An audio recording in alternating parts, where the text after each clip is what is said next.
to enhance the flavor. The kitchen had no shortage of stoves, and after a flurry of activity, the 2 dishes were finally served. It was already past 7 p.m., and the streets in the distance were already lit up with streetlights. A gentle evening breeze blew, and there was no feeling of cold at all. Hong Kong and Beijing are like 2 different worlds. It's still freezing there in the morning, while here you can wear a light sweater at most. Zhang Jianzhan opened a bottle of red wine and filled 2 glasses. Raising his glass, he smiled and said, reportedly, all the troubles of the world, the joys and sorrows of life, will become a thing of the past. Only our friendship remains as it was back then. Let's drink to our youth. Li Wanting, her face slightly flushed, raised her glass. Cheers, Zhang the great scholar.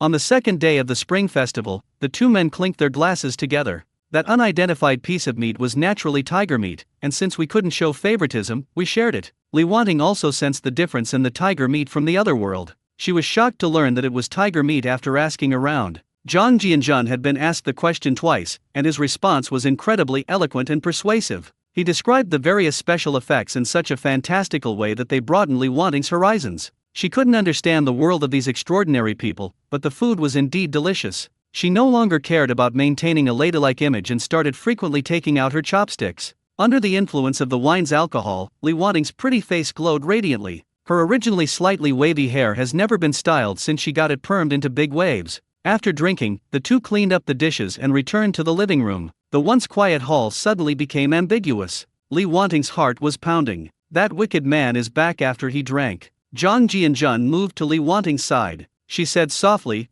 Wanting, how about we discuss literary works first? Li Wanting.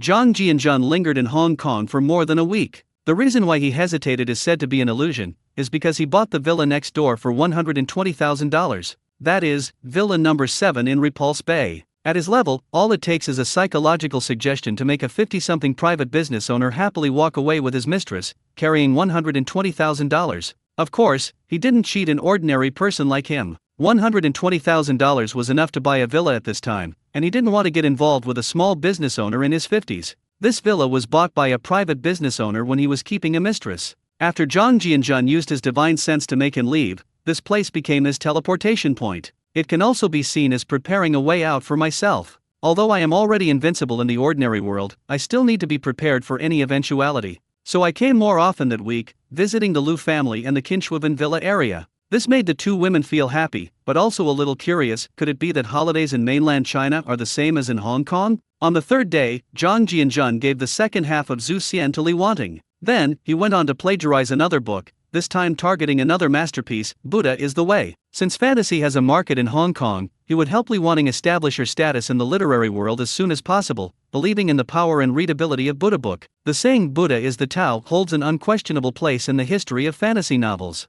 Upon its release, Buddha's book single-handedly carried the banner of Xiangxia novels in 2006. This is a novel that blends together elements of Investiture of the Gods, Journey to the West, The Legend of the Swordsman of Shu Mountain, and Classic of Mountains and Seas. Combining the content of multiple books to define the common origin of Buddhism and Taoism, and expounding the concept that all 3,000 great paths can lead to enlightenment, this setting is refreshing. Buddha's origin pioneered the famous primordial era genre, which was imitated by countless authors afterward. There are countless imitations, such as Kingxiu and Black Wind Old Demon. His famous works include Hongmeng Tianku, Rebirth of Hunyuan Dao, Duobao Daoran, and Jijiao Xiaotu. In particular, the book includes the 12 ancestral witches, and the epic battle between the witches and demons is described in a breathtaking way. Furthermore, the use of the story of the ancient heavenly court has made the book a legendary work. He established himself as the pioneer of the primordial era genre of novels. The book contains 1.92 million words, enough for Li Wanting to squander over the next 2 years.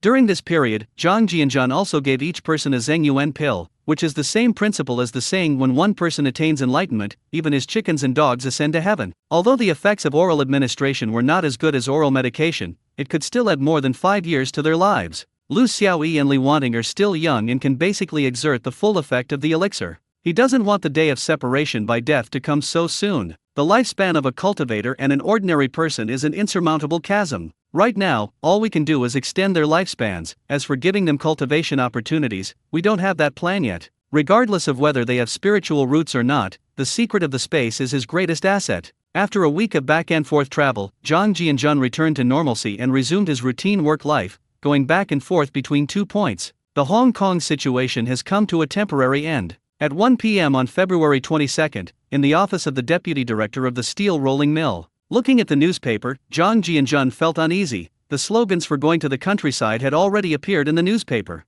This also slightly alters the course of history. After tomorrow, many people will head to the countryside. Tomorrow is the 15th day of the first lunar month, which means that the rural excursion will begin after the Lantern Festival. Every educated young man in the compound was filled with enthusiasm, eager to make his mark in the vast countryside. Little did they know that this departure would last for more than 10 years. Zhang Jianjun put away the newspaper and looked out the door. He heard footsteps coming from down the corridor, and after a quick glance, he saw Erhuzi looking around at each office doorplate. He was secretly pleased. It seemed this kid had come to get a letter of introduction. Because they had already discussed this matter on the first day of the Lunar New Year, he planned to propose marriage and get a marriage certificate after the 15th day of the first lunar month. Sure enough, Erhuzi stopped when he saw the door number of the deputy factory director's office. After confirming several times, I hesitated whether to knock on the door. Then the door opened. Zhang Jianjun feigned curiosity and said, "Tiger, why are you standing at the door? Why don't you come in? Is this your first time here?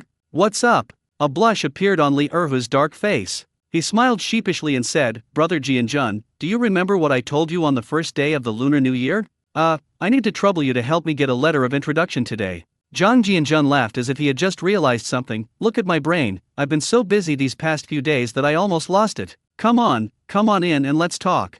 After saying that, he led Erhuzi to sit down next to the desk. Seeing Erhuzi's uneasy appearance, Zhang Jianjun stopped teasing him. He said with a smile, "Getting a letter of introduction is very simple. Yuli's family should have it ready by now, right? Have your dad and mom agreed to this?" Erhuzi chuckled. "Brother Jianjun, it seems that sister Yuli's family is even more anxious than I am. The letter of introduction has been prepared for a long time, and my dad and mom haven't said anything. You know my family's situation, there's no need to be picky." Zhang Jianjun was speechless. What kind of talk was this? Was Yuli's family in such a hurry?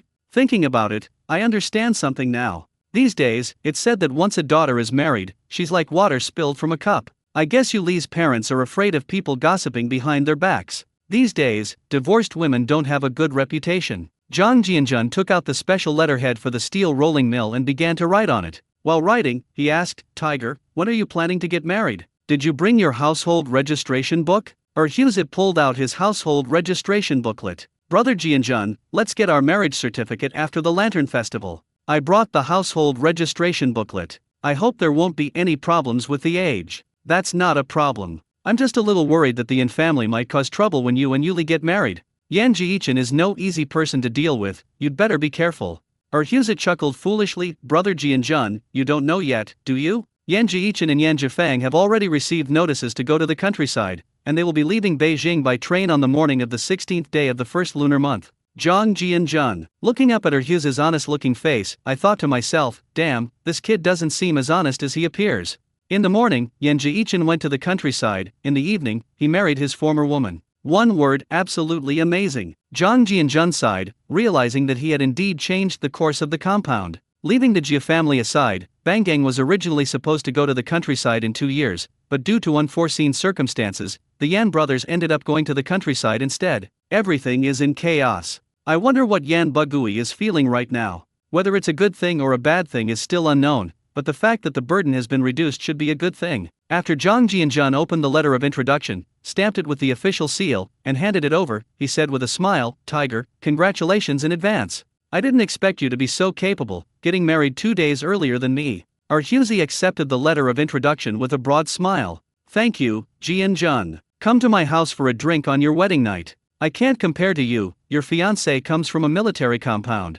Zhang Jianjun accepted the flattery and waved his hand. "Go ahead and get busy. Your family has it tough too, so keep things simple." Erhuzi agreed and happily scurried off. Zhang Jianjun watched Erhuzi's departing figure and a smile appeared on his lips. Perhaps this is life. Isn't that right? After seeing Erhuzi off, Zhang Jianjun had nothing to do in the afternoon. He's planning to send some gifts tomorrow for the Lantern Festival. I'll take this opportunity of the Lantern Festival to give some gifts as a wedding favor. Although my future father-in-law's family doesn't mind, Chinese people believe in giving more gifts than being rude. As soon as the get-off-work bell rang, Zhang Jianjun walked out of his office, and the directors and section chiefs of various departments greeted him along the way. The deputy factory director has firmly established himself and become someone most people look up to. Even Director Yang was very attentive to Zhang Jianjun because during the Spring Festival, old Yang had dinner with a leader from the Ministry of Metallurgy and learned some of Zhang's background over the meal. Xiao Zhang's father-in-law is actually the deputy commander of the military region.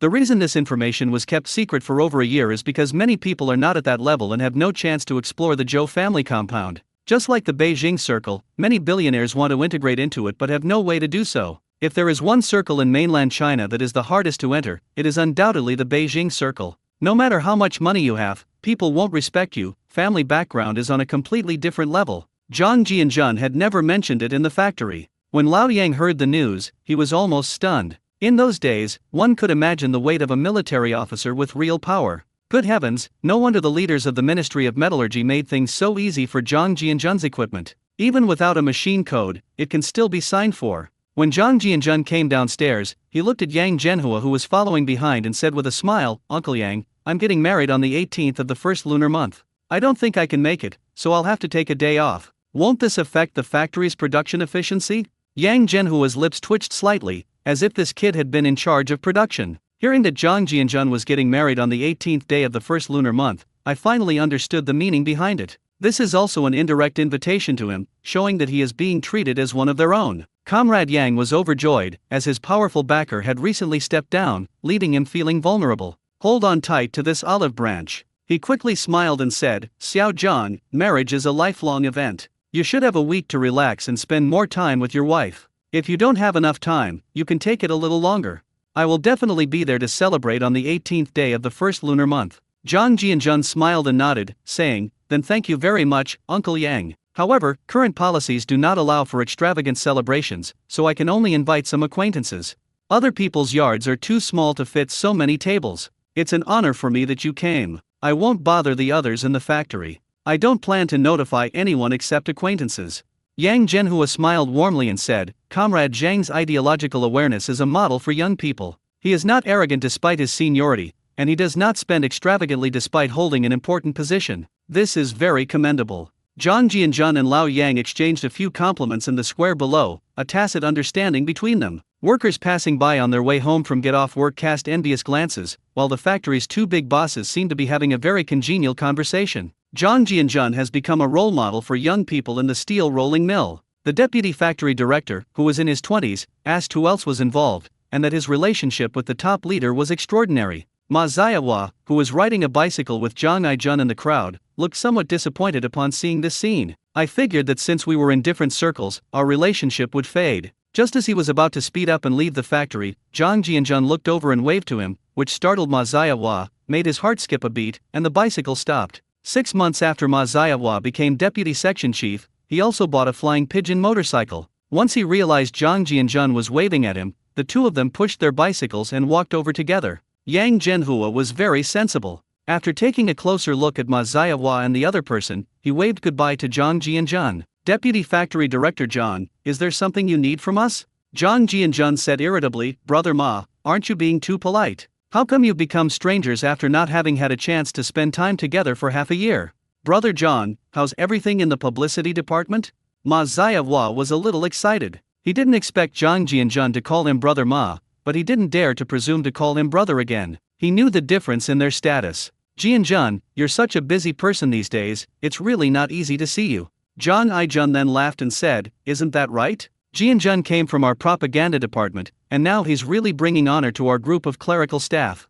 Thank you for still thinking of my brother and me. The propaganda department is relatively stable and everything is as usual." Zhang Jianjun smiled and said, "I'm getting married on the 18th of the first lunar month. During my time in the publicity department, you all helped me take care of me. Originally, I planned to keep everything simple and just invite a few old acquaintances over to celebrate.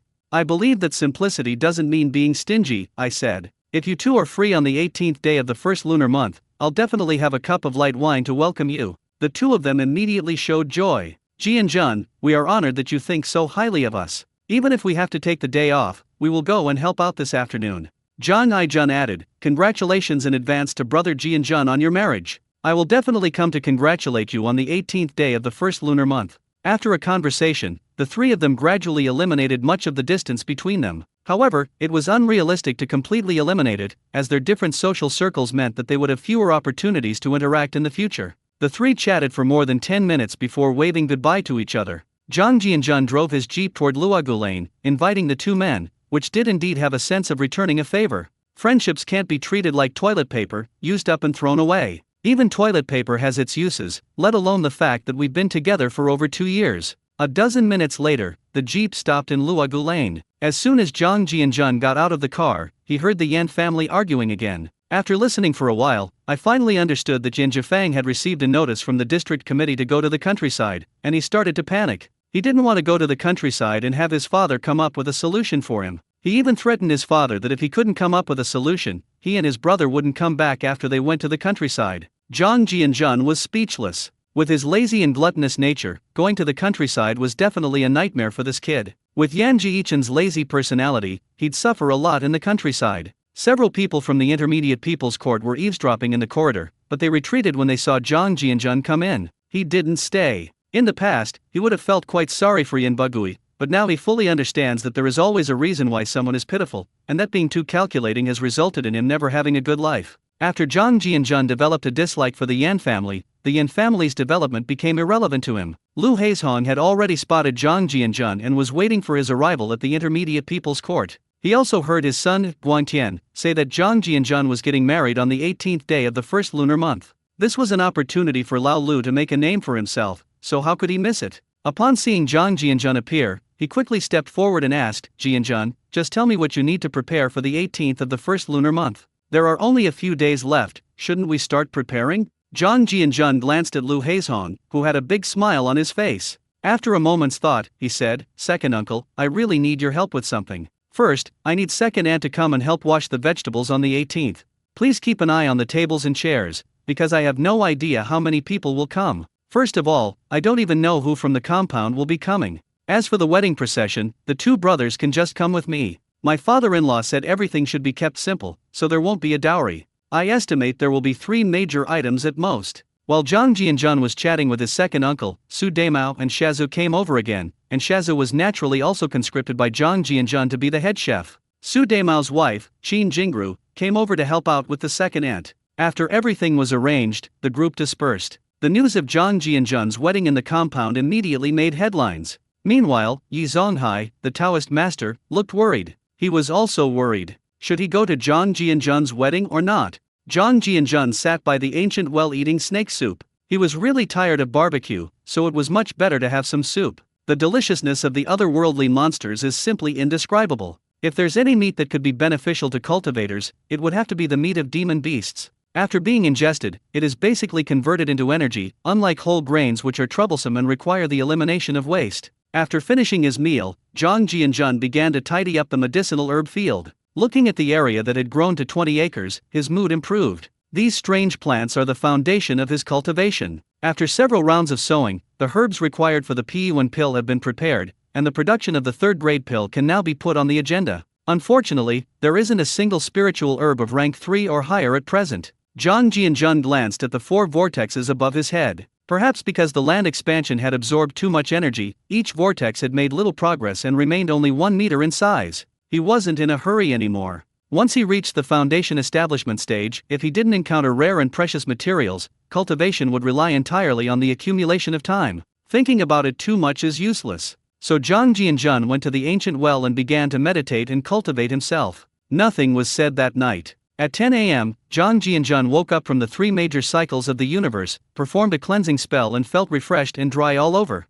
He then put on a brand new gray Zhongshan suit and left the space. The factory gave us a day off for the Lantern Festival, and many people in the compound had just gotten out of bed. Today, Beijing is blessed with clear skies and a rare sunny day. Sunlight streamed into the Hongxing Courtyard, making the northern weather feel less cold. Finally, a hint of spring appeared, and the neighbors in the compound began to get busy taking advantage of the good weather. The work clothes and bed sheets that hadn't been washed for days were all brought out, and 7 or 8 men and women were busy by the sink. Jang Jian-jun greeted everyone as he left the compound, departing gracefully amidst envious glances. He opened the car door and got into the jeep. Thanks to the warmer weather, it started successfully on the first try and sped off towards the Zhou family compound. The streets of Beijing have become more crowded, with a significant increase in activity compared to the Lunar New Year period. Groups of young people began buying daily necessities, as they would be heading to the countryside after today. Half an hour later, the jeep stopped at the entrance of the Joe family compound. Joe's mother was washing clothes by the pool when she heard the sound of an engine outside. She looked towards the gate and saw Jang Jianjun carrying 2 canvas bags as he walked in. So he wiped his hands on his apron and stepped forward with a smile, saying, "Jianjun, what are all these bags and packages you've got? What's going on here?" Jang Jianjun smiled and said, "Mom, this is a little something I brought. I'm taking advantage of the holiday to give you both a gift. I'm usually too embarrassed to bring it out." Joe's mother's eyes lit up slightly. She knew that her son-in-law was an extraordinary person, so this gift must be unusual as well. His smile grew even warmer. "Jianjun, you really do come without a second thought. Why bring a gift? I can never persuade you to come in and sit down." Xiao Bai and her dad are watching TV in the living room. Zhang Jianjun, carrying 2 canvas bags, followed Joe's mother into the living room. Zhou Jianese and his daughter smiled as they saw Zhang Jianjun enter. Zhou Jianese laughed and said, "Jianjun, you weren't also called to the countryside, were you? Why are you carrying 2 bags?" Zhou's mother continued, "Old Zhou, our son-in-law brought some nice things today. It's a holiday treat for our family." After saying that, he couldn't help but laugh out loud. Zhou Jianese. Zhou Xiaobai's eyes lit up, and she asked curiously, "Jianjun, what's in this bag?" Zhang Jianjun first untied a bag and said with a smile, "These are some unusual little things, mostly health supplements and the like that are good for your health." Then, under the curious gazes of the three, he took out 3 small purple wooden boxes. There was so much small leaf sandalwood in the space that the wooden box made from it instantly exuded a high-class feel. Zhang Jianjun opened the wooden box, inside which was a white pill the size of a longan, the whole pill as white as jade and gleaming. It was the enhancing vitality pill that he had made when he had nothing else to do. Zhang Jianjun also decided that since they were now family, he would let his father-in-law's family live longer first. The box emitted a strange fragrance the moment it was opened, causing the family of 3 to unconsciously swallow. The fragrance of this high-grade elixir has a natural attraction for ordinary people. Just smelling the aroma makes every cell in my body start to activate. Zhou Jianese and his mother recognized the box and were surprised when they remembered the tag they wore on their chests. Good heavens, wasn't it said that there were only 4 tags available for this thing? The fact that a 1,000-year-old sandalwood was used to hold the pills suggests that these pills must be very precious, which reminded them of the unique medicine they had drunk before. Is it even more advanced than that? Zhou Xiaobai didn't care about anything else, he just thought the box and the pills were beautiful, and he picked up the box as if he loved it. With her small, delicate nose, she sniffed and asked, looking like a curious child, "Jianjun, why are you being so mysterious? What kind of treasure is in this box?" Zhang Jianjun looked at the 3 men with satisfaction, then used his spiritual sense to scan the entire Zhou family compound, making sure everyone was accounted for before speaking. "This pill is extremely rare. I named it Zheng Yuan pill. Its medicinal effects include anti-aging and delaying the aging of blood vessels and the heart. Boosting the body's immunity, combined, has the effect of extending lifespan."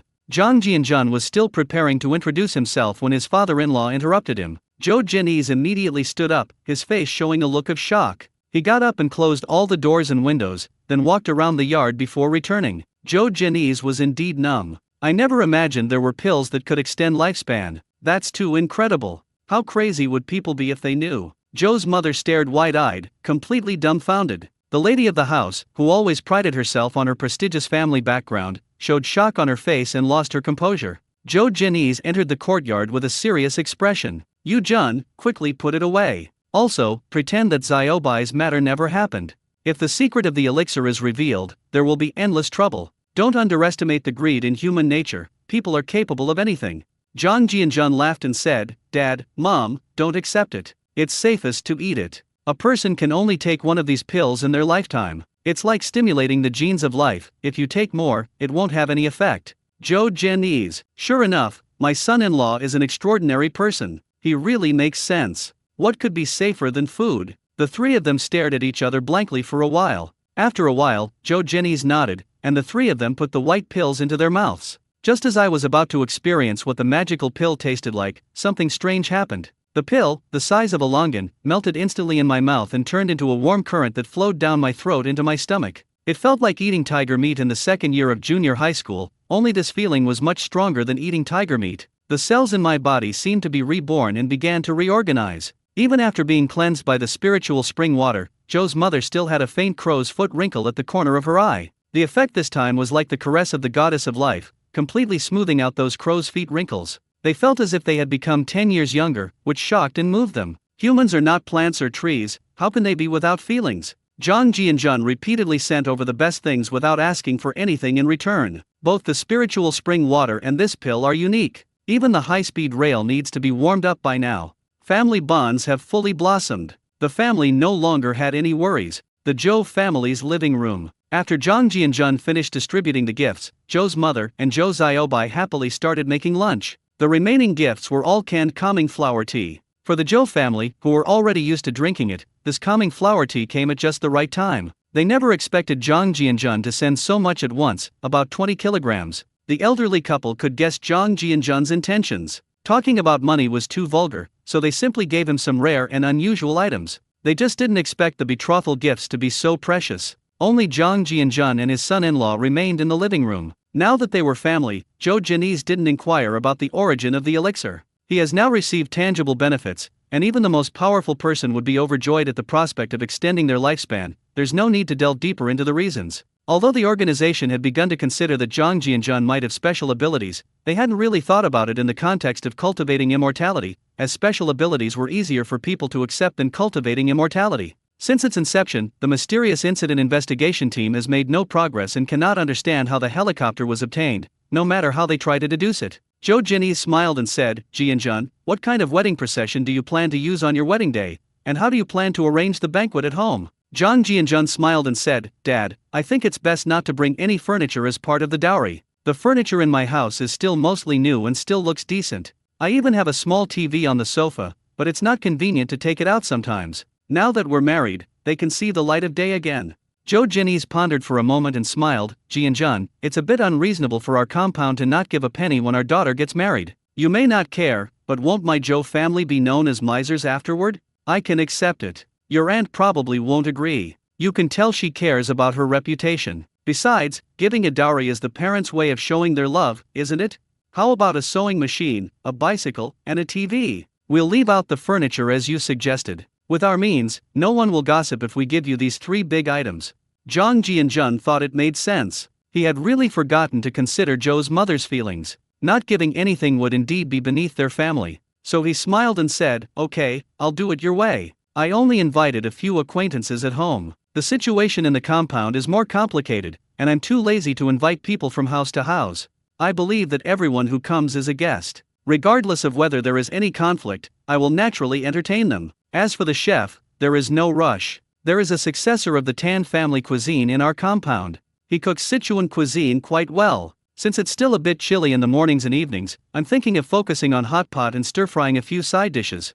What time do you think would be suitable for us to arrive here on the 18th? After listening, Zhou Jini's nodded. There is indeed no need to invite people from house to house. If a person in a large compound needs to invite others to their wedding, it proves that the person is either too pretentious or simply doesn't get along with you. This also shows whether a person is easy to get along with. If you can't even save face, there's no point in continuing the relationship. As for what time to come to pick up the bride, I think around 3 p.m. is fine. Now that you have a Jeep, there's no need to make it that early. Many people have to work during the day, and they can just go home later to hold the banquet. Since we want to keep everything simple, there is no need to be so particular. The two finalized the wedding arrangements right there in the living room. Zhang Jianjun thought of something and said to his father-in-law, Dad, since you are a soldier, I have a small gift for you. You can do with it however you like. Zhou Jini's became interested upon hearing this. Since it was a personal gift, it shouldn't be too big for a soldier. Could it be some kind of high-tech item? Thinking of this, he smiled and said, You're being so mysterious, but you've brought me in. Let's go to the study and see what kind of magical items there are. After saying that, the two got up and went to the study. Zhang Jianjun followed behind, carrying a canvas bag with a smile on his face. This is a high-precision sniper rifle I acquired in the zombie world. I actually wanted to give it to my father-in-law a long time ago, but I was too busy and forgot about it, leaving it to gather dust in my space. After the two entered the room, a black sniper rifle with a scope was taken out of the bag. The sleek, futuristic design of the gun body perfectly showcases its extraordinary nature. Zhou Jini's glanced at the high-precision sniper rifle, and his eyes were glued to it. This gun is similar to the CSLR-4 sniper rifle produced by Changfeng Machinery Group in my previous life, and this high-precision sniper rifle was also the pride of the military industry in my previous life. It is known as the first high-precision sniper rifle that can be presented in mainland China. It costs as much as 260,000 yuan and is therefore affectionately called the Type 26 by military enthusiasts. The 16x optical sight that comes with this gun is more advanced than that of the Type 26, while the style and performance of the gun are largely the same. Also a 7.62mm high-precision copper-cased lead-core sniper bullet. Its price is quite expensive, up to 50 yuan per bullet. The magazine capacity of this high-precision sniper rifle is 10 rounds, while that of the Type 26 rifle is 5 rounds. The 16x optical sight provides a clear aiming image and the ability to identify targets at long distances, enabling snipers to hit their targets every time. With a barrel length of 610mm, the gun is only about 1.4 meters long with the stock and support, making it easy and lightweight to carry. It has an effective range of 600 meters, which can be extended even by veteran snipers who can observe wind direction. The sniper rifle that Zhang Jianjun took out was clearly more advanced, with an effective range of about 800 meters. For a light sniper rifle, such data is already incredible. Zhang Jianjun then handed the data he had compiled to his father-in-law, along with the 50 sniper bullets he had obtained from the other world, and placed them on the table. Zhou Jinese reluctantly put down the high-precision sniper rifle, took the manuscript paper and began to read it. The rows of weapon data and accuracy descriptions surprised even this general who had killed Japanese soldiers. In particular, its accuracy is simply unbelievable. Not to mention that its maximum range is at least 1 kilometer. If it is targeted by a highly skilled sniper, death is inevitable sooner or later. The optical sight on it is even more advanced. To use the aiming scopes of the army at that time was a complete game changer. Zhou Jinese carefully folded the manuscript after reading it twice, and then put it in a brown paper file bag from the drawer. Jianjun, you're so thoughtful. I really like this gun, but keeping it to me would be like letting a gem go to waste. That Jianjun, is this the only round? Zhang Jianjun immediately understood what his father-in-law meant. He wanted to keep the gun but also wanted to hand it over, because once he handed it over, he would definitely never get it back, unless we are able to build it ourselves later. Zhang Jianjun laughed and said, Dad, I really don't know if my friend has any more, but I can ask him for you. If he does, I'll get him another one. Zhou Jinese's eyes lit up. Every time his son-in-law said that, he knew he could always get something out of it. My mood instantly improved. Picking up a high-precision sniper rifle is like caressing a lover. You examine every detail of the gun carefully. Just then, Zhou's mother called for dinner from outside the door. Zhou Jinese put the sniper rifle into the cabinet. The two walked out together. Zhang Jianjun left in a hurry after lunch. Because of their upcoming wedding, Zhou Xiaobai was too embarrassed to go out with them. People tend to avoid suspicion at this time of year. After Zhou Jinese entered the study, he took out a sniper rifle and his eyes gleamed. If a batch of these sniper rifles could be replicated, an elite squad could be formed to train a group of snipers, making future infiltration and decapitation tactics perfect. Although we can't manufacture optical sights right now, we can find other sights to replace them. At least we can find 4x and 8x scopes. The country has made new breakthroughs in special steel, and his son-in-law deserves some credit for it. With these special steels, it is not impossible to make high-precision sniper rifles. Zhou Jinese was a general who had experienced war, so he naturally understood the deterrent power of a sniper. With a sniper on the battlefield, even the enemy commander would not be able to act freely. If several decapitation strikes are carried out, the enemy will fall into panic and their morale will be thrown into chaos. The Japanese Type 38 rifle, with its long range, was once used as a sniper rifle by sharpshooters. While this gun has a decent range, its drawbacks include a small hole in the target and its long barrel making it inconvenient for quick maneuvering. A sniper must quickly reposition after firing a shot, otherwise they will become a prime target for others. Many long-range guns have this problem. Although they have strong penetrating power, they lack lethality, and they cannot kill with a single shot unless they hit a vital spot. This sniper rifle doesn't have the problem of hitting the target. It can be used to snipe targets at long distances, and its short barrel makes it easy to carry. Although Zhou Jinese was a little reluctant, he still made a decision and made a phone call to the guard platoon to prepare to go out in the afternoon. After a half-hour drive, Zhang Jianjun returned to the Hongsing Courtyard and parked his car against the wall. The front yard finally quieted down, and the arguing stopped. It seems Yan Jiichin has resigned himself to his fate. His father is barely able to take care of himself, so how could he possibly have connections to help him? When Zhang Jianjun passed by the front yard, he noticed that the third uncle was sitting at the gate with a worried look on his face. Yan Bugui's eyes lit up when he saw Zhang Jianjun, but then dimmed again. He knew that Zhang Jianjun and his eldest son didn't get along and wouldn't help him. He forced a smile at Zhang Jianjun, which he considered a greeting. Zhang Jianjun smiled and nodded in return, but didn't engage in conversation. He walked straight to the intermediate people's court. Yan Bugui watched Zhang Jianjun's departing figure and sighed, lamenting how a perfectly good hand of cards had been ruined. Originally, when Zhang Jianjun became the deputy factory director, everyone in the compound could benefit from it to some extent. The Liu family is a prime example of a beneficiary. Although the two children only earn 15 yuan a month, it's enough to support 3 out of the 4 family members who are working. Old Liu's current salary seems to be over 80 yuan, and the 3 of them together make over 110 yuan, which is more than the salary of the old man's family. Compared to his own family, it was a complete disaster.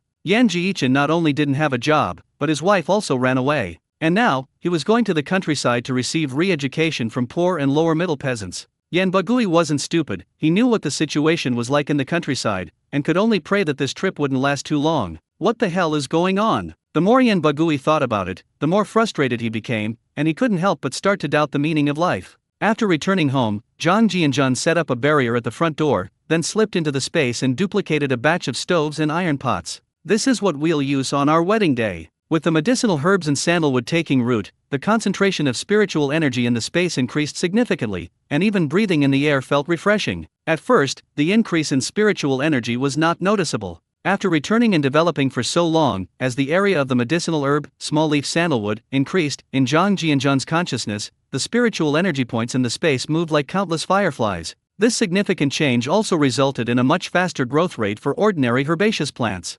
Watermelons used to take 2 days to ripen, but now they can be harvested in a day and a half. Perhaps due to the abundance of spiritual energy, Zhang Jianzhan also discovered that watermelons and other ordinary crops actually contained a small amount of spiritual energy. If it weren't for his powerful spiritual sense, he wouldn't have been able to detect it at all. This not only enhances the flavor of the watermelon, but also significantly improves its nutritional value. This discovery also greatly excited Zhang Jianzhan. Although the amount of spiritual energy was still very weak, what if it were improved over several years or even more than 10 years? Perhaps in a few decades, they will all become spiritual herbs and fruits. He secretly rejoiced that he had cut off the wheat supply channels after the new year, otherwise, if the wheat mutated later and the military had any problems with it, it would have been terrible. Zhang Jianzhan thought for a moment and decided that wheat still needed to be sown, but only about 1 acre would be enough to save seeds. The same arrangement would be made for other crops. Let's keep planting these gradually improved seeds and see what they will turn out to be. Zhang Jianzhan glanced at the rosewood tree that was so large that one person could encircle it with their arms, and his lips twitched slightly.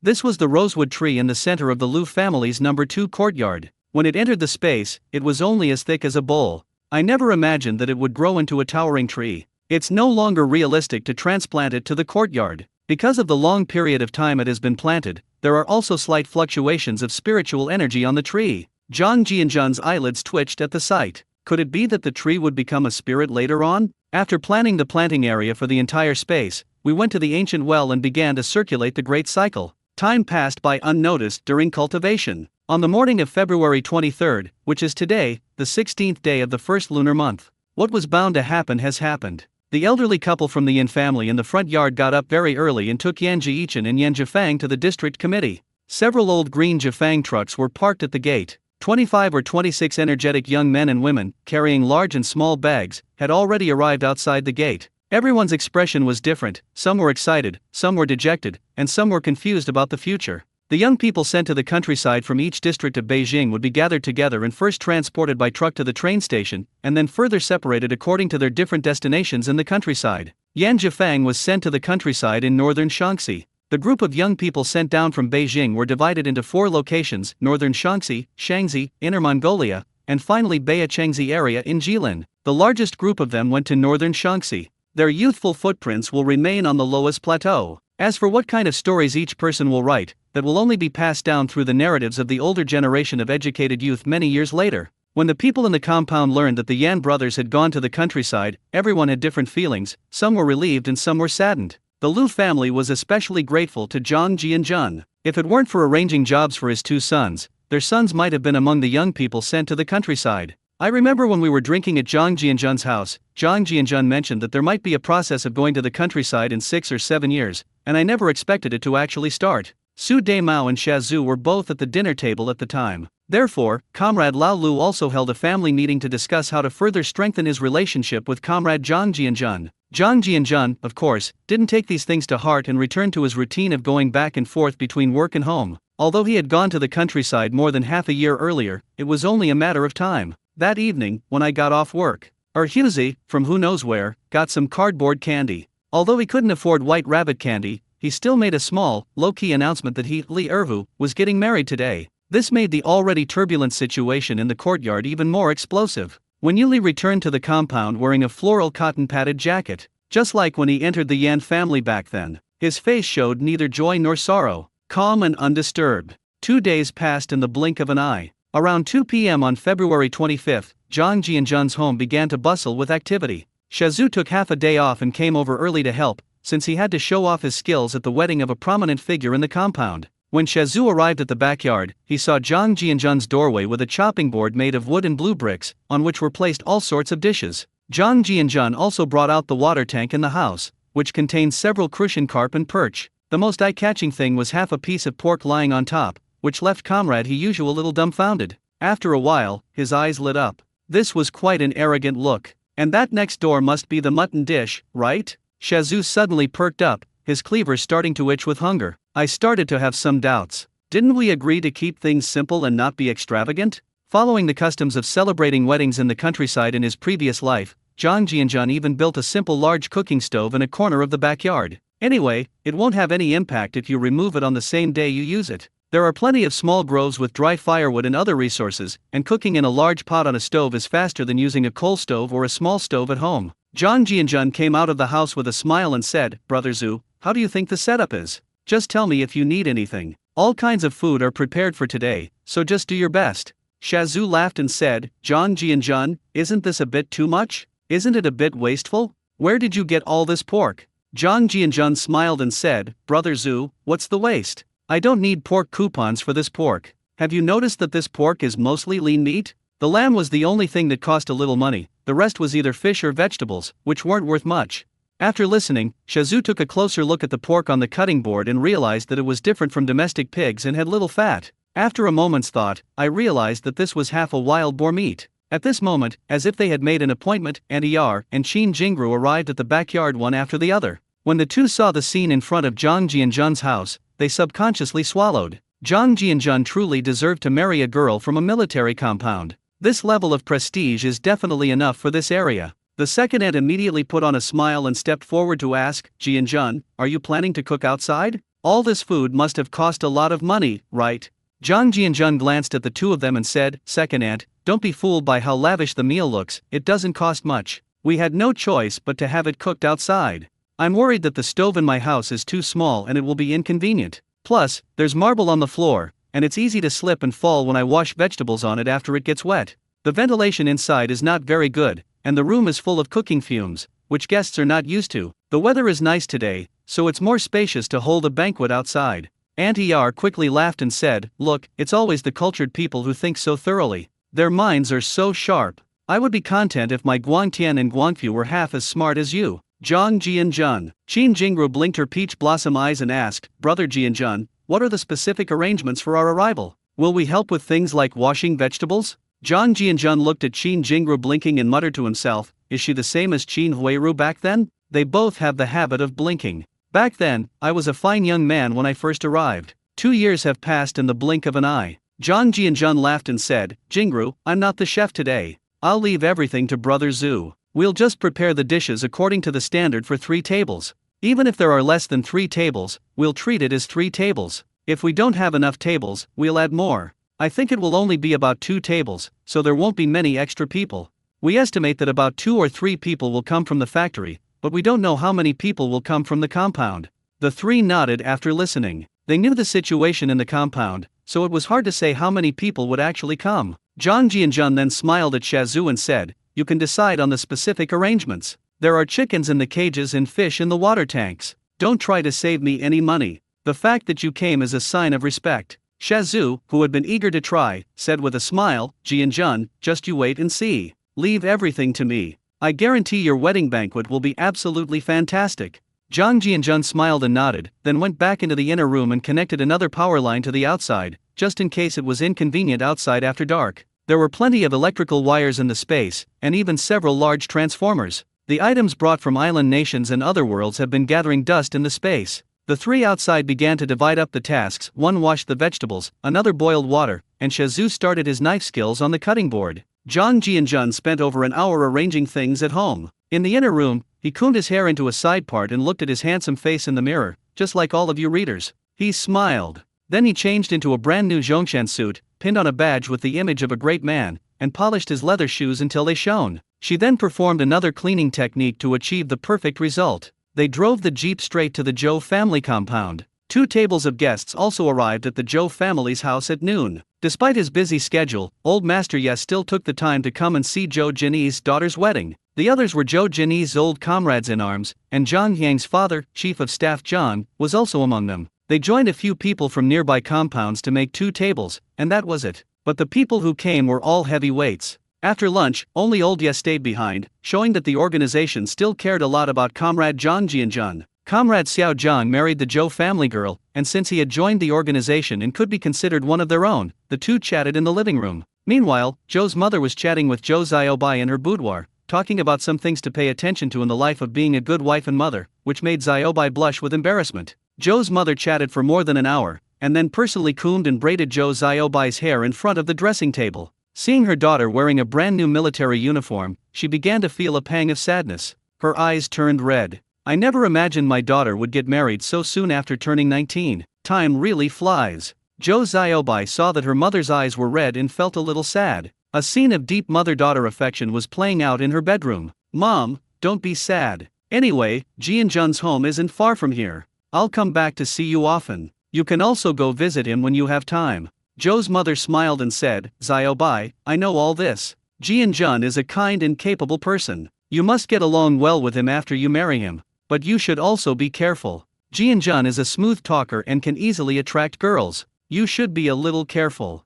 Zhou Xiaobai was both amused and exasperated after hearing this. She hadn't expected her mother to still be a little worried about Zhang Jianjun's flirtatious talk. Mom, what are you saying? Jianjun isn't that kind of person. I believe him. After saying that, Zhou Xiaobai thought about it and laughed. Zhou's mother rolled her eyes. You're just too naive. I'm not saying Jianjun is flirting with other girls, I'm just afraid other girls will try to seduce him. Zhou Xiaobai thought about it and realized it made sense. After thinking about it, I have to admit I really need to be more careful. Her husband is now a hot commodity, even Uncle Ye outside speaks highly of him. Just then, the sound of a jeep horn came from outside. The mother and daughter looked at each other with reluctance and longing. However, it wasn't overly sentimental. The mother and daughter left the room together. February 25, 1967, 4 p.m. Zhang Jianjun welcomes his bride. A long string of firecrackers echoed through the Red Star compound. At 5 p.m., 3 jeeps pulled up in Luogu Lane. This spectacle astonished the neighboring courtyards. They wondered what kind of people had come to Deputy Factory Director Zhang's wedding. In this era, weddings weren't complicated enough. When Zhang Jianjun went to the Zhou family to fetch his bride, it was much simpler than he had imagined. The bride wasn't dressed in red or green, nor did she wear a wedding dress. When Zhou Xiaobai, dressed in military uniform, appeared shyly and timidly, she couldn't help but burst into a charming smile upon seeing Zhang Jianjun's slick-back, side-parted hairstyle. Their eyes met in the courtyard, just like back in Shishaha, one with a shy look, the other with a smile. Although Mr. Zhou had a smile on his face, there was an undisguised reluctance in the depths of his eyes, while Mrs. Zhou's eyes were already red with tears despite her smile. When Mr. Ye came out of the living room, he joked, Comrade Zhang, that's not very nice of you. It's such a joyous occasion as my niece's wedding, and you didn't even invite this old comrade. Are you saying that we old folks are too old to chat with you young people? Zhang Jianjun never expected that old Ye would be waiting for him. He smiled and said, Uncle Ye, what are you saying? How could I dare to look down on you? You and the organization have always taught us that marriage is free and everything should be simple. I also thought about visiting you, but I was afraid of disturbing Uncle Ye's work. I was thinking that after the wedding, Xiaobai and I would visit you with gifts. How could we let you come in person? After listening, old Ye laughed and said, You've made it sound like I'm in the wrong, but since I'm here today, I'd also like to visit your home. Welcome, okay. Comrade Zhang has it tough too, with no elders in his family to help him out. How about I, an old comrade, volunteer to be the officiant?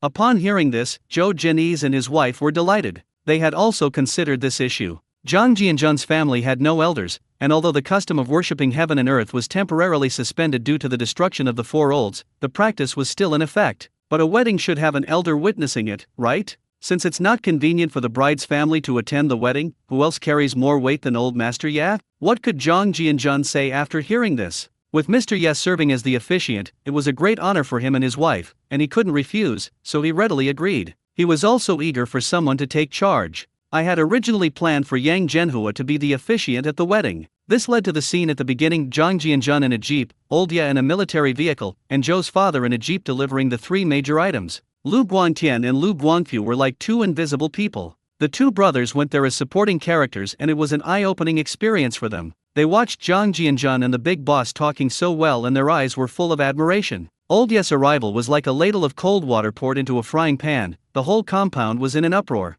Although not everyone knew him, intellectuals like Old Yan did. I've never met him, but I've seen his photo in the newspaper. When Old Ye walked past in the front yard, Old Yan, who had been stealing a glance, shuddered and was completely stunned. A hissing sound came from his mouth. The three women, who were initially filled with envy and jealousy, were startled to see their husbands acting as if they were possessed. It took a while to find out the reason, and then the three aunties were also dumbfounded. The three aunties were initially somewhat displeased with Zhang Jianjun for not helping his eldest son out of his predicament, but their displeasure vanished immediately upon hearing who the guest was. Now I realize how terrifying Comrade Jianjun's abilities are. The entire compound combined couldn't compare to what he could build. The old lady could no longer hold back, she had to speak out. Keeping such a big event inside would drive her crazy. As a result, everyone in the compound learned of the situation, and gasps of shock filled the air. Hearing the sound of firecrackers coming from the backyard, Yi Zonghai stared blankly for a while and then said to an older woman, "Gaifen, bring me those 2 bottles of Zifeng liquor from under the bed, and give me 10 yuan so I don't have to cook dinner for you tonight."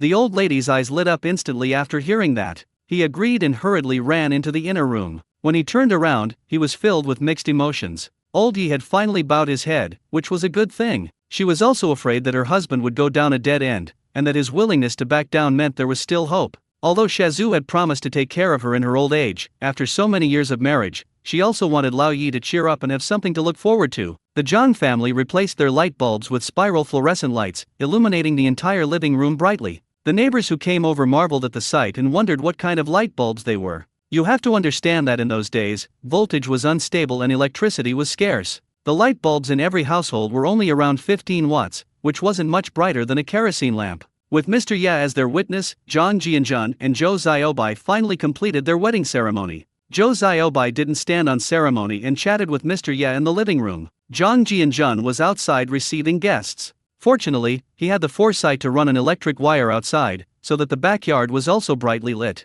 Su Daimao and his wife, Yan Bagui, Li the cripple and his son, the deaf old woman, and the Lu family's 3 children. To everyone's surprise, Yi Zonghai also arrived carrying 2 bottles of wine. When Zhang Jianjun saw Yi Zonghai, he was all smiles. This old man who had always been against him had given in. But since he was a guest, he still had that much magnanimity. People at different levels no longer care about trivial matters. At this moment, 4 more guests arrived at the backyard. Yang Zhenhua led the way, followed by Ma Ziawa, Zhang Aijun, and Old Yang's driver. It was as if they had made an appointment to come to the Zhang family together. Director Yang was very generous this time, having his driver bring over a case of mutai. He called out from afar with a smile, "Jianjun, congratulations. I'm not too late, am I?" Zhang Jianjun saw the group of 4 and went to greet them. "Uncle Yang, it's an honor for me that you came here, and you brought so many things with you. It's not like you're being too polite. Brother Ma, Brother John, Comrade Wine, please come inside and have a seat. We warmly welcome you all."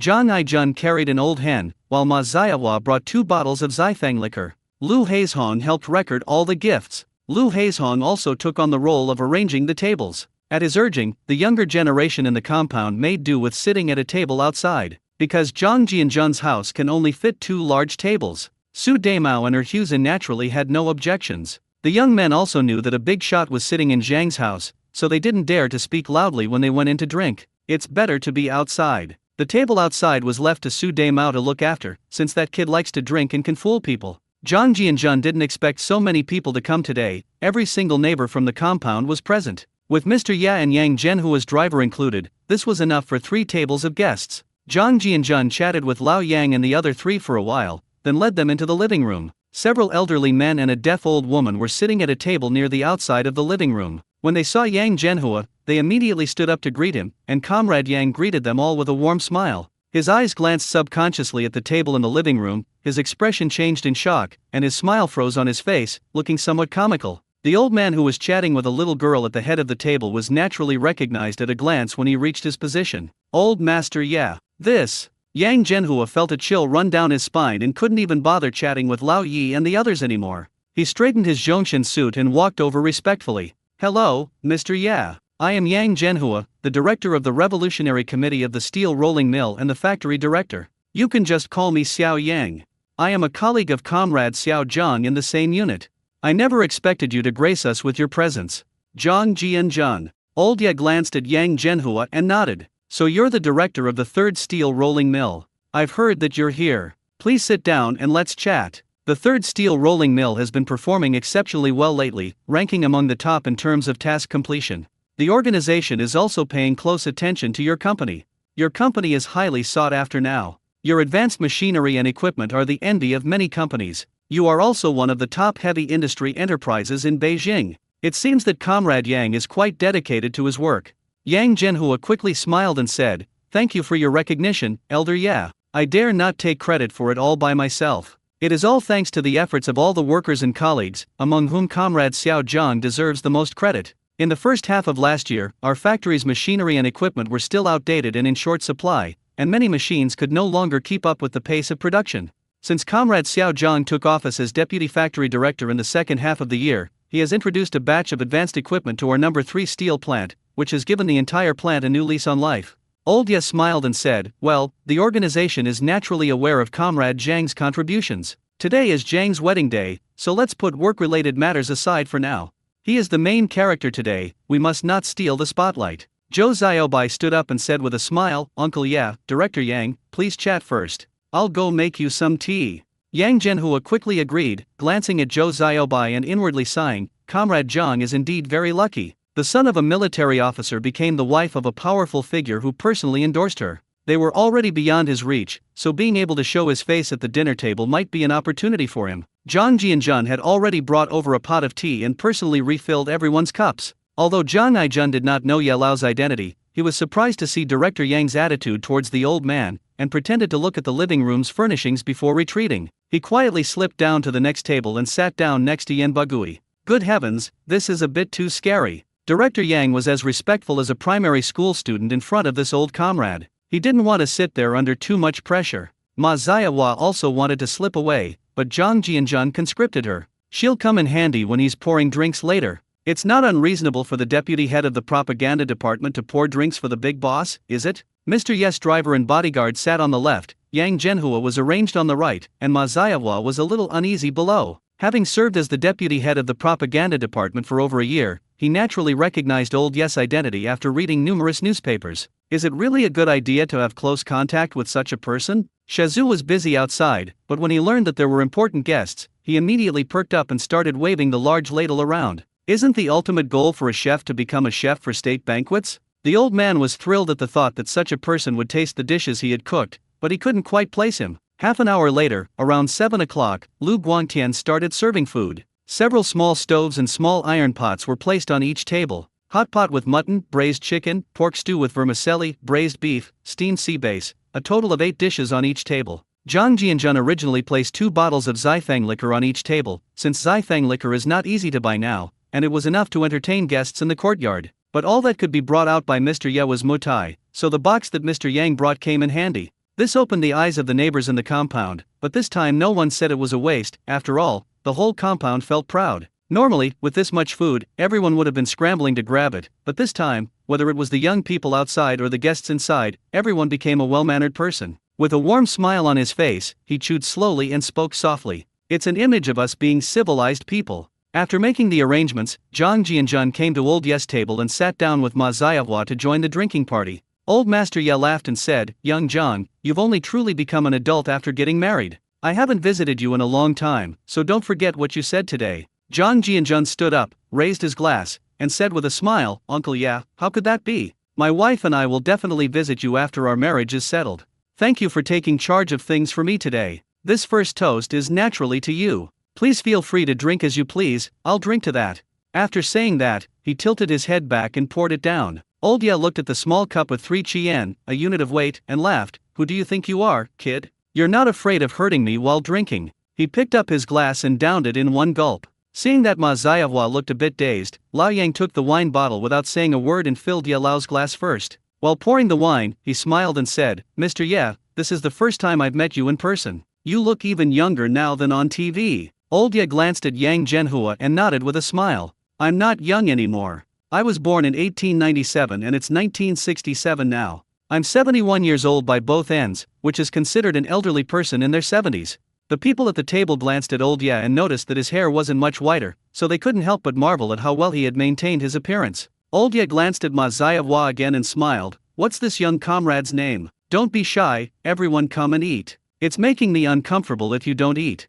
Just treat me as Xiao Zhang's elder, an ordinary old man. Don't be so serious today, it's a big day for Xiao Zhang. After Ye Lao finished speaking, he picked up a piece of mutton and started eating. Zhang Jianzhan noticed that the atmosphere at the table was rather dull, and that the conversation was going to become awkward. In order to liven up the atmosphere, I had to resort to a little trick and give the people at the table a psychological suggestion. The atmosphere immediately warmed up and gradually became lively again. As if a shackle had been removed from the group at the table, the psychological pressure vanished instantly, and everyone began to clink glasses and offer toasts, bringing a smile of relief to old Master Ye's face. This is also one of the reasons why he is unwilling to appear in public. Most people feel more or less uncomfortable around them. Being able to let loose is either flattery or sycophancy. However, this time the atmosphere was quite successfully created, with an immediate effect, and I was quite satisfied. Little did I know that Comrade Xiao Zhang had done something underhanded. The food tasted pretty good, with a familiar flavor, and I was in a good mood, so I asked curiously, Xiao Zhang, these dishes are quite good. I didn't expect you to have found a master chef. You've already tasted his cooking once. There's a Tan family cuisine successor in our compound, Comrade Hiyuju. It must have been the winter before last at Uncle Bai's house.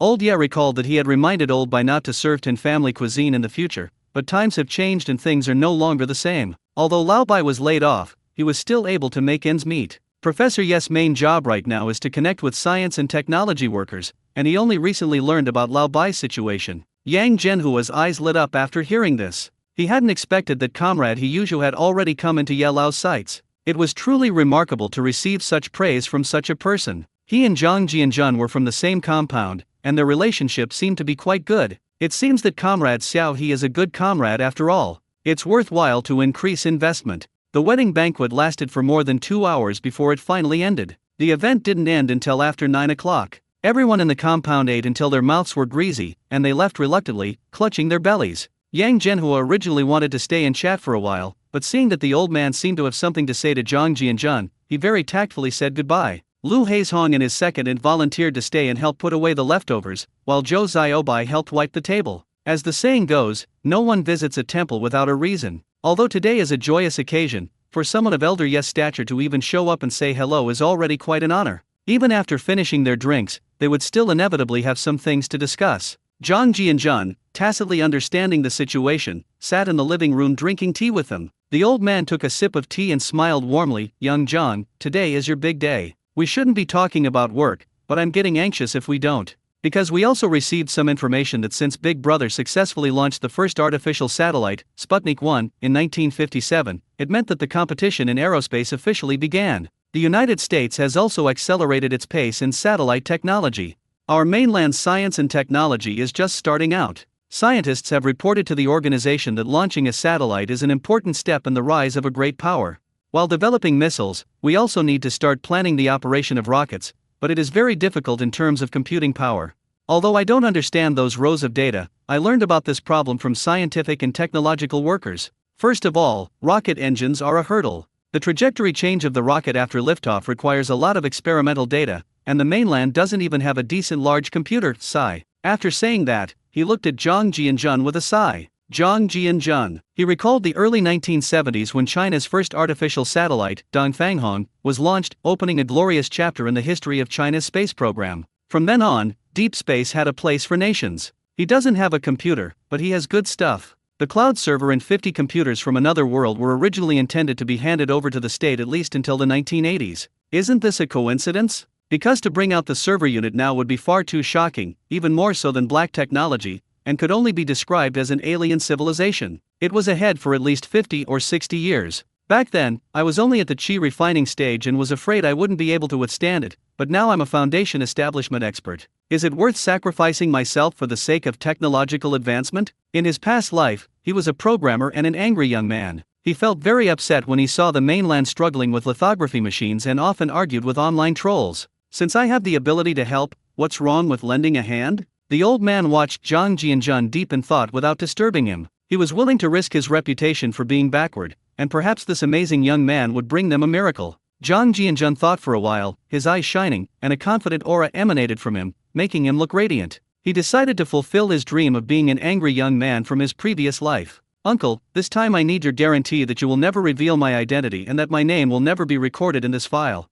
I will present the organization with a grand gift, a technology that is unparalleled in the world. All current computers pale in comparison. The old man was also shocked. Good heavens, this is high technology that is unique in the world. The words unique are like a bombshell. Does this mean this technology hasn't existed yet? The old man couldn't sit still either, his face was quite interesting. After digesting the literal meaning of the words, he also became serious. He gestured to the private driver at the next table to bring over 2 sheets of paper, and without hesitation, he wrote 2 confidentiality agreements. Then the driver left. Zhou Xiaobai was very curious about what she saw, but being a smart girl, she didn't go over to ask. I put the rags down and pretended to go outside for some fresh air. Zhang Jianjun never expected that the elderly man would lower himself so much to sign a confidentiality agreement with a younger person for the sake of technological equipment. I couldn't help but sigh inwardly. Indeed, the vision of those who can turn the tide is beyond the reach of ordinary people. Jianjun, I believe in you and the organization believes in you. Please make any requests you may have.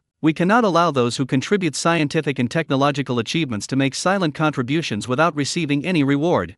Zhang Jianjun laughed and said, why talk about rewards when you can contribute to the organization? Aren't you underestimating me? But next to the empty factory building that the organization allocated to me, there's a weaving factory that seems to have been emptied out a long time ago, right? Elder. He was a little confused by Comrade Xiao Zhang's ingenious move. 10 minutes later, the old man left with a mixture of doubt and excitement. Zhang Jianjun, like a junk collector, acquired another barren plot of land next to the printing factory. Zhang Jianjun glanced at Zhou Xiaobai, and his heart began to itch. It was really rare to find girls in this era who were so conservative. Zhou Xiaobai felt a pang of panic when she saw Zhang Jianjun staring intently at her. The blush on her face became more pronounced, her long eyelashes fluttered, and she looked a little flustered. To hide his nervousness and save face, he asked, Jianjun, what were you and Uncle Ye talking about just now? You two seemed so secretive.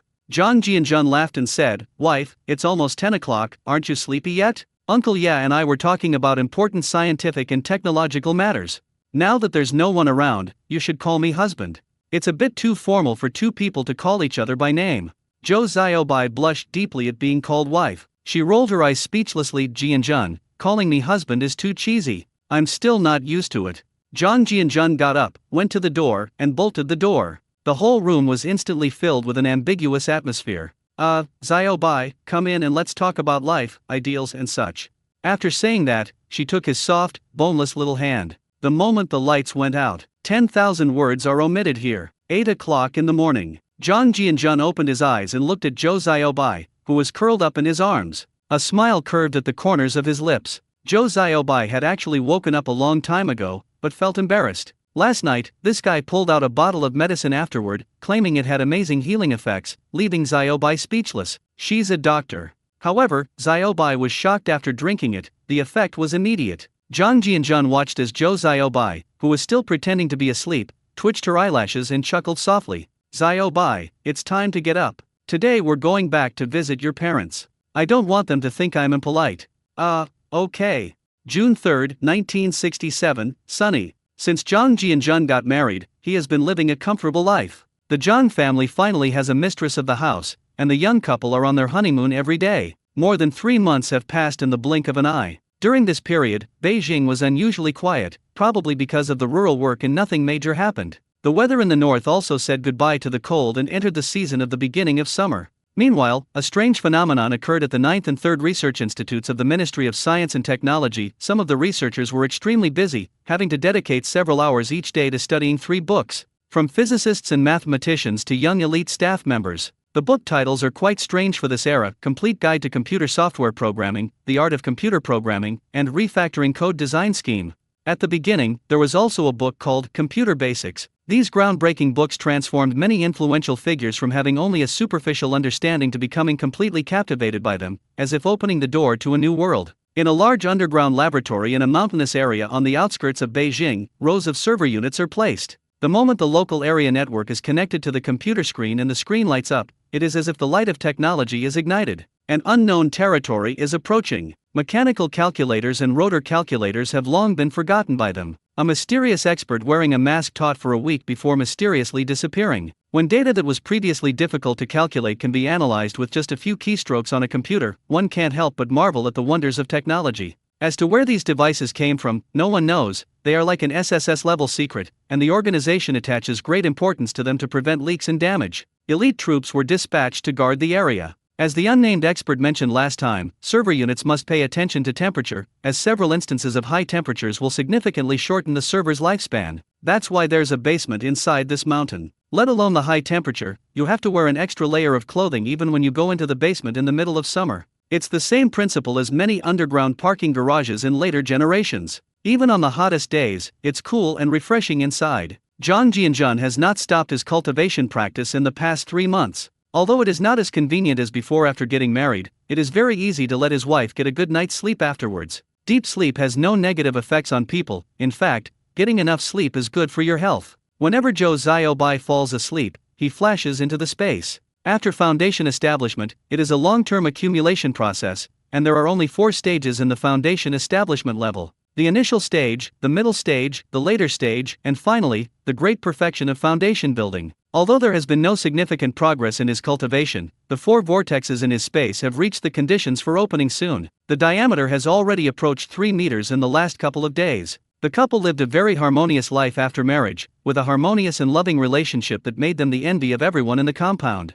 A month ago, unable to resist Zhou Xiaobai's coquettishness, he had no choice but to arrange for her to work at the steel rolling mill. Zhou Xiaobai did not choose to become Jang Jianjun's secretary, saying that she could not let others say that she got the position because of her husband. In the end, she became a factory doctor in the medical department of the steel rolling mill. History may have changed her fate, but it did not change her profession, and she was able to pursue her major as she had wished. Office of the Deputy Director of the Steel Rolling Mill. Jang Jianjun glanced at his watch. It was almost 6 o'clock. He tidied up the documents on his desk, put them in the drawer, finished his work, and left the office. Just as I reached the corner of the stairs, the workday bell rang. Workers from the steel rolling mill poured out of every workshop like a tide. The factory area was immediately bustling with people. Jang Jianjun leisurely got into the jeep and waited for Zhou Xiaobai's arrival. 5 minutes later, Zhou Xiaobai appeared beside the jeep, pouting her red lips as if she were very angry. Jang Jianjun opened the passenger door and laughed. "Who made my wife angry?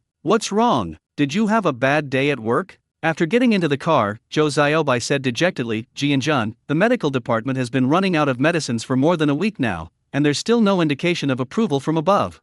The department is in dire need of hemostatic drugs and anti-inflammatory drugs. When workers get injured by falling objects or bumps, they only get simple bandages, and I'm a little worried about whether it will get infected and cause tetanus.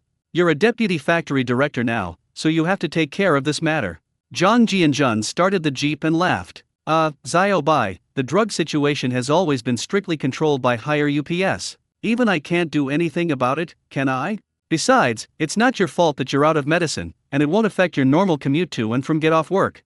Zhou Xiaobai's eyes lit up as if he had just thought of something. She said somewhat shyly, "Jianjun, I remember the medicine you gave me on our wedding day. Wasn't it quite effective? Could you get some for me?" Jang Jianjun, "Honey, please." Comrade Xiao Zhang's hand trembled upon hearing this. Goodness, that husband had really made him numb. "Xiaobai, the medicine I gave you is my own unique formula. It's too conspicuous to show it now, but I'll think of a solution regarding the medicine when I get back. Just be patient for a while, and I guarantee you'll be satisfied." Zhou Xiaobai was satisfied after hearing this, knowing that her husband would find a way if he agreed. Jang Jianjun could understand. Xiaobai was just like most passionate young people. She was very proactive and ambitious when she first started working, which made her feel uncomfortable when she had nothing to do. It would take her a year or 2 to adjust. 10 minutes later, the jeep stopped outside the compound. Oldian seemed to have forgotten the displeasure caused by his 2 sons and started wiping his peeling bicycle at the gate again. Seeing the smiles on Jang Jianjun and his wife's faces, I said, "Jianjun, you two have it so easy. Every time there are cars coming and going, you're protected from the wind and rain." Jang Jianjun smiled and said, "Uncle, life is about movement. Actually, I would like to ride a bicycle to and from get off work every day, but the organization has assigned me a car, and I can't let it gather dust. Otherwise, wouldn't we be letting down the organization's good intentions? At least riding a bicycle doesn't require burning gas, you just need legs." Yan Bagui was stunned by what he was saying, and it really made sense. Zhou Xiaobai nodded with a smile from behind. Just then, Hughes's mother, Wang Gizi, came in carrying about 10 oranges. Yan Bagui saw Wang Gizi's face darken and stiffen. He quickly turned his head away. Old Yan had a hurdle he couldn't get over. Yuli had married Hughesy. Comrade Lao Yan always timed his bicycle cleaning precisely to the right moment, because seeing Yuli would be even more awkward, especially since their two families lived in the same front yard. Zhang Jianjun saw Wang Gizi carrying about 10 oranges and smiled. "Aunt Wang, are you buying these fruits for Lanlan?" Aunt Wang glanced at Yan Bagui before turning back to smile and said, "Jianjun, my daughter doesn't really like sour food, and Yuli has been feeling nauseous for the past 2 days for some reason." Hughesy felt sorry for his wife, so he gave me some money to buy some sour oranges. "Come on, Xiao Bai, Jianjun, each of you take one and try it, but they're quite sour." Zhang Jianjun, Zhou Xiao Bai. Yan Bagui nearly threw the rag away. His face, which had already darkened, turned purple, and his breathing became rapid. He was completely devastated. Feeling nauseous? A combination of words like wanting to eat sour things. If he still doesn't understand, then he's wasted over a decade of teaching. This is absolutely awful. After get off work, everyone at Hongsing compound received another bombshell piece of news. Yuli is pregnant. This is another hot topic since Zhang Jianjun got married. The scene at Comrade Xiao Zhang's wedding was quite spectacular, with a mysterious figure standing by. Both the dishes and the drinks left a lasting and unforgettable impression on the neighbors in the courtyard. I thought that the compound would enter a period of calm and uneventful times ahead. Unexpectedly, Yuli became pregnant only 3 months after marrying into Hughes's family. One has to admire how vigorous the 18-year-old young man is. At the same time, he thought of Yan Jiichin, who was thousands of miles away. Yuli has been with the Yan family for 6 or 7 years now, hasn't she? They were together for so long without her getting pregnant, but she got pregnant as soon as she joined Hughes's family. It's not very harmful, but extremely insulting. As a result, the residents of the compound, driven by their love of gossip, started thinking about Su Daimao. "Ah, we're in the same boat." Su Daimao was also shot even while lying down. The Yan family is now in the eye of the storm, and old Yan has fallen into seclusion again. He originally thought it was because Yuli couldn't get pregnant, but he didn't expect things to turn out so quickly. No wonder Yuli got divorced after just one argument. Her son might be short and weak. He completely forgot about his beloved bicycle. What? Let's just wipe the feathers and lay low for a while before talking about it. Zhou Xiao Bai is cooking on the stove. This once pampered young lady, who never lifted a finger in the kitchen, has, after more than 3 months of observation and learning, already wields the spatula with impressive skill. It seems that Zhou's mother's teachings had an effect. It only caused Zhang Jianjun to suffer for a period of time, eating terrible food for more than 2 months in a row. When there was no other way, he had to use mental guidance. It was like a sudden enlightenment that made Zhou Xiaobai's cooking skills improve by leaps and bounds. At least now the taste of his dishes is acceptable. Zhang Jianjun added firewood to the stove and said with a smile, "Xiaobai, go out and stew that old hen later. I feel like we're about to have some guests." Zhou Xiaobai ladled the fish soup from the pot into a large porcelain basin, and rolled her eyes when she heard her husband's words. "Jianjun, I think you're just greedy. Do you really think you're some kind of fortune teller? Sitting there, you can predict whether someone will come or not. Hee, honey, don't you believe me? My intuition has never been wrong. In a few minutes, you'll see how amazing a person's sixth sense is." In fact, Zhang Jianjun knew that a military vehicle had stopped outside. For a Foundation establishment expert, even the slightest movement within 100 meters is detectable without using divine sense. His father-in-law and mother-in-law came over. This was the 3rd time the elderly couple had visited since their marriage. "Ever since my father-in-law tasted tiger bone wine, he has come over at least once a month." The elderly couple's nightlife has become much richer, and Zhang Jianjun even wonders if his father-in-law's drinking habits might lead to him having another brother-in-law. Zhou Jinyi suffered from multiple hidden ailments due to the war. So, the fact that they couldn't have another child after having Zhou Xiaobai is a regret for the couple. Over the years, thanks to the treatment with spiritual spring water, Zheng Yuan pills, and tiger bone wine, he has fully recovered. Who knows? Zhou Xiaobai assumed that her husband wanted to eat chicken and went outside to catch an old hen from the coop. As soon as she stepped out of the house, she saw her parents carrying fruit and walking over with smiles on their faces. Zhou Xiaobai. He muttered to himself, could he really be a demigod? "Dad, Mom, I've missed you so much. Jianjun just asked me to catch an old hen, saying that someone was probably coming over soon, and I didn't believe him, but you two actually came." Upon hearing this, Zhou Jianyi and his mother exchanged a smile, feeling a sense of gankai, a complex emotion encompassing both admiration and reflection. Their daughter is both naive and lucky. She doesn't even know that her husband is such an extraordinary person. Zhou's mother smiled and said, "Xiaobai, I think you've gained a little weight these past few months. Did Jianjun save all the good food for you?" Looks like this kid is pretty good, he knows how to care for our daughter. Zhou Xiaobai said, Mom, no one else has gotten fat. Jianjun and I share our food. Dad, I noticed that you've gotten fatter and your hair has turned black. Zhang Jianjun came out to greet them with a smile. Dad, Mom, please come in first. The tea has already been brewed. Looking at the still tidy furnishings in the main room, Zhou Zhenyi's nodded in satisfaction. Every time he came to his son-in-law's house, it was always very clean and tidy. Even the marble floor was spotless. When Zhou's mother came over, she didn't act coy and helped her daughter cook. Jianjun, the organization originally planned to give you a courtyard house, but you acquired a lot of land last time. Old Ye even asked me why you acquired so much wasteland. I can only say I don't know. Your house is a bit old, but it's enough for 2 people for now. The rooms are arranged quite nicely. Zhang Jianjun laughed and said, I've only told you before about the purpose of acquiring the factory buildings. Actually, I'm not in a hurry about the housing issue, we have enough for now.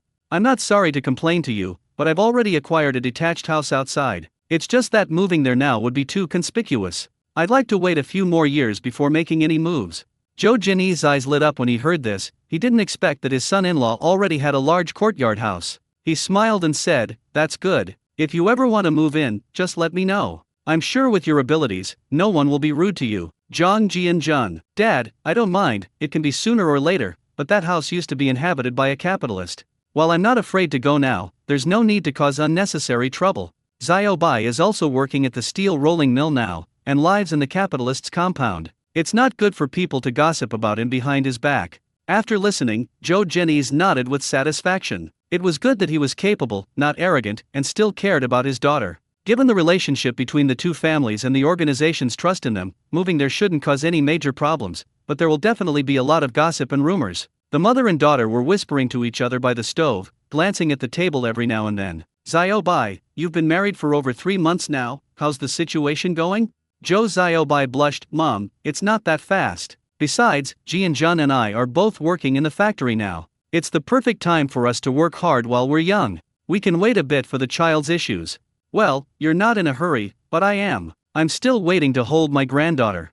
Zhou Xiaobai. Time passed as the group chatted. After 4 dishes were served, Zhang Jianjun got up and mysteriously took out a bowl of milky white soup from the cupboard. Zhou Xiaobai knew what it was, she had even drunk it before. The taste was naturally incredibly delicious, something that could only be experienced intuitively and not described in words. After drinking it, she felt extremely comfortable and relaxed all over. At the time, Zhang Jianjun even said that this was for the 2 of them alone. Unexpectedly, Zhang Jianjun had already prepared a gift for his parents when they came. The silly girl was overjoyed. Her husband valued his parents very much and didn't pry into when the baby was born. Zhang Jianjun didn't take it out at first because he was afraid the others wouldn't be able to handle it. This is a gradual process. After being cleansed by the spiritual spring water and the enhancing essence pill, the spirit beast meat will not be too much for them as long as they are careful with their portions. Zhou Zhenyi's family did indeed enjoy a good life. The elderly couple curiously each took a spoonful of soup and drank it down. Their whole bodies felt as if they were soaking in a hot spring,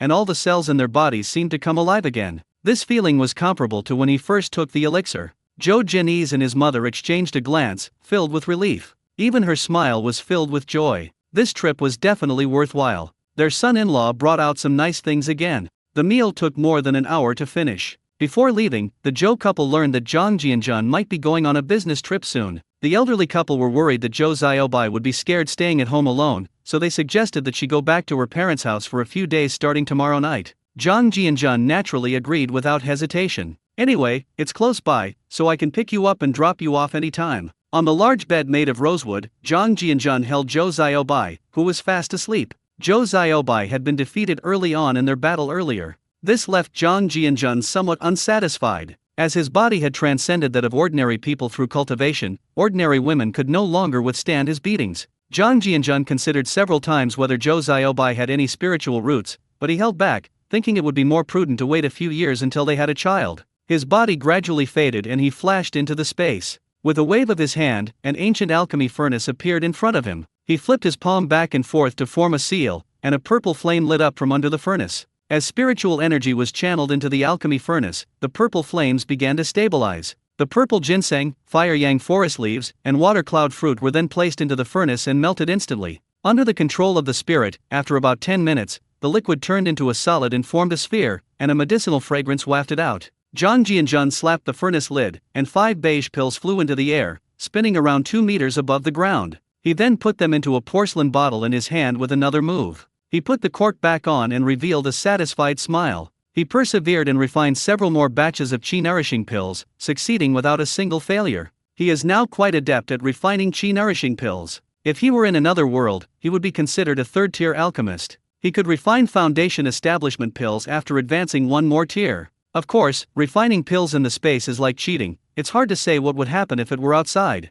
Unfortunately, he currently lacks 4th-tier spiritual herbs and pill formulas. Zhang Jianjun glanced at the 4 vortexes above his head, which had all shrunk to about 3 meters in size. Only a small circle in the center of the blue mirror was not completely covered. It seems there's a real possibility of it opening tomorrow. I wonder if the previous few planes have changed. There are supposed to be 4 passages, but for him, there's no choice. If it's still a choice of 3, then I'll be frustrated. Zhang Jianjun came to the ancient well and began to meditate. He took a qi-nourishing pill, held his breath, and began to circulate his qi through the great circulation. 4 hours later, Zhang Jianjun quietly slipped into bed again. He held the sleeping Zhou Xiaobai in his arms and drifted off to sleep. After washing up in the morning, the couple ate a bowl of egg noodles to save time and then left home together. Although simple, it tastes very refreshing. Zhang Jianjun specially made this batch using flour from his spatial storage to take care of his wife. After the two got into the car, Zhou Xiaobai asked curiously, Jianjun, you said last night that you were going out for 2 days. Is it safe on the road now? You've always been so secretive, so I've never had the nerve to ask. Zhang Jianjun started the jeep and laughed, Xiaobai, you know how capable your husband is these days. Besides, all the bandit-infested areas in the mainland have been cleared out. What danger could there be? This trip was also a mission assigned to me by the organization. Although we are a married couple, you should know about the confidentiality regulations. Zhou Xiaobai smiled and nodded, as long as it's not dangerous, I don't care what you're doing out there. As Zhang Jianjun drove, he replied, yes, my wife is so understanding. She'll definitely bring you something delicious when she comes back. Zhou Xiaobai's lips curled up, revealing shallow dimples. Since marrying Zhang Jianjun, she has completely unleashed her foodie nature and has no idea where her husband gets so many strange and unusual things from. 10 minutes later, Zhou Xiaobai was taken to the medical department, and the car returned to the area below the administration building. As I was going upstairs, I happened to see Fatty Zhao on the stairs. He was panting heavily and his forehead was covered in fine beads of sweat because the weather was getting hot. Zhang Jianjun was a little worried about this round body. He lost his footing and rolled off. Fatty Zhao spotted the young man behind him as he turned the corner of the stairs. His body jiggled with fat, revealing a smile that made the scars on his face look particularly menacing. Good morning, Deputy Factory Director Zhang. It's really hot today. Zhang Jianjun smiled and said, Deputy Director Zhao, it's only June now, or May in the lunar calendar. I don't know if it's hot or not, but you should probably lose some weight. Zhao Jianxi took a few breaths and laughed awkwardly. Deputy Factory Director Zhang is right. When I was young, I was about the same size as you, and I was quite a handsome young man back then. Sigh, I've lived a very frugal life, never indulging in lavish meals, but after turning 30, I don't know why, I gain weight even from drinking water.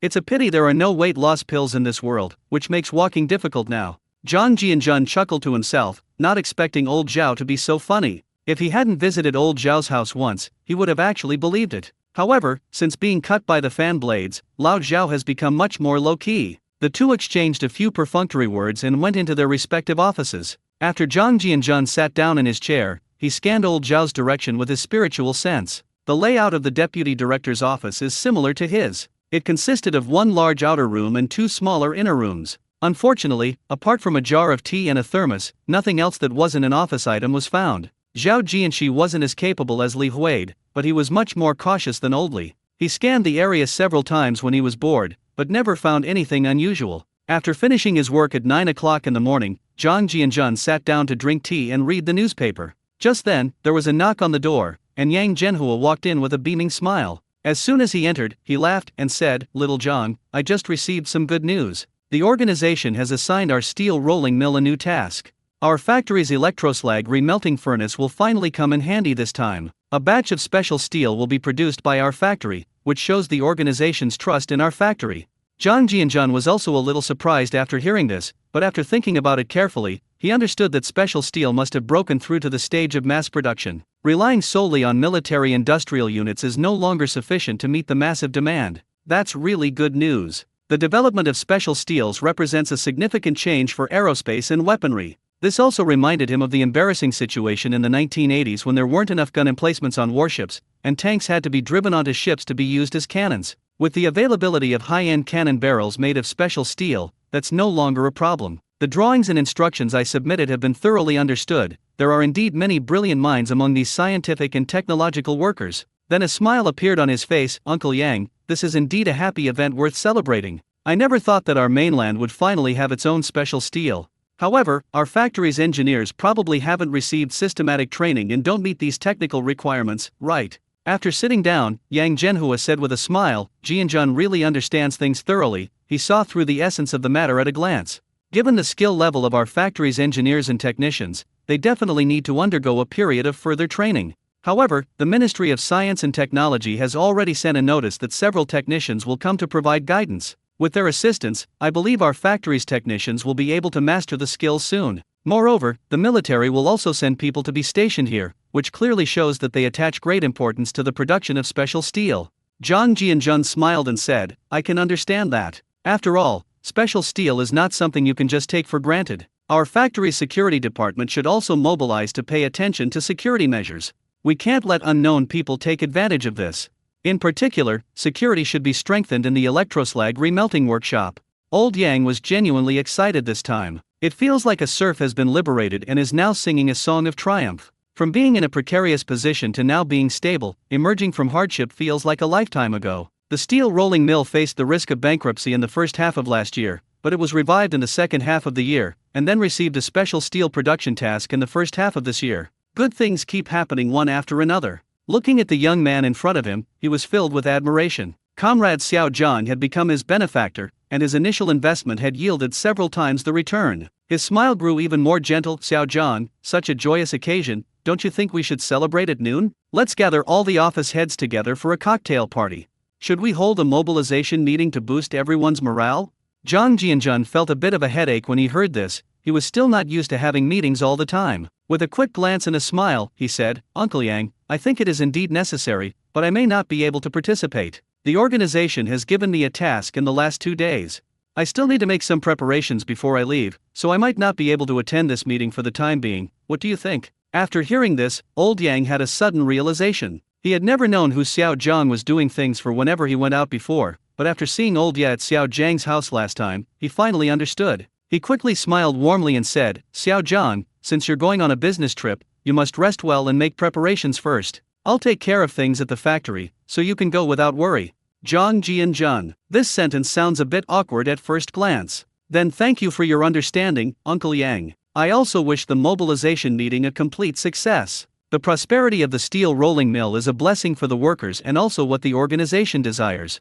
Yang Zhenhua looked like he deeply agreed, and stroked the stubble on his chin with a smile. The organization values our steel rolling mill so highly, we should strive to do better and not let down the trust placed in us. I also wish Comrade Zhang a smooth business trip and that he will complete his mission perfectly. The two chatted for a few more minutes before ending the conversation, and Director Yang left in a hurry, full of excitement. After chatting for a while, the morning passed quickly. Zhang Jianjun didn't go to the canteen. Instead, he took out a Xiang fruit and sat down in his office to enjoy it. This first-grade spiritual fruit, which is similar to a cherry, tasted very good. He had lost interest in the food at the small canteen, but he felt something was missing if he didn't eat there, so he ate some small spirit fruits to satisfy his craving. Just then, there was another knock on the door. It turned out that his wife hadn't seen him in the cafeteria before and thought he was too busy, so she brought him a lunchbox. Zhou Xiaobai, wearing a white coat, walked in. Her eyes lit up when she saw the fruit on Zhang Jianjun's table, and her curious eyes stared over. Jianjun, what are you eating? It looks like a cherry, but it seems a little bigger and the color is much brighter. I thought you were busy at noon and worried you wouldn't have time to eat, so I brought you a lunchbox. Turns out you were sneaking a bite here. It's so sweet. Before Zhou Xiaobai could speak, a purple sun fruit was stuffed into his mouth. With a slight suck, it turned into juice that exploded on his taste buds. That slightly sour taste with a refreshing sweetness is incredibly enjoyable. Without even complaining, her eyes turned into crescent shapes as she picked up another one and started eating it. Zhang Jianjun didn't bring it out before because he was afraid it would be difficult to explain. Things like pills and spiritual spring water could be described as formulas. But you can't make a fruit with medicinal properties stay intact no matter how much you pull it. Zhang Jianjun laughed and said, How is it, Xiaobai? Is it delicious? This fruit was brought back from abroad by a friend of mine. I was going to let you try it when I went back tonight. After eating 2 pills, Joe Ziobai felt a warm, soothing sensation in his stomach, with a warm, comforting feeling coursing through his body. He found it all quite incredible. How could someone who studies medicine be truly stupid? She is, after all, from a military family. Zhang Jianjun has too many secrets, she's just pretending not to know. She said with a playful smile, Jianjun, I never see you in any of the canteens. You're not always sneaking food in the office, are you? Ziobai, the food in the cafeteria is terrible. I've gotten used to your cooking, and now the cafeteria food tastes like nothing at all. You've spoiled my stomach. Zhou Ziobai picked up another one and put it in her mouth, a smile appearing on her lips and her dimples faintly visible. She loved hearing those words. Jianjun, are you leaving for your business trip today or tomorrow? When will you be back? Looking at Zhou Ziobai dressed as a doctor, Zhang Jianjun felt a little itchy inside. He chuckled and said, I've been waiting for a call too, but don't worry, I'll drop you off at your parents' place tonight before I leave. It's getting a bit hot at noon, aren't you feeling stuffy wearing that white coat? Let's go inside to the lounge and sit for a while to discuss the details of going out. Zhou Ziobai sensed something was wrong, but didn't think much of it. She wondered what other bad intentions her husband might have. After closing the door to the break room, Zhang Jianjun drew the curtains. Zhou Ziobai's face immediately turned red when he saw this scene. Jianjun, what are you doing? This is an office. Zhang Jianjun pulled Zhou Ziobai into his arms, and his large hands began to roam up and down her body. Ziobai, I'm about to go on a long trip. We won't see each other for several days. Before I leave, we need to study ergonomics. Don't touch me like that, it's not appropriate in broad daylight, is it? Half an hour later, the lunch bell rang, and Zhou Ziobai walked out of the break room with a flushed face. Before leaving, she rolled her eyes at Zhang Jianjun with a charming look. Her husband is great in every way except that he's too strong in that area. He's been really putting her through the ringer lately. If this were ancient times, she would definitely take him a concubine. If it weren't for proper nourishment, I probably wouldn't have been able to hold on much longer. In the afternoon, Director Yang held a mobilization meeting. The heads of various offices were basically present, except for Zhang Jianjun. Everyone has gotten used to Comrade Zhang's habits. Only Deputy Director Sun was very unhappy because when he went to the toilet, he saw old Yang walking out of the Deputy Factory Director's office with a smile. It's surprising that a high-ranking Deputy Director like him would attend the meeting, while a young Deputy Factory Director would never attend. Why would the organization value someone so much for someone who is so unambitious? It's already enviable that someone so young already has a private jeep, but it's a bit puzzling that the factory's top manager would take such good care of him. He glanced at Zhao Jianxi beside him and asked softly, Old Zhao, why didn't Deputy Factory Director Zhang come today? Don't you have any thoughts on this?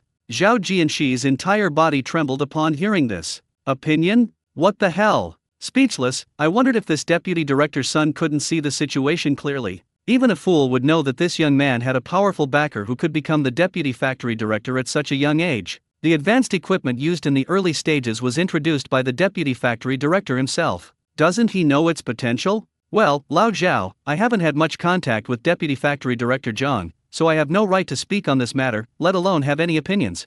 Then he pointed to the ceiling of the conference room. Deputy Director Sun's face darkened, as if he didn't know that Zhang Jianjun had connections. It's just that everyone in their position has some kind of powerful backer. Zhang Jianjun never expected that his absence from this meeting would cause someone to be jealous, given the countless meetings he had missed. Naturally, he didn't take it to heart. When Zhang Jianjun got off work in the evening, he took Zhou Ziobai back to her parents' home. I declined the elderly couple's invitation to dinner and hurriedly returned home, because what was bound to happen has finally happened. The vortex in my hand lit up. A jeep left the Zhou family compound and sped through the streets and alleys of Beijing. We left the city in less than half an hour. The jeep stopped at a bend in the desolate highway in the southern suburbs, vanishing from the spot as if it had evaporated into thin air. Zhang Jianjun silently recited the difficult arcane incantation, and his entire body began to gradually become ethereal and fade away. The master bedroom on the third floor of Villa Number 7, Repulse Bay, Xiangjiang. A six-pointed star array suddenly lit up on the floor, and 3 seconds later a tall, slender figure appeared in the array.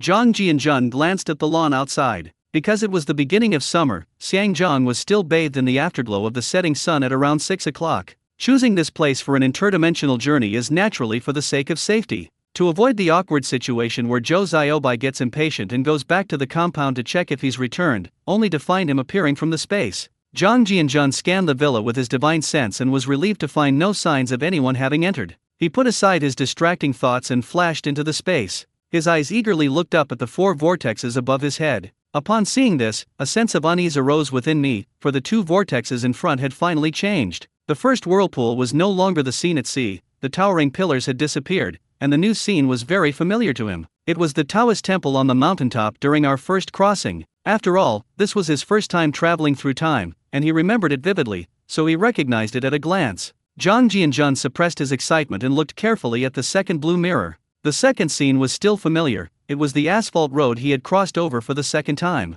I remember encountering a situation as soon as I passed through, and having a strange fight with someone in an SUV. Even with the SUV still inside his own space, Zhang Jianjun's heart pounded, and he hurriedly looked at the third blue mirror. Unfortunately, it's still that same image of a steel dock. Azeroth didn't appear during the third time, which made him slightly unwilling. Zhang Jianjun was momentarily lost in thought, then a glint appeared in his eyes. Since the scenes from the previous two times had repeated themselves, the scene from the third time would surely appear again. It's just a matter of time. I wonder how his elven lover and his child are doing, and how many years have passed in Azeroth. Once there is a child, there will inevitably be a bond. Zhang Jianjun composed himself and focused his gaze on the fourth blue mirror. The fourth mirror image is an endless plain, dotted with simple thatch tents, and a very wide river at the horizon. There stands a towering, endless mountain range that is awe-inspiring at first glance. It is the highest known mountain on Earth, and even Mount Everest is just a small fry compared to it. Because Mount Everest can still be seen in its entirety from a distance, and this mountain looks like a pillar supporting the sky. This left Zhang Jianjun somewhat puzzled. What was going on with such a vast plain filled with densely packed thatched huts? Could this be a tribal group from an ancient civilization? And what could possibly be inside that majestic and magnificent mountain? Zhang Jianjun was deeply moved as he watched. I can't help but wonder if this is an ancient civilization, otherwise it wouldn't have such a vast world, or at least it wouldn't be on Earth. The first two are familiar, but this one is a bizarre world. The fourth passage seems worth considering. Humans are always full of desire to explore the unknown. Zhang Jianjun was no exception. I was completely awestruck by that mountain. After making up her mind, she put on a black robe, a pair of antique python skin boots, and the green jade ring. With his body suspended in midair, he plunged headfirst into the fourth passage. Although he had experienced the spatial passages several times, the tearing force within them still made his scalp tingle, and he always felt like he would be swallowed by the void. 3 seconds later, Zhang Jianjun appeared in a desolate open space. Not far away, there was a naked child, about 10 years old, but Zhang Jianjun couldn't be sure if it was a child, because although the face was young, the child was at least 1.6 meters tall. His dusty face was filled with horror as he stared at him, mouth agape. When Zhang Jianjun's eyes swept over, he screamed, "A ghost!" Then he took off running and headed towards the rows of thatched houses at the back. Zhang Jianjun quickly glanced at it and confirmed that it was undoubtedly a child. Well, apart from the hair, the whole body was bald, so it probably hadn't fully developed yet. At this moment, he sensed something unusual. He felt incredibly comfortable breathing in the air and used his divine sense to perceive that the mouth of the child was wide open. The spiritual energy in his consciousness turned into a white mist, as if it would turn into raindrops if it were any denser. Zhang Jianjun looked much the same as the child when he saw him, his face showing disbelief as if he had seen a ghost. Holy crap! Did I just travel directly to the immortal realm, or some kind of sacred cultivation ground? The concentration of spiritual energy was dozens of times higher than that in his space, and it appeared to be incredibly pure without any impurities. Even the spiritual energy lake in his dantian seemed to be awakened. It begins to operate on its own. Like parched land receiving the nourishment of spring rain, the cracked earth desperately absorbs the sweetness of the rainwater. This phenomenon, appearing for the first time, is simply unbelievable. Just as Zhang Jianjun was standing still, sensing the changes in his dantian, a robust old man and a young girl walked over. Why do we say he's muscular? Because the old man was only wearing a leather skirt on his lower body, and his muscles were bulging, exuding explosive power. A girl dressed in the same outfit followed behind. Zhang Jianjun's eyes almost popped out of their sockets from looking at it. My goodness! He's so damn tall and muscular. The girl, in particular, must have been about 1.9 meters tall, and her breasts, devoid of any technology, swayed back and forth with her steps. Her clear, watery eyes held curiosity, and her gentle, oval face and upper body were as smooth and white as jade. The girl scanned Zhang Jianjun up and down, her clear eyes sparkling even brighter when she noticed the black robe he was wearing. Her slender waist swayed back and forth, her flat stomach with no excess fat showed obvious ABS, and her 2 long legs outside the leather skirt were charming and alluring. They didn't even have shoes on their feet. The old man was about 2 meters tall, and the magical power emanating from him was like a vast ocean, yet it was also like a stagnant pool. As long as there is spiritual energy present, a cultivator's magical power will circulate automatically through the meridians of their entire body, and this robust old man's spiritual power seems to be something he was born with. Generally, they haven't had any systematic training. This made Zhang Jianjun start to doubt his life again. Damn it, I'm a foundation establishment expert, and this peasant from a primitive tribe can't even see through the fluctuations of magic power? That's too ridiculous. This world is absolutely insane. Zhang Jianjun wiped his nose, thankfully it didn't feel wet. The grapes in the space seemed to be ripe. The old man saw Zhang Jianjun and asked in confusion, "Little boy, which tribe are you from? Why are you suddenly here? You look so weak and frail, don't wander around aimlessly. Recently, demons have been appearing everywhere. A little kid like you isn't even enough to fill their teeth. They take a whole child in one bite." Zhang Jianjun was shocked when he heard this. Good heavens, the appearance of the demon race is too frightening. The fact that demons are called a race proves that they are an intelligent species. It's easy to imagine how dangerous this world is. In the end, Zhang Jianjun was speechless. What the hell was this about a foundation establishment expert being physically weak? However, after seeing the old man's magical power fluctuations in physique, well, it seems that I am indeed too weak. He quickly pretended to be confused. "Grandpa, where is this place? I was playing at home when a strong wind suddenly blew me into the sky, and then I drifted to this place." The old man then seemed to suddenly realize what was happening. Oh, could it be the evil wind? A while ago, a giant rock passed by and swept away many humans. Alas, poor children. But you're really lucky to be alive. It can still land safely. Zhang Jianjun, are there people who cover up lies for others?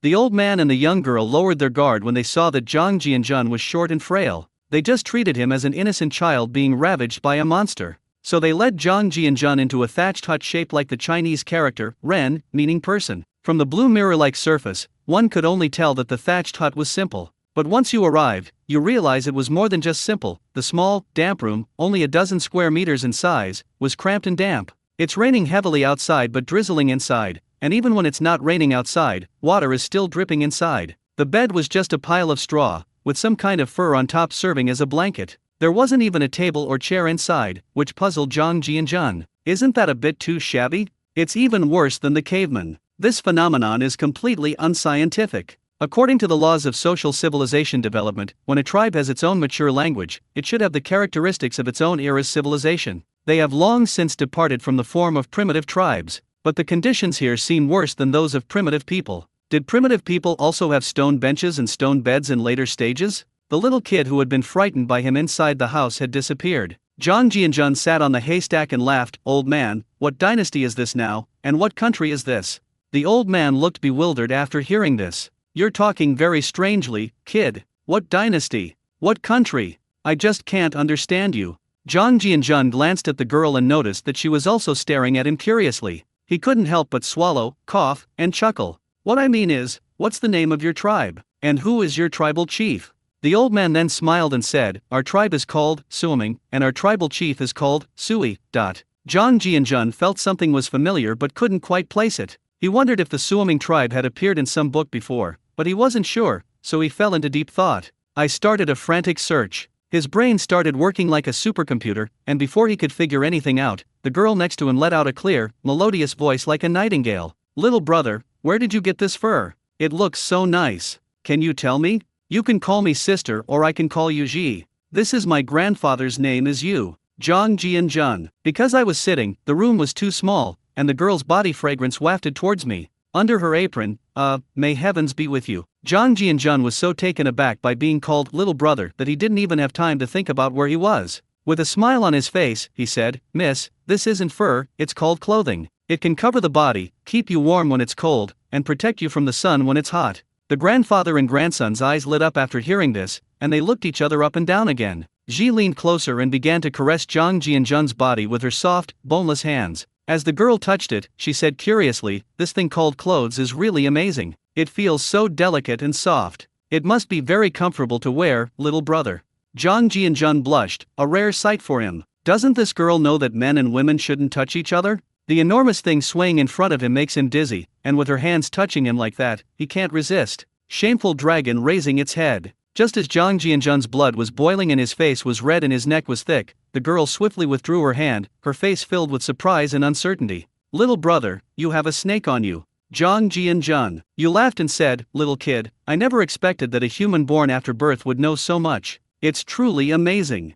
Could you tell me where these clothes came from?" And what are they made of? Zhang Jianjun took a deep breath to calm himself down, but the old man's words almost made him lose his composure again. What the heck is this human race the day after tomorrow thing? A terrible thought came to mind. The incredibly dense spiritual energy in the air made him gasp. Could this be the human race from the primordial era? This is a plane far more awesome than any immortal realm. The more Zhang Jianjun thought about it, the more horrified he became. The primordial world is a place that everyone who knows it knows. It was a time when golden immortals were everywhere and great Luo immortals were as rare as dogs. It was undoubtedly the number one plane in the known world. If this were the primordial era, he, a mere foundation establishment cultivator, would be even less than an ordinary person, the kind of person who wouldn't even be considered cannon fodder. In the primordial era, the 3,000 humans that the goddess Nuwa created with her hands were called the primordial human race. The 120,000 humans who emerged from the whip are the postnatal human race. Humans start at the earth immortal realm, and although their cultivation systems are different, they are still immortal beings. Moreover, the lifespan of the innate human race is measured in tens of thousands of years. Zhang Jianjun was genuinely alarmed this time. This place was far too dangerous. Even if Thulhu came, he would be reduced to ashes. The single C-stabilizing pearl in someone's hand is a miniature world in itself. He couldn't even withstand the aura emanating from any random monster, let alone fight it. This is no ordinary cultivation world. Since the goddess Nuwa created humans from the primordial soil, the heavens have bestowed upon her a great deal of merit, transforming her from a quasi-saint into a saint of merit. After becoming a saint, the goddess Nuwa forgot about the human race and opened a cave in the depths of chaos, and from then on she never cared about the human race again. In addition, since Nuwa herself was a demon, she turned a blind eye to the demons eating people. The demon race was at its peak during this period. Demons below the golden immortal level were considered minor demons, while the powerful ones were ridiculously strong. The Great Sun Golden Crow Emperor Jun, the Demon Master Kunpeng, Bai Ziyi, Yingzhao, Zhuiying, Shangyang, there are countless great demons at the quasi-saint level. After humans became an intelligent race, they were targeted by the demon race and became food for the monsters, who nearly wiped out the human race over millions of years. Fortunately, humans have an extremely strong ability to reproduce. Otherwise, it's hard to say whether it will even exist in the future. How could Comrade John not feel numb? This isn't a question of whether he's afraid of death or not. He doesn't even have the right to be afraid of death. The aftershocks of a battle could kill him. The grandfather and grandson stared at Zhang Jianjun, mouth agape, speechless, and shook their heads with pity. What a lovely baby, now driven mad by a monster. Zhang Jianjun recovered from his shock and felt extremely embarrassed as he saw the two people staring at him with strange looks. This was the first time he had lost his composure in front of others since he had established his foundation. Looking at the old man in front of him, he swallowed hard. No wonder he couldn't understand the old man's magical power level. He was very likely a human of innate nature. Old man, do you know the goddess Nuwa? The grandfather and grandson were shocked upon hearing this. You're too bold, child. You can't call the saint's name directly except during sacrificial rites. Be careful, or the goddess might slap you to death in her anger. Every tribe has a statue of a goddess. Do you think we know that or not? Zhang Jianjun's eyes bulged again. The realization of his dream was truly absurd, and a sense of absurdity welled up in his heart. This system completely ignores his life or death after it goes offline. Forget about high magic planes. Isn't the beginning all about leveling up by fighting monsters in the small map of the starting village? This is a total prehistoric event. Zhang Jianjun wiped away non-existent beads of sweat from his forehead. He cleared his dry throat. He gave an awkward but polite smile and said, "Grandpa, look, I've been so frightened by the monster that I've forgotten a lot of my past memories." Yu's expression softened after hearing this. "Little one, you still haven't told me what your clothes are made of. Do you remember now?" The girl's eyes lit up after hearing this, and she looked at Zhang Jianjun expectantly. Zhang Jianjun had no choice but to share what he knew. "Grandpa, clothes need fabric first, and fabric comes from textiles. There's a plant whose bark is peeled off, soaked in water, and then dried to expose the fibers." The grandfather and grandson were illiterate. Zhang Jianjun had no choice but to use gestures and drawings to explain each step of the weaving process. They also drew a model of the shuttle used in spinning and weaving on the ground. After his tireless efforts, the grandfather and grandson finally gained some understanding. The moment the girl nodded and said she understood, strange phenomena appeared in the sky, with wind and clouds surging. Purple aura rises from the east between heaven and earth. The entire tribe felt a powerful pressure and looked up at the sky in fear. Clear springs flowed across the barren land, lotus blossoms bloomed, blue clouds filled the sky, and sweet dew fell. A purple cloud, carrying a radiant glow, drifted over, splitting in two and unleashing a torrent of golden light. The three people in the room were filled with anxiety and unease under the oppressive aura. Zhang Jianjun was particularly distressed and almost collapsed to the ground. After Zhang Jianjun and the girl were locked onto by the two beams of light, it was as if they had been freed from invisible shackles, and the terrifying pressure between heaven and earth suddenly disappeared. The beam of light transformed into energy and surged wildly into their bodies. The initial feeling of comfort was like a lover's massage, making you groan with pleasure. It is also like the warm and peaceful embrace of Mother Nature. Zhang Jianjun's beam of light was clearly much thicker than the girl's. When he was enveloped, his whole body became a container, and the spiritual lake in his danchan autonomously absorbed the merit energy. The lake began to rotate rapidly like a vortex. It felt good when it was first absorbed, but Zhang Jianjun couldn't stand it after less than 10 seconds. The energy of merit was too immense, far beyond what a foundation establishment cultivator like him could withstand. He felt his danchan begin to expand and was about to explode. Zhang Jianjun was so frightened that he lost his composure. If someone dies from being overwhelmed by good deeds, that would be an extremely bizarre death. Just as he was about to slip into the space and abandon his journey through the primordial world to run away, the merit energy on his body deflated like a punctured balloon. The energy of merit leaked out of his body and entered the body of the girl beside him. This made Zhang Jianjun breathe a long sigh of relief, and the feeling of about to explode immediately disappeared. However, the residual merit power in his body still circulated throughout his body, as if his entire body had become a medium, absorbing and transmitting it to the girl beside him. Zhang Jianjun immediately held his breath and focused his mind to circulate his energy through the great circulation. As soon as he started circulating his energy, a cracking sound came from his danchan, and he went directly from the early stage of foundation establishment to the middle stage. The small lake within his danchan expanded once more, continuing to frantically absorb the power of merit. The spiritual energy raindrops poured down wildly, and in less than 10 seconds, he felt a sense of fullness again. Just as Zhang Jianjun was about to break through the mid-stage and reach the late stage in one go, he was about to do so. At this moment, the strange phenomena in the world disappeared, as if everything that had just happened was an illusion. It felt like a dream. When Zhang Jianjun finished circulating his energy through the great heavenly circuit, he opened his eyes and was startled to see a beautiful young woman dressed in a purple hairpin dress with exquisite features. Her clear, large eyes were pressed against his face, looking at him curiously. Seeing Zhang Jianjun wake up from his cross-legged position, the girl stood up and bowed, her towering breasts almost falling off her collar and hitting him. "Weaver thanks you for your guidance, young brother. I will certainly live up to what I have learned and solve the problem of the human race being unable to cover their bodies with clothing." What? The weaving clan? Holy crap! Then there should also be Swirenshi and Yushayashi. Looking at the dress she was wearing, he saw it shimmering with light in his consciousness, the intricate floral and bird patterns on it seeming to come alive. Zhang Jianjun was utterly bewildered. This was ridiculous. He had somehow gained divine favor by teaching others how to weave cloth. As a result, when the merit entered the body, only 1/10 remained. Not only did the person almost die from overeating, but almost none of it was left. Not only was it leaked, but it was also directly leaked to the Ori clan, meaning that he became an Ori clan employee. If I'm not mistaken, the clothes that inexplicably appeared on her body should be an acquired merit-based spiritual treasure. Zhang Jianjun once again fell into a state of existential doubt. Fortunately, it wasn't all for naught. He broke through from the early stage of foundation establishment to the mid-stage of foundation establishment in one fell swoop. Is it possible that heaven cannot tolerate outsiders? Or perhaps one's cultivation level is too low and one's body too weak to withstand the baptism of a large amount of merit? There can only be these two explanations. Merit is the most peaceful energy in the primordial world, and also the most overpowered existence. Even with poor talent, one cannot succeed without the infusion of merit. According to the understanding, no amount of good deeds will overwhelm a person. The moment this thought popped into Zhang Jianjun's mind, it was as if he was locked in by a powerful force, which frightened him so much that he quickly abandoned his wild thoughts and was filled with doubt and uncertainty. This must be the legendary saying, "There are gods watching from above." Composing herself, she smiled and said, "Sister Zai, there's no need for thanks. Heaven has its own will among us. What is meant to be yours will be yours. I just gave you a push. Since you have been recognized by heaven, it is because you have accumulated merit through your kind heart."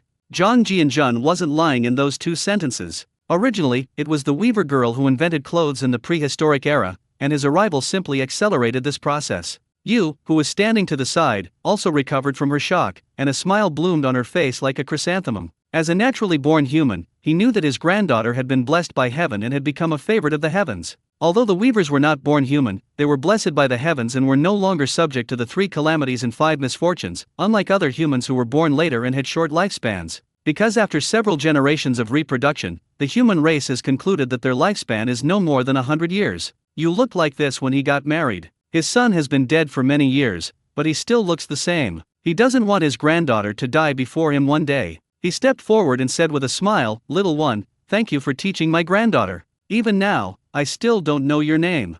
Zhang Jianzhun laughed and said, "Grandpa, a name is just a symbol. You can just call me Xiao Zhang. As for teaching me, I really don't dare to say that. It just proves that Sister Zai is intelligent and deserves this opportunity."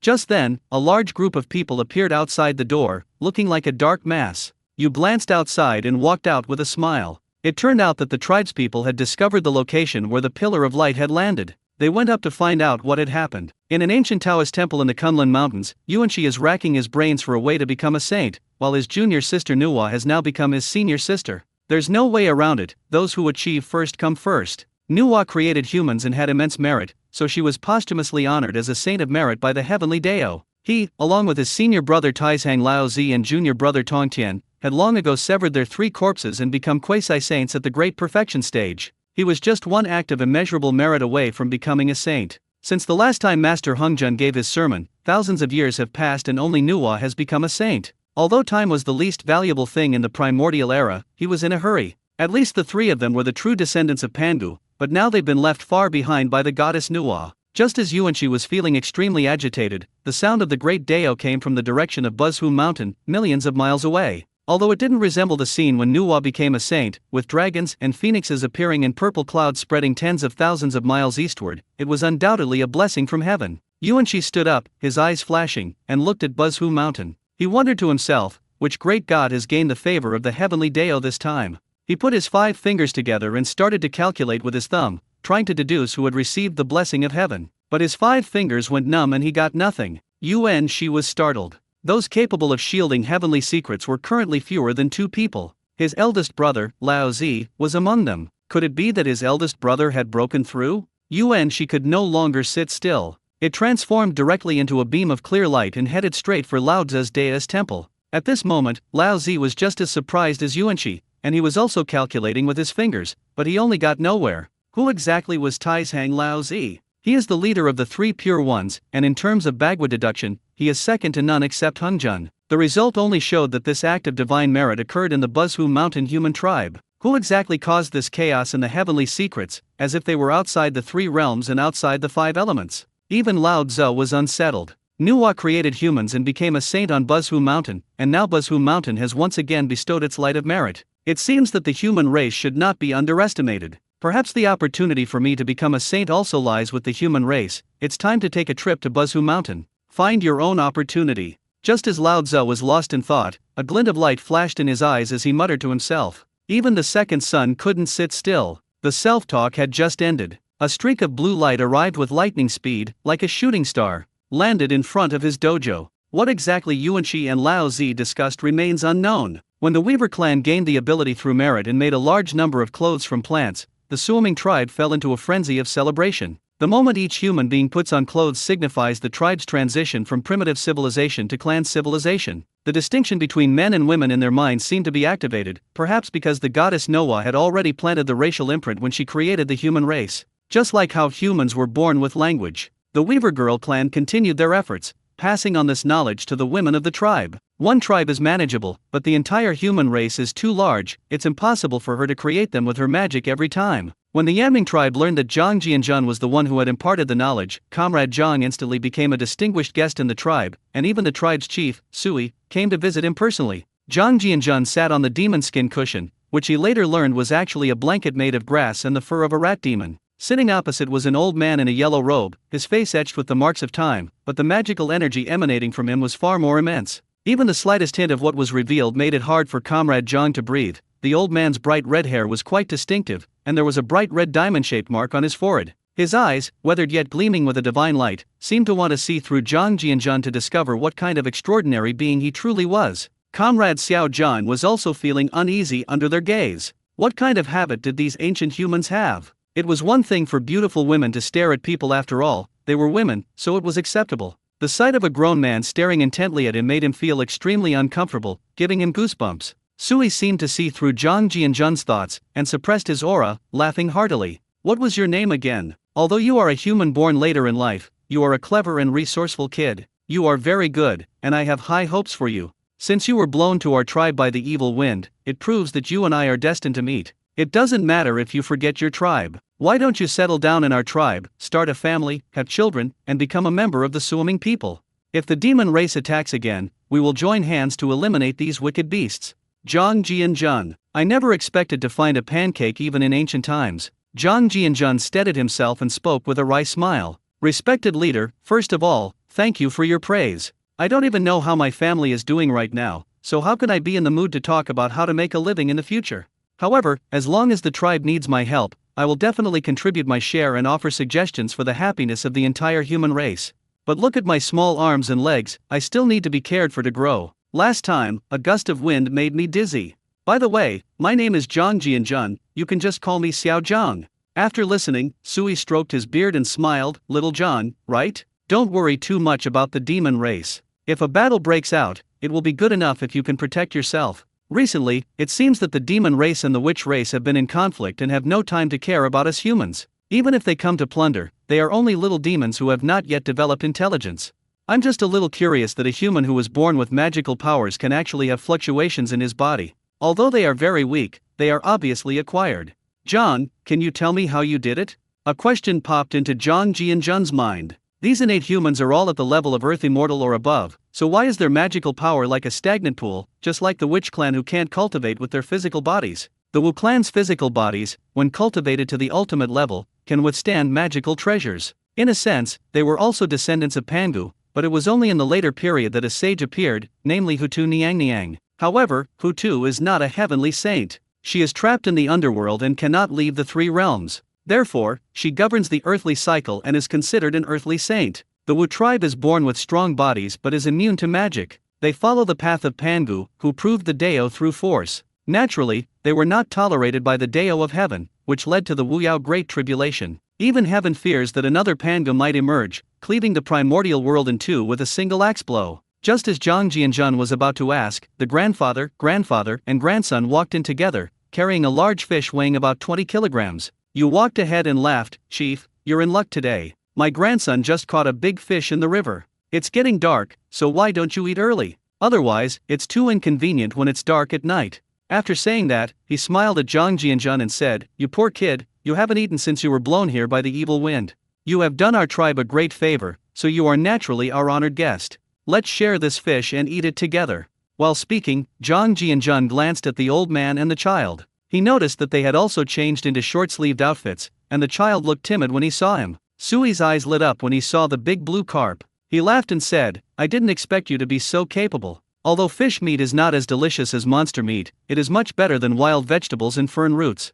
What followed made Zhang Jianjun's scalp tingle. You took out an obsidian knife and cut the fish meat into several pieces, then handed the fish head to the leader, Sui. Then they continued cutting it apart, handing over another bloody section of the fish. Sui opened his mouth and gnawed off a corner of the fish head in one bite, chewing it with an air of enjoying the taste. The sight of his mouth full of blood was unbearable, making Zhang Jianjun feel nauseous and his stomach churn. Even when eating sashimi, you wouldn't eat it like this. At least you would slice the fish as thin as a cicada's wing and dip it in various sauces. Zhang Jianjun, suppressing his nausea, quickly waved his hand in refusal. Curious, he asked, Old man, hasn't your tribe learned how to cook meat over a fire yet? Grilled fish should taste better than raw fish, right? Won't you get sick or something if you eat like this? After hearing this, the four people inside looked at Zhang Jianjun as if he were an idiot. Sui opened his mouth, took another bite, and laughed heartily. Little kid, don't you know that there was a heavy rain last time? The embers left behind have long been extinguished. You should be grateful that you have anything to eat now. Why bother about whether it's raw or cooked? Zhang Jianjun. Upon closer reflection, it became clear that in the early days of humanity, there were indeed no tools for starting fires, and they relied entirely on fires caused by thunder to store embers. When it rains, they are completely helpless and can only eat whatever they can grab raw. Just as the demons eat humans, they also eat other demons. At this moment, Shizai sat down next to him and asked with a smile, Little brother, aren't you hungry yet? You're too thin and weak, you need to eat more to grow taller. Zhang Jianjun's eyes darted around and he smiled, Sister Zai, I'm not hungry at all right now, but I know how to start a fire. Sui, who was gnawing on a fish head, dropped it to the ground, stood up abruptly with his eyes wide open, and appeared in front of Zhang Jianjun in a flash. Before Comrade Xiao Zhang could react, he was lifted into the air. He wanted to struggle to protest, but when he moved, he found that all his magical power was as if it were imprisoned, with no sign of it circulating at all. This is entirely a case of higher-ranking officials suppressing lower-ranking officials. Sui was extremely excited, and his eyes were glowing red. John, is what you just said true? Do you know how to start a fire?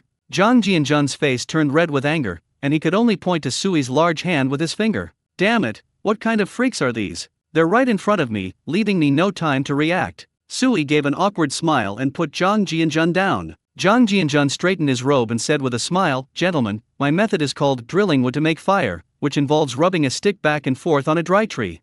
Then place the prepared hay aside. When you're fast enough, it will rub against." Before Zhang Jianzhen could finish speaking, a wooden stick and firewood appeared in Sui's hand. There were already some on the hay bed, and his rough, large hand started spinning like an electric fan. As the flint spun rapidly, a black dot appeared on the firewood, followed by wisps of blue smoke. Everyone watched as the smoke rose from the tree branch, their eyes filled with excitement and disbelief. When the hay was placed on top, following Zhang Jianzhen's method, Sui blew on it with his mouth, and a flame lit up, followed by a small pile of hay. The moment the firelight ignited, the world seemed to change color. It's here again. Another colorful auspicious cloud drifted over from the sky. As an overwhelming pressure enveloped the Yanming tribe, the entire tribe of humans was stunned. Are you coming again? This time, the scale was clearly much larger than the last time. If the first cloud was only the size of 5 acres, this time it had grown considerably, reaching at least 7 acres. Suddenly, a purple aura swept across the sky from the east, turning the twilight sky into a blaze of light, with the faint sounds of the great Dao seemingly mingling within. The colorful auspicious clouds reached above Zhang Jianzhen and his companion, then split into two, radiating brilliant light that cascaded down from the sky like a waterfall, enveloping the two in the thatched hut. As Zai looked at Zhang Jianzhen, who was enveloped in the light of merit, her face was filled with admiration, and her eyes shone with wonder. Ever since she learned about the differences between men and women, she has started to feel a little lovesick. Although the little brother in front of him was a bit short, he was quite capable and knowledgeable. He not only taught him how to weave clothes but also taught the chief how to start a fire. Who wouldn't want a man like that? When Zhang Jianzhen saw the light of merit descend, a fleeting look of excitement crossed his eyes. He had already sat cross-legged when the heavens and earth began to tremble. The moment the beam of light fell, the great cycle of qi began to operate. As he expected, as soon as the merit energy flowed into his body, he naturally broke through to the late stage of foundation establishment. Because the energy was even stronger than last time, the feeling of exploding came over in less than 3 seconds. This caught Zhang Jianzhen off guard. When the energy reached saturation and was about to leak, he gritted his teeth and opened a gap in the space. It began to devour the beam of light aimed at it. He didn't want to be a wage earner forever, and this incredibly crazy idea came to him after he first gained merit. Since the space can absorb water in the reservoir and collect all things outside, what if it were used to collect merit? Once this idea popped into his head, he couldn't stop pursuing it. Coming to the prehistoric world is no easy feat. Going out to search for treasure is practically the same as courting death. According to its own size, Mount Buzhu would be crushed and unable to lift its head before it even reached the foot of the mountain. Even if there were magical treasures on the mountain, he could only look at them helplessly, as they were far beyond the capabilities of a mere foundation establishment cultivator like himself. Mount Buzhu is the pillar supporting the sky in the primordial world. He wouldn't be foolish enough to visit it. They can only hide among the humans and exploit their merit points to make a living. Zhang Jianzhen felt that he had made the right bet. After the space opened its mouth, the pressure on his body completely disappeared. He quickly gathered his mind and began to refine the power of merit within his body. Meanwhile, Bian Shangsui and Zhang Jianzhen were bathed in the beam of light. His weathered face was filled with immense enjoyment. For a human born with innate human nature, absorbing the power of merit was as natural as eating and drinking. Bathed in the light of merit, the wooden stick in his hand gradually grew longer and thicker, beginning to change shape. This change was both miraculous and in accordance with the laws of the primordial world. 10 seconds later, the wooden stick transformed into the shape of a dragon's head and a Kylan's tail. It stopped when it reached a length of about 10 feet. The legendary Swiren drill, a magical artifact for accumulating merit, thus appeared in Swiren's hands. His own level of understanding advanced by leaps and bounds, much like taking a train. He skipped several minor realms from the early stage of Golden Immortal and directly reached the realm of Tei Golden Immortal. There is no such thing as a cultivation bottleneck. Even a fire law pattern appeared in his mind. If Zhang Jianzhen knew this, he would lament the injustice of fate. Sui's eyes shone brightly with golden light, and he was overjoyed. Finally, their human race had a Tei Golden Immortal, and the arrival of the demon race was no longer a one-sided massacre. Little did they know that Zhang Jianzhen, that scoundrel, had intercepted their opportunity. Years later, he will also succeed in making fire by rubbing sticks together. To become a Grand Luo immortal, a Tei Golden immortal must comprehend the laws to break through. Sui possesses the laws of fire, but his merit and energy are insufficient. Half of the merit energy was swallowed up by Zhang Jianjun's space. When Zhang Jianjun opened his eyes, there were flickering fires and bustling noises in the open space outside, and the aroma of roasted meat wafted in from outside. Inside the room, only a young girl was silently waiting. When Zai saw Zhang Jianjun wake up, her face flushed, because she remembered the scene of her first meeting with Zhang Jianjun. Back then, I was completely naked from the waist up. Ever since I learned about the differences between men and women, I've considered the boy in front of me as my man. The women in the tribe are simple and straightforward, and they dare to love and hate. Since he has seen her naked, he must be her little man. Although the room was pitch black, it did not pose much of an obstacle for those who were cultivating. Zhang Jianjun was taken aback when he saw the fiery gaze and blushing face of the woman named Zai. Was this still the girl who didn't know the difference between men and women? He acts nonchalant when he's not wearing clothes, but why does he look so shy now that he's dressed? Sister Weaver, what time is it now? Are you hungry? Zai lowered her head, her long black hair cascading down like a waterfall. Young master, are you hungry? I've already eaten. Wait here for me a moment. Grandpa should have already grilled the fish. I'll go get it now. After speaking, she stood up and disappeared with light, graceful steps. Zhang Jianjun couldn't help but sigh inwardly, thinking how arduous the cultivation process outside the three realms was, starting step by step from the qi refining stage. Once you reach the core formation stage, you start calling yourself a golden core ancestor. Little do you know that in the primordial world, a golden core cultivator is no different from yourself. If a monster targets you, it's just a matter of taking a bite. In the primordial world, a single act of merit infusion by the human race already surpasses that of 99.9% of cultivators. Even the lowest-ranking human immortal can move freely in the cultivation world. However, the heavenly Dao of the primordial world seems to be very hostile to stowaways. Just as Zhang Jianjun was lost in thought, Zai walked in from outside, carrying a piece of fish weighing more than 2 pounds wrapped in a leaf. She walked over to Zhang Jianjun with a charming smile and sat down. Young master, eat it while it's hot. This fish tastes delicious. It's also thanks to you for teaching me how to make fire by friction. To celebrate the fact that the tribe now has fire, our chief has just announced that the tribe will henceforth be called the Swiren tribe, and the tribe's chief will henceforth be called Swirenshi. The tribal chief also said that he will personally hold an initiation ceremony for you tomorrow. Zhang Jianjun. The Swiren clan of the human race appeared ahead of schedule. Together with the Zai clan in front of us, the three ancient ancestors are only missing Yusheo clan. Zhang Jianjun was already used to UPS and downs. No wonder he felt like he had seen the Suoming tribe in some book. He took the fish and meat from Zai's hand and smiled. Thank you for your warm hospitality, Sister Zai. It is my honor to be able to help the tribe. Everyone is born different and has their own strengths. And it just so happens that I only know these two methods. After speaking, he smelled the fish in his hand, and a fragrance entered his nostrils. Judging from the fragrance, it seemed pretty good. Zhang Jianjun didn't stand on ceremony. He brought the fish to his mouth and took a small bite. The moment it entered his mouth, his eyes lit up. The delicious flavor instantly filled my mouth and then exploded on my taste buds. Although the fish wasn't grilled perfectly without salt or seasoning, it didn't affect its smoothness and delicate aroma at all. Most importantly, the fish meat contains a large amount of spiritual energy, even stronger than the python meat in his space.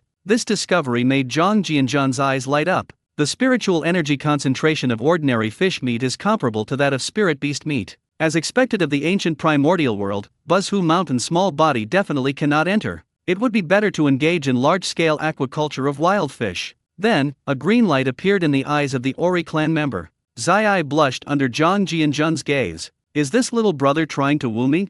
Just as Ms. Zai's heart was pounding wildly, Zhang Jianjun smiled and said, Sister Zai, which river did you get this fish from? It tastes so delicious. Can you take me to see it tomorrow? The blush on Zai's face faded, and she felt a little disappointed. It seemed that this little brother was quite the glutton. Her eyes lit up as she thought of something. I'll cook delicious meals for him every day and I'm sure I can keep him here. This might be the ancient version of the saying, to win someone's heart, you must first win their stomach. She stroked her waterfall-like hair and laughed, young man, there is a great river not far from our tribe, which flows from Buzhu Mountain. My grandfather told me that the Wu tribe lived upstream of this river, which was 100,000 miles away from our tribe and 30,000 miles away from the nearest human tribe. This river is very wide and has a lot of fish and shrimp, but it is very difficult to catch them. Ordinary people can only try their luck by sharpening tree branches. This fish was caught by my younger brother when he went into the water. He is a very good swimmer and can stay underwater for half a day without breathing, so Grandpa named him Rain. Zhang Jianjun listened intently. Upstream actually lived the Wu tribe, one of the strongest races in the prehistoric world. When I heard his brother's name, my heart skipped a beat. You? Could it be such a coincidence? She quickly asked, Sister Zai, is your brother's name Yu? Which Yu? Seeing Zhang Jianjun's startled reaction, Zai covered her mouth and smiled like a budding flower, which made Zhang Jianjun's heart flutter. My brother's rain is the rain of rainwater. What's wrong, young master? Is there something wrong with him? Zhang Jianjun finally breathed a sigh of relief, thinking he had encountered another powerful figure. The story of Yu the Great taming the floods is widely known, and he was even more remarkable during the prehistoric era. Like the Monkey King's Rui Jingabang magic staff, it was the stabilizing needle left behind by Yu the Great when he controlled the floods. Yu the Great himself was among the top 50 beings in the prehistoric world. The two chatted quietly inside the house, which allowed Zhang Jianjun to learn a lot about the local human race. After several generations of reproduction, the tribe has grown to over 100,000 people. Other tribes, large and small, are in roughly the same situation as them. However, the food problem is the biggest headache for the human race right now, and it is also the main problem that has prevented the population from growing rapidly. Zhang Jianjun could understand this. Only when primitive civilizations entered the agricultural era could their populations grow rapidly. Humans still rely on hunting for survival. Not every hunting trip yielded a harvest, so the women began searching for edible plants. Through experimentation, they discovered that many ferns, grass roots, and wild fruits were edible. This also alleviated the tribe's survival situation. However, there are still some unintelligent demons around the tribe. When you encounter one, it's either you or me. Savagery is the synonym for the primordial wilderness. Every now and then, powerful demons come to plunder people. Currently, only the innate human race can barely resist them. The Swiren clan originally had more than 100 innate human race members. After so many years of fighting, only about 30 remained. Just as Swirenshi was beginning to prepare for migration, the demon race and the witch race clashed for some unknown reason. This gave them a chance to catch their breath. Outside, the grandfather and grandson had long since finished eating the fish and meat and were sitting around the campfire. As the tribespeople gradually dispersed, you couldn't sit still any longer. Grandpa, I'm a little sleepy, let's go home and sleep. You smiled and said, Grandson, wait a little longer. Your sister is chatting with a noble person from our tribe. Going back now will disturb them. Grandpa, I feel like that brother isn't human. He suddenly appeared in the open space during the day today. It scared me so much that I thought he was a ghost. After listening, you stroked his beard with a smile on his lips. Grandson, what you say may be true. He does not seem like an ordinary human, but he is definitely not a monster either. Because his two inventions have been recognized by the heavens, it proves that he is not an evil person, and he does not have the aura of a demon. So what if he's not human? Hasn't he been helping our human race all along? The appearance of fire will solve the problem of humans no longer freezing and no longer having to eat those bloody foods.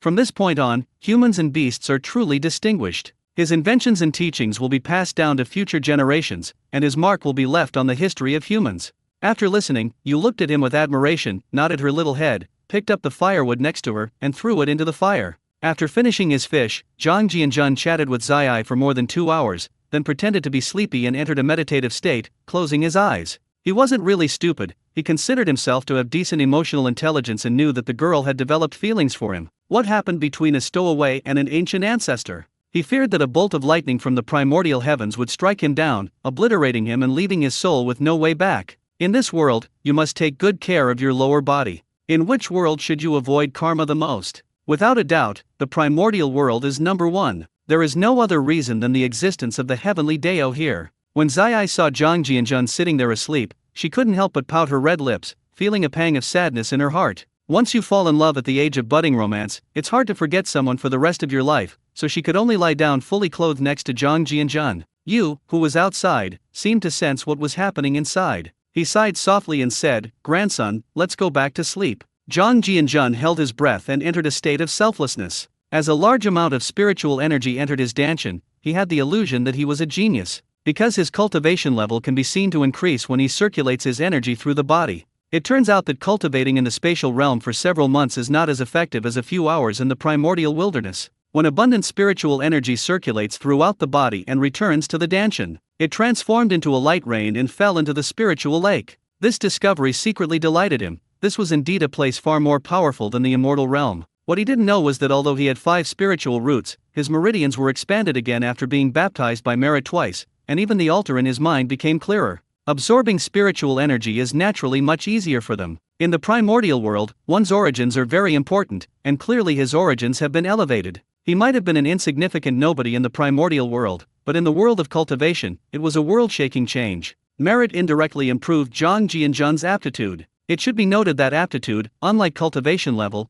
cannot be improved with elixirs. Basically, what you are at birth is what you will become. It's only possible to change things if we encounter some rare and precious treasure. This practice made him forget about time. The next morning, Zhang Jianzhan was still in a state of complete absorption. It wasn't until the third day, the fourth day, and a week later that he finally woke up, because he made another breakthrough. This time he broke through directly to the great perfection of foundation establishment. If he breaks through again, he will become the legendary Golden Core ancestor. Like many cultivators, he has encountered a bottleneck. The bottleneck is an elusive concept, and it's not something that can be solved by meditation alone. Zhang Jianzhan can only wake up from his meditative state. What he didn't know was that this action directly shocked the entire tribe. When did humans become able to sit for 7 days without eating, drinking, or sleeping? It wouldn't be surprising if they were born as humans, since they have already transcended the mortal realm. This led the people in the tribe to speculate, could this amazing boy possess some kind of magical power or technique, like the goddess Nuwa? Swirenshi visited Zhang Jianzhan once a day. Just as Zhang Jianzhan woke up, Swirenshi came to visit him again. When Zhang Jianzhan learned that he had meditated for 7 days again, he was also surprised. Fortunately, the feeling of returning to his original state had not yet arrived. Inside the room, Swirenshi smiled warmly and said, "Zhang, it seems you have a cultivation method. No wonder a human with acquired cultivation can also have magical power fluctuations. Unfortunately, our human race is weak and helpless, and without any cultivation methods, we can only rely on our bodies to fight against the demon race. Alas, how tragic." After saying that, he looked at Zhang Jianzhan with a sigh. Zhang Jianzhan. It seems like the ancient humans also knew how to use tricks, but that suits his tastes perfectly. He then came up with another way to accumulate merit. Then, with a serious expression, he said, "Today I will impart knowledge and skills. You all should go and gather your people immediately." Swirenshi. The Weaving Clan. The Swiren tribe was bustling with activity. On the desolate open ground, tens of thousands of humans were lined up neatly, all sitting cross-legged, their eyes full of curiosity as they looked at the thin boy on the platform. Swirenshi selected more than 10,000 young people from his tribe to attend the lectures. It was not realistic to have the entire human tribe come, as they also needed to make a living and hunt. As for why the venue can seat tens of thousands of people, the reason why Honghuang is not big in other aspects is its large area. Looking down at the vast, dark mass of humans covering several miles, Zhang Jianzhan's lips twitched in surprise. He originally wanted to show off and gain some merit, but he didn't expect the humans in the prehistoric world to be so honest and so many people to come. It seems like they're going to make him use his magic to give a speech. There are powerful figures below. Using magic to do so would be like showing off one's limited skills before an expert. Fortunately, Comrade Xiao Zhang had served as the deputy director of a steel rolling mill with tens of thousands of employees for more than a year. Although he was a little flustered, he maintained a dignified and respectable appearance. As if struck by a sudden thought, he pulled an electronic megaphone from his pocket, which appeared in his hand, leaving everyone looking at each other in astonishment. Zhang Jianzhan turned on the loudspeaker switch, and with a wave of his hand, a wooden stick appeared in his hand. He then stuck it into the simple earthen platform and hung the loudspeaker on it. He coughed twice as usual, and the sound carried far through the loudspeaker, startling the humans below. It was amazing that the sound could travel so far. He then pulled out a book from his robes and began, "Heaven and earth are ruthless, treating all things like straw dogs. The primordial earth is above, and the way of heaven is clear. Today, Zhang Jianzhan of the human race will impart the human race's written language." The sky reacted as soon as the opening remarks were uttered. A thunderclap came from the heavens, and a weathered voice rang out, "Yes." Zhang Jianzhan was so startled he almost choked. "Damn it, I'm not going to get struck by lightning for showing off, am I?" His heart was pounding. Good heavens, could this be the way of heaven responding to him? Swirenshi was also greatly surprised. He did not expect that this kid would receive a response from the heavens for just saying a few words. Could he really be the darling of the heavens? An old man dressed in a blue Taoist robe was also among them, and the humans around him seemed completely unaware of his presence. Seeing Zhang Jianzhan on the platform, his eyelids twitched. At his level, he could naturally tell at a glance that this strange human boy actually had a golden wheel of merit behind him. Such a terrible background has actually brought him merit. The most bizarre thing is that he is not even a human immortal. This old man is none other than Lao Zi, who came here to seek the opportunity to become a saint. Lao Tzu wanted to take Zhang Jianzhan away and bring him back to the temple, ostensibly to dissect and study him, but really to force Zhang Jianzhan to reveal his origins. Perhaps the soul-searching technique can uncover the opportunity he seeks. Since the heavenly Deo must have bestowed merit upon him time and again, there must be some fortuitous encounter involved. The word yes from the heavens dispelled his idea.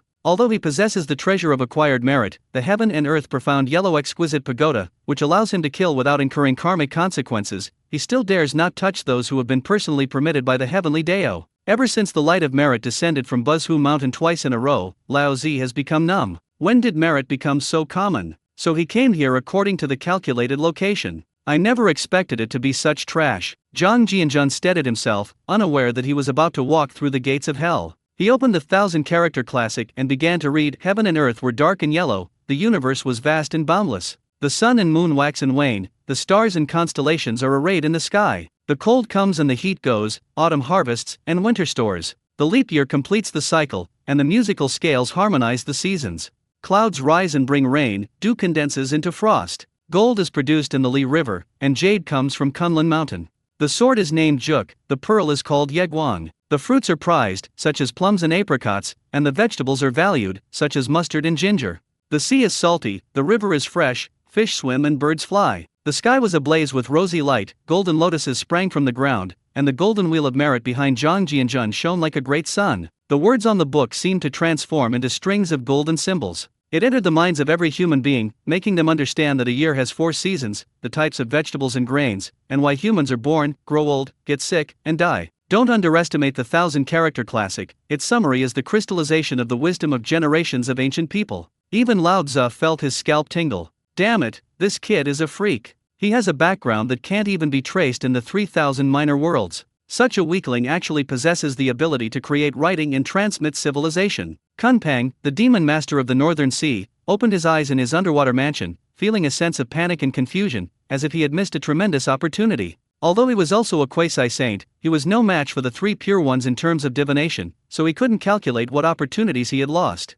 In the early days, the supernatural powers and techniques of the primordial world were passed down orally or directly imprinted in people's minds. It wasn't until the demon master Kunpang created the demon race's script that books on cultivation techniques began to circulate. He never expected that a stowaway would steal his opportunity. From then on, the title of Demon Master was no longer associated with him. As Zhang Jianjun finished reading, the predicate auxiliary word is, another word came from the sky.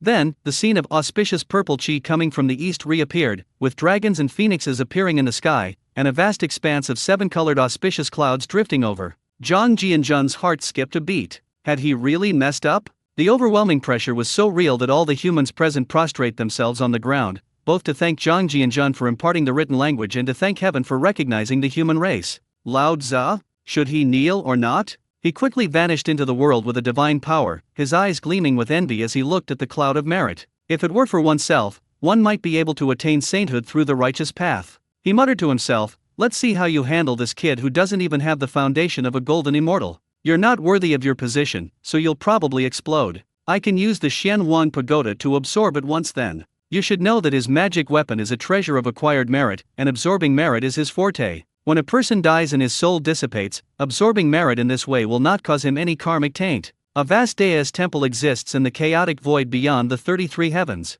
Nuwa opened her phoenix eyes and looked down into the primordial world through the void. A glint flashed in her eyes and a smile appeared on her lips. Interesting. Perhaps this is a blessing for humanity.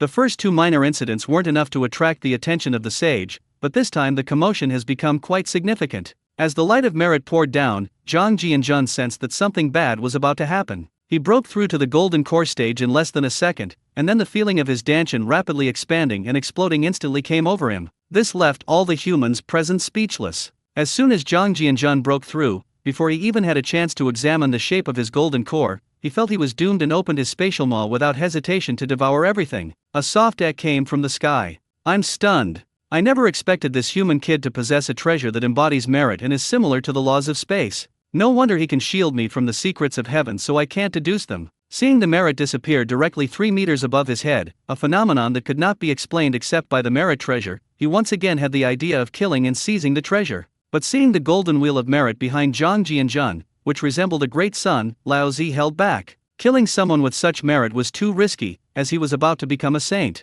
If heaven finds out, all our efforts will be in vain. At this moment, Lao Zi noticed a gaze watching him. He looked up and saw an illusion of Nuwa smiling at him from the void. Lao Zi's heart skipped a beat, and he instantly smiled and bowed in return. Lao Tzu then remembered who created the human race. There's a saying in ancient times, below the sage, all are ants. I was immediately terrified and broke out in a cold sweat. Perhaps this is part of a grand scheme by the goddess Nuwa. Zhang Jianjun sat cross-legged, absorbing the energy of merit. This promotion was like a complete transformation, and even the level of life itself was greatly elevated. It gave him a feeling of attaining enlightenment and becoming an immortal. The magical energy emanating from his body was at least 10 times stronger than that of someone in the foundation establishment stage. In fact, Zhang Jianjun felt that some of the facts were true. After 3 infusions of merit, even a wildflower in the primordial world would become a fairy. Although heaven rejected the stowaway and did not grant him the primordial cultivation system, his level of life has undoubtedly been greatly improved. The possibility of immortality is slim, but living for thousands of years without doing anything reckless is not a problem. When Zhang Jianjun swept his divine sense toward his danchan, he almost lost his composure. Shouldn't golden cores be golden in all their own way? But his golden core was clearly a bit abnormal. Inside his danchan, a fist-sized, 7-colored golden pill was spinning rapidly. And it must be said, although it was a bit flashy, it was quite beautiful. Above his danchan, his natal spirit sword hovered like a mischievous child, following the 7-colored golden elixir. Zhang Jianjun was speechless. The prehistoric world was indeed unpredictable. He had read novels before about mutated golden cores, but he had never heard of golden cores that were multicolored. Another strange thing is that the 1000-character classic in my hand has disappeared. I was so flustered by the light of merit that I didn't even know when the book disappeared. Zhang Jianjun held his breath, abandoned all distracting thoughts, closed his eyes, and entered a state of selflessness, beginning to circulate his energy to refine the feeling of fullness within his body. He believed that by imparting knowledge to the human race this time, at least for now, the human race would not harm him. So Zhang Jianjun didn't move to another place, he just sat cross-legged on the platform and began his practice. Lao Tzu, suspended in the air, observed the human race below with great interest. Although this human's foundation was so inferior that it didn't meet his standards, its cultivation system was unique and completely different from the cultivation systems in the prehistoric world. Following Zhang Jianjun's energy circulation route, Lao Tzu began to deduce the energy technique in midair. When he reached the end of the deduction, his eyes lit up. Although he didn't know how the subsequent techniques would work, it was perfectly easy for a quasi-saint to deduce the techniques of the cultivation world. It's as simple as eating and drinking. According to Zhang Jianjun's system, mortals can eventually become immortals through cultivation, which gave Lao Tzu a great sense of excitement, as if he had discovered a new continent. Based on Zhang Jianjun's 5 elements attributes, he quickly created a cultivation method that could be cultivated from the golden core stage all the way to the human immortal realm. In the prehistoric world, the so-called 5 spiritual roots refer to the 5 attributes of metal, wood, water, fire, and earth. From the moment Lao Tzu perfected this cultivation method, the elusive opportunity to achieve sainthood seemed to be just around the corner. The path to sainthood has been determined to lie within the human race, but the specifics of how to proceed still require calculation. Lao Tzu glanced at Zhang Jianjun again as he gradually disappeared into the void. He had to wait for the boy to wake up and have a chat with him. Perhaps this human boy would bring him good luck. Zhang Jianjun sat there for another 7 days and nights. Although he did not break through again, his golden core stage realm had stabilized. The fluctuations of magical power emanating from his body can be controlled at will. When he opened his eyes, he found himself sitting in a house made entirely of wood. Although the layout was simple, it felt like a rural shrine. The weaver girl sat beside him, curiously looking at the large golden trumpet in her hand. The trumpet was decorated with intricate and profound patterns, and the entire trumpet was carved with the sun, moon, mountains, and rivers. Sensing that Zhang Jianjun had woken up, she handed him the megaphone. Comrade Zhang was still looking around the room with a bewildered expression. "Young master, you're awake? Congratulations on becoming a teacher of humans. This temple was built by the Yushao clan using their magic, and it is also a token of gratitude from the entire human race to you." Zhang Jianjun took the seemingly legitimate megaphone, but before he could even examine it, he was shocked by what the Orium had said. "A teacher? This name sounds so familiar. I didn't expect Yushao to appear ahead of schedule. I was originally planning to collect some merit points. Wow, it seems the 1000-character classic is truly amazing, allowing humankind to directly enter the agricultural era." Zhang Jianjun never expected that this time he would gain a reputation for accumulating merit, but is this reputation a bit too much? If Kunpeng knew that he had intercepted his opportunity, wouldn't he fly all the way from the northern sea to take his life? Kunpeng, the demon master, was a ruthless killer in the prehistoric world. Zhang Jianjun thought to himself, "I can't stay in the wilderness for long, I should know when to stop." So she asked curiously, "Sister Zai, how many days have passed since I started cultivating?"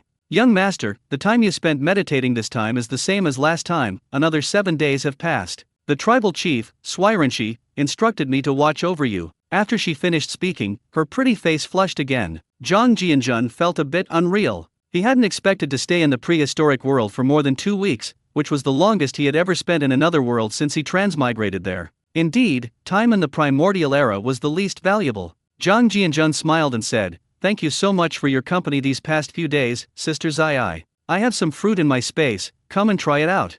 After saying that, he flipped his hand and a large watermelon appeared in his palm, along with a mithril short sword. Under the curious gaze of the woman named Zai, Zhang Jianjun cut the watermelon into 7 or 8 pieces, then picked up a piece and handed it over. Ms. Zai happily took the watermelon and took a small bite. A look of enjoyment immediately appeared on her face. It was the first time she had ever tasted such a juicy and sweet fruit. Unexpectedly, the little brother had such delicious fruit. His eyes crinkled into crescent shapes as he secretly glanced at Zhang Jianjun, feeling a sweet warmth in his heart. Just then, an old man in a blue Taoist robe suddenly appeared beside the two of them, causing Zhang Jianjun and Zai to feel a chill. The old Taoist priest before me had an air of otherworldly wisdom and seemed detached from worldly affairs. Before they could speak, the old Taoist priest said with a smile, "Young brother, this humble Taoist priest is just passing by and would like to ask for a piece of fruit to quench my thirst. What do you think?"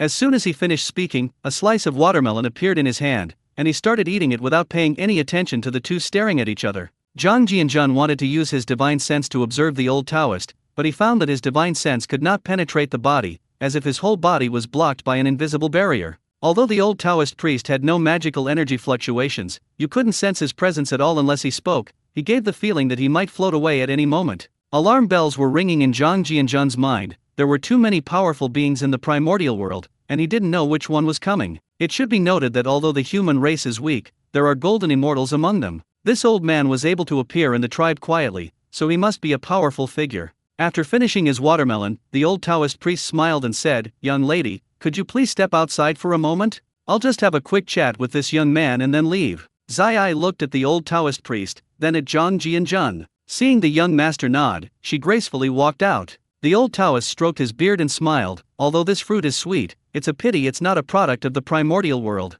It must be an ordinary item that you brought from your hometown, young brother. You should not be afraid that I have no intention of harming you. When the heavens bestowed merits on you twice before, I had already made calculations about you, but I found that the secrets of heaven were in complete chaos. It wasn't until the third time that I learned that you were not a person of the 3 realms at all. You are nowhere to be found even in the 3,000 minor worlds. No wonder I couldn't figure out your origins."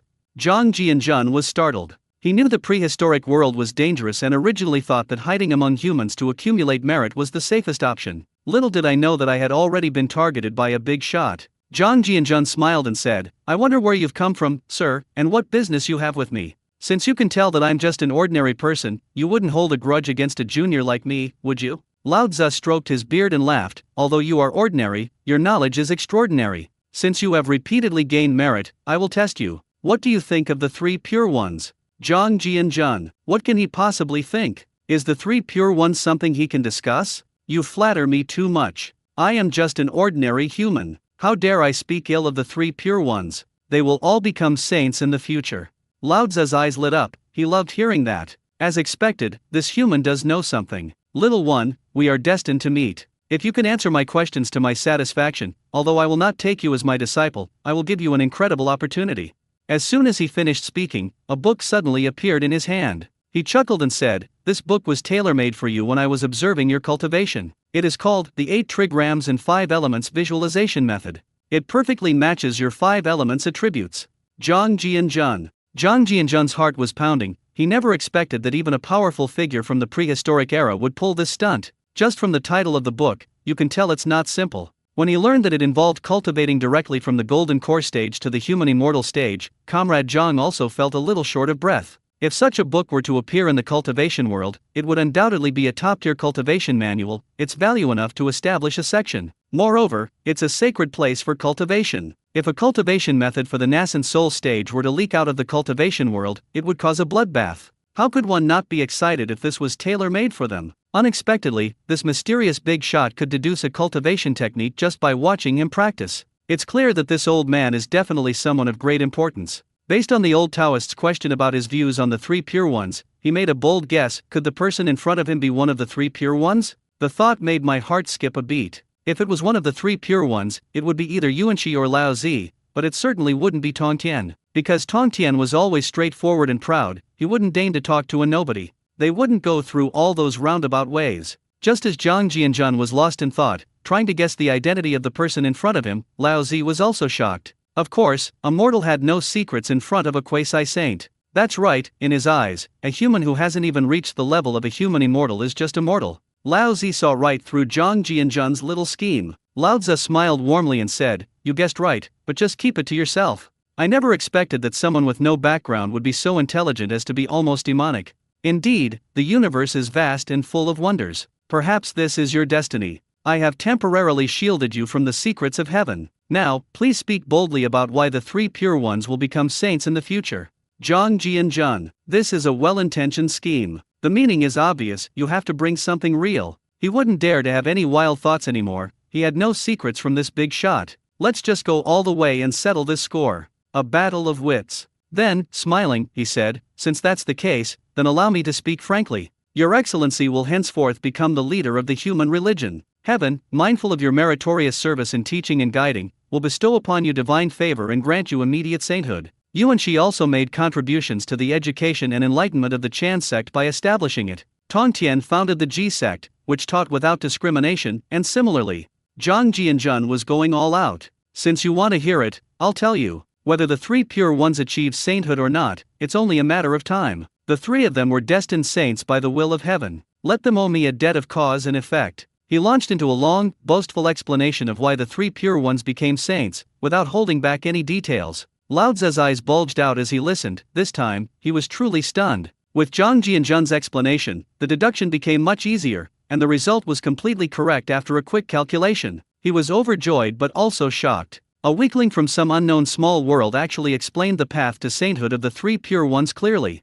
Even Nuwa, let alone Hengzhan, wouldn't have this ability. In this way, the karma that the three pure ones owe him becomes enormous. It reminded him of when the patriarch Hengzhan was preaching. Hongyun had already sat on the futon and become Hengzhan's disciple, but the Western Zunti duo arrived a step too late. With a powerful kick, he sent Kunpeng flying to the side. When there was still one spot available, the kind-hearted Hongyun voluntarily gave up his prayer mat, and Zunti thus owed Hongyun a debt of karma. Who is Hongyun? That was the first cloud at the beginning of creation, belonging to a primordial being incapable of becoming a saint. If he didn't want it, no one would dare force him. This also made the Western duo treat Hongyun with utmost respect, constantly thinking about how to resolve this karmic entanglement. Hongyun gained a reputation as a kind-hearted person in the prehistoric world by giving up his seat. Kunpeng harbored resentment but dared not confront the Western duo. Instead, he inexplicably developed a hatred for Hongyun. Using a scheme to sow discord, Hongyun was ambushed on the road by Daijun and Donghuang Tei, and met a tragic end.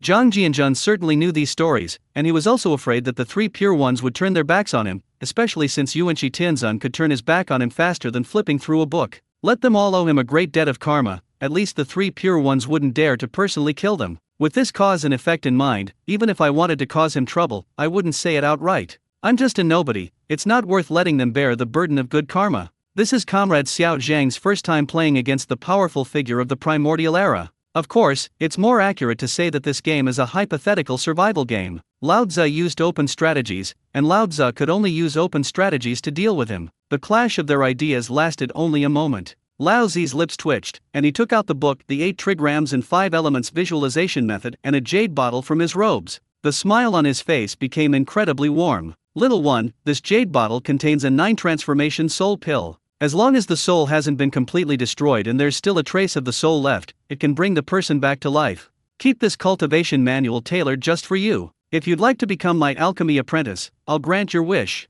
What do you say? After saying that, he looked like he'd hit the jackpot. Zhang Jianzhan's heart pounded as he took the 2 items. 9-turn rejuvenation pill plus an alchemy boy? Now he knew who the person was. He smiled and said, "Thank you for your kindness, sir. I am used to traveling, and I know my aptitude is very poor. There's a saying that contentment brings happiness. Even if I'm just an ant, I want to be a free and happy ant. I'm destined to be just a passerby in the primordial world. Perhaps by the time you finish your meditation, I'll already be a handful of dust. I just hope that one day you'll remember me and say, 'This kid was pretty good,' and I'll be satisfied. How can I show my face in front of the big shots before I become a golden immortal?" After saying that, he pretended to look regretful, as if he had missed out on hundreds of millions. Lao Tzu's eyes twitched slightly, and his opinion of the kid changed considerably. It's a pity that this child has no background. Even if he were fed elixirs to become a golden immortal, he would still be a weakling. Otherwise, it would be a good deal to take on a mysterious human as a disciple. Lao Tzu, having already found the opportunity to become a saint, had no intention of lingering. Regardless of cause and effect, if they were to meet again next time, he would give him some more benefits. This kid is right about one thing: such cultivation talent will have turned into a pile of dust in a few thousand years. When a person dies, their karma dissipates and they are no longer bound by cause and effect. With that thought in mind, he had no more worries. He needed to go back and do some preparations, and also inform his two junior brothers. The figure vanished in a flash, and a voice faintly echoed in the air, "Little child, farewell. If we meet again in 3,000 years, I will surely bestow upon you a great opportunity." Zhang Jianzhan almost cursed inwardly. Even capitalists from 3,000 years later would want to cry when they saw this. In the primordial world, those without roots have no human rights. However, a weight was finally lifted from his heart. He was genuinely a little afraid of dealing with these big shots. The gap between them was too vast, and he couldn't possibly fool them. Zhang Jianzhan's eyes lit up as he looked at the jade bottle in his hand, which gleamed with a precious light. The bottles used by the three pure ones to hold the elixirs did not appear to be ordinary, but given his level of cultivation, he couldn't discern their quality. However, he did know about the 9-turn resurrection pill, which was a famous elixir of life and death that had appeared once in the journey to the West World. The king of Wuji Kingdom fell into a well and died. It was Sun Wukong who went to the heavenly court and asked Lao Tzu for a 9-turn resurrection pill. This is truly a case of bringing the dead back to life and restoring flesh to bones. Even the king of hell would have to step aside and return the soul. With the cultivation manual in hand, this journey through the prehistoric world can be considered a complete success. The humans outside, having learned that Zhang Jianzhan had awakened, had already begun waiting outside the temple. Swirenshi tried several times to come in and check on Zhang Jianzhan's situation, but when he got to the temple gate, he inexplicably returned to where he started. This greatly alarmed Swirenshi, who realized that the person who sought out the master of humanity was unfathomable. The temple gates were not opened until the sun was setting in the west. This made him breathe a sigh of relief and quickly went inside. That evening, the Swiren tribe held a grand investiture ceremony. Zhang Jianzhan initially tried to refuse, but Swirenshi forcibly took him to the temple hall for posthumous conferment and made him receive incense offerings from tens of thousands of people. The moment the 3 incense sticks were lit in front of the main hall, he seemed to have formed a bond with the human race, but this was not the feeling he wanted. Bonds imply cause and effect. For millions of years, the human race in the primordial era has lived a miserable life. Even the Holy Mother has never cared for the human race. What is a golden core cultivator like him? It did not enter a developmental stage until the reigns of the 3 sovereigns and 5 emperors. This place is too dangerous. The war between the Lich King and the Demon King shattered the primordial world into 4 continents. Even Mount Buzhu was knocked down by the Great Witch Gonggong. The Milky Way overflowed, causing widespread devastation and leaving only 1 in 10 survivors. From then on, the primordial world was divided into 4 continents: East Shengshen Continent, West Niue Continent, South Zhan Bulletin Continent, and North Julu Continent. The primordial world was transformed from an existence that surpassed the heavenly court into the Dharma ending age. Of course, even if it were destroyed, it would still be much stronger than the spiritual energy of the cultivation world, except that the holy lands of cultivation could no longer support immortals above the Great Luo level. That's why Monkey King was able to sweep away all the monsters on the road with the strength of a Tei Golden Immortal. In the Dharma ending age, a powerful being who is not a Tei Golden Immortal is considered top tier. The Lich War was the most tragic of all the great calamities. Although the investiture of the gods involved a battle between sages, the losses were not as severe as those in the Lich War. The journey to the West Tribulation was nothing more than a minor skirmish. Any event in the primordial era, if brought to light, would be earth-shattering and awe-inspiring. It's a pity about the Chaos Bell, a supreme innate treasure. It disappeared after Donghuang Tai's death. It's a supreme innate treasure that even saints covet. Zhang Jianzhan emerged from the vastness of history. Realizing that he was just a fleeting visitor in the primordial world, he finally relaxed. When the grand celebration ended, the feeling of returning home finally arrived, either tonight or tomorrow. Every time this feeling appeared, it proved that the journey to another world was about to end. That evening, Zhang Jianzhan was reading the 8 trigrams and 5 elements visualization method in the temple. Sure enough, Lao Tzu hadn't lied to him. This was a secret manual tailored for him to cultivate all 5 elements. It is far superior to his book True Explanation of Divine Thunder. Although the amount of spiritual energy required during cultivation is large due to the interconnectedness of the 5 elements, it is very comprehensive. Thunder techniques are only branches of the 5 elements. Metal represents lesser yin, and fire represents greater yang. Together, these two constitute the yang half of the Tai Chi diagram, hence the name Yang Thunder. Wood represents lesser yang, and water represents greater yin. Together, these two form the yin half of the Tai Chi diagram. Therefore, yin thunder is wood and water, while earth, its nature is not fixed, it can be either yin or yang. This is why there is the saying of yang 5 thunders and yin 5 thunders. Lao Tzu, as the ancestor of Taoism, naturally mastered the art of thunder magic. After understanding the main points, Zhang Jianzhen realized that this book was a primordial version of the 5 thunder orthodox method. Lao Tzu said that it was tailor-made for him because he saw that Zhang Jianzhen's 5 elements were balanced and that he had the power of lightning in his body, so he created this 5 elements thunder technique. Zhang Jianzhen was truly stunned. This was a recipe for disaster, making him a god among the thunder gods. Yet, his smile stretched almost to his ears. He learned the primordial version of the 5 thunder orthodox method, so what does the old celestial master have to do with it? Wouldn't that make him Zhang Tianxi? Zhang Jianzhen's eyes bulged as he thought of this. Zhang Tianxi? What to do about Zhang Daoling? Perhaps it was fate or just a coincidence. He almost jumped up from the ground the moment he lowered his head. The black robe was gone, replaced by an apricot yellow Taoist robe embroidered with auspicious clouds and cranes, and a dazzling Bagua mirror on the chest. His back is embroidered with a large Tai Chi diagram. All he needs is a peachwood sword and a whisk to go out and catch demons and exorcise ghosts.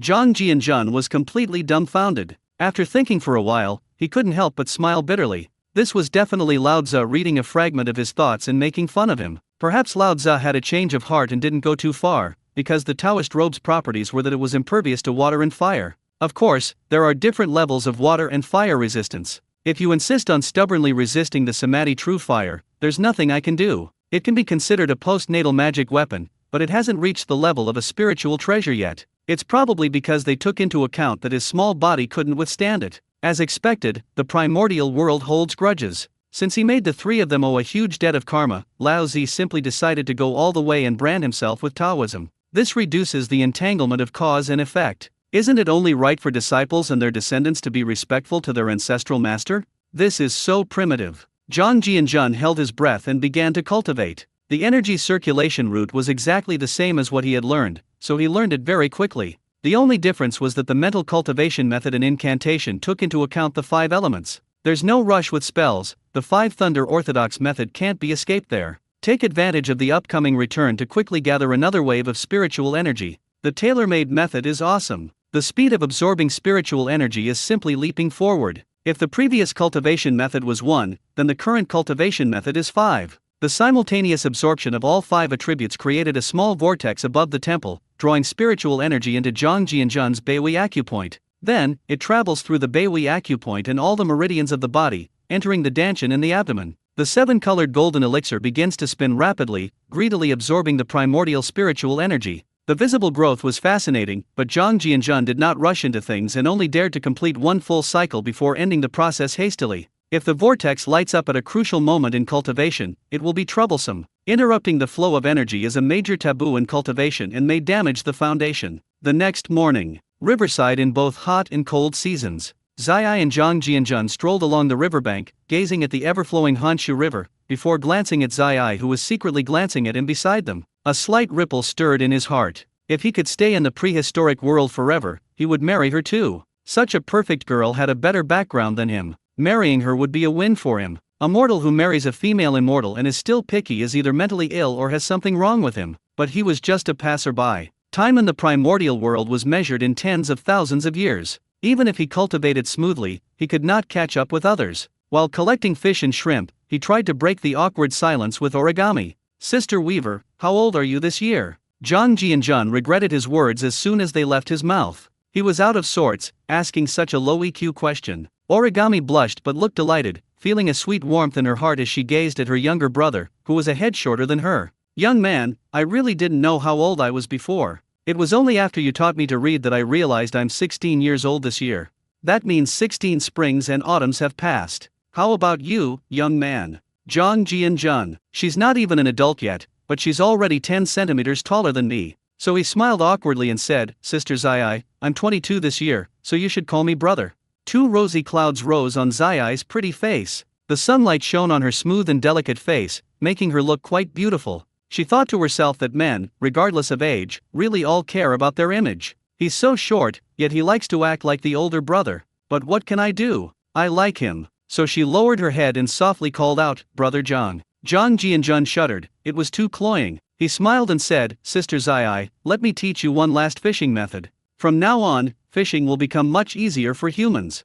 Zai was not as happy as she had imagined, because she had been through the trials of heaven and already sensed that Zhang Jianjun might be leaving. A faint sadness welled up in my heart. This is the human race, they experience joy, anger, sorrow, and happiness. Some people take a lifetime to forget, because there was no beginning, so there is no end. This is a true reflection of the girl at this moment. Zhang Jianjun took out paper and pen from the ring and drew the shape of a fishing net. This time, it wasn't to accumulate merit, but because there was a preordained connection between them. Consider it a final gift to the ancient human race. After the fishing net was drawn, what was bound to happen has finally happened. Purple aura descends from the east, and a vortex lights up. The entire tribe of humans look toward the cold and heat river. Their teacher seems to have come up with a new invention. Zhang Jianjun was already very familiar with the process of absorbing and packaging merits. He did it with great skill, and the whole process was smooth and natural. He advanced from the early stage of the Golden Core realm to the middle stage without any problems. Origami temporarily forgot her reluctance and a pure smile appeared on her face.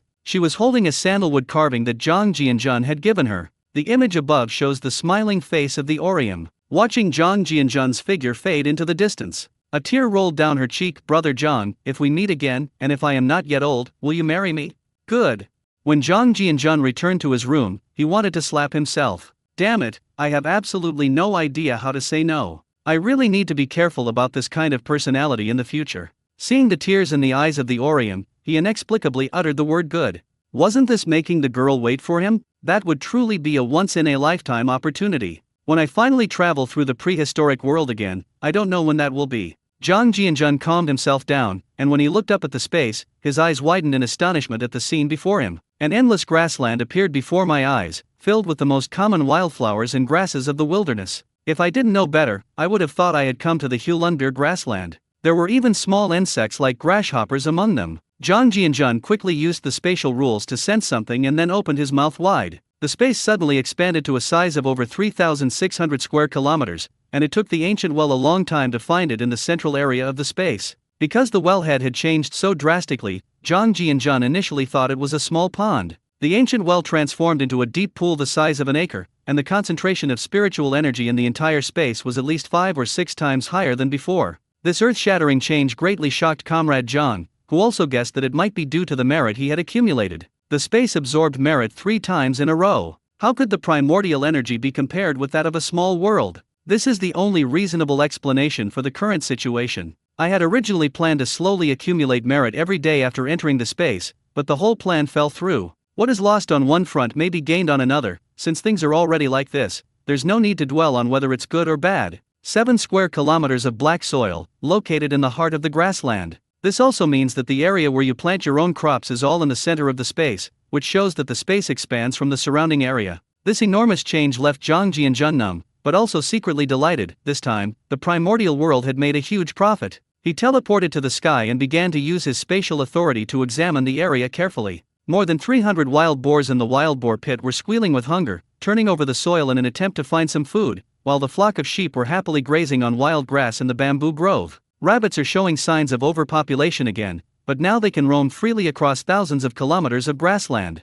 We just need to harvest them every few months to control their numbers. This is due to the increased concentration of spiritual energy. The medicinal herb field, though unharvested, has expanded considerably. The bees in the space are busily collecting pollen, and, well, an entire acre of wheat has been completely flattened on the ground. The lake's area is no longer adequate for the current situation, which makes Zhang Jianjun somewhat regretful. While walking along the river with Ms. Zai, we caught some fish and shrimp, but we didn't notice the changes in the space around us. Otherwise, channeling water into the space would save a lot of trouble. Zhang Jianjun carefully observed the changes in the space and dispersed all the sheep, rabbits, chickens, and ducks across the grassland. Even the wild boars were thrown into the depths of the grassland. These creatures are omnivorous, so it would save him the trouble of feeding them every time he entered the space. Zhang Jianjun spent some time planning in the space. After careful organization, he finally figured out the entire environment. The most urgent needs were water and rivers. It seems I'll have to travel abroad sometime. A land area of several thousand square kilometers crisscrossed by rivers and canals would require an astonishing amount of water. At 6 o'clock, as Hong Kong was bathed in the setting sun, Li Wanting rode her women's bicycle back from the newspaper office and saw a young man standing in front of her villa.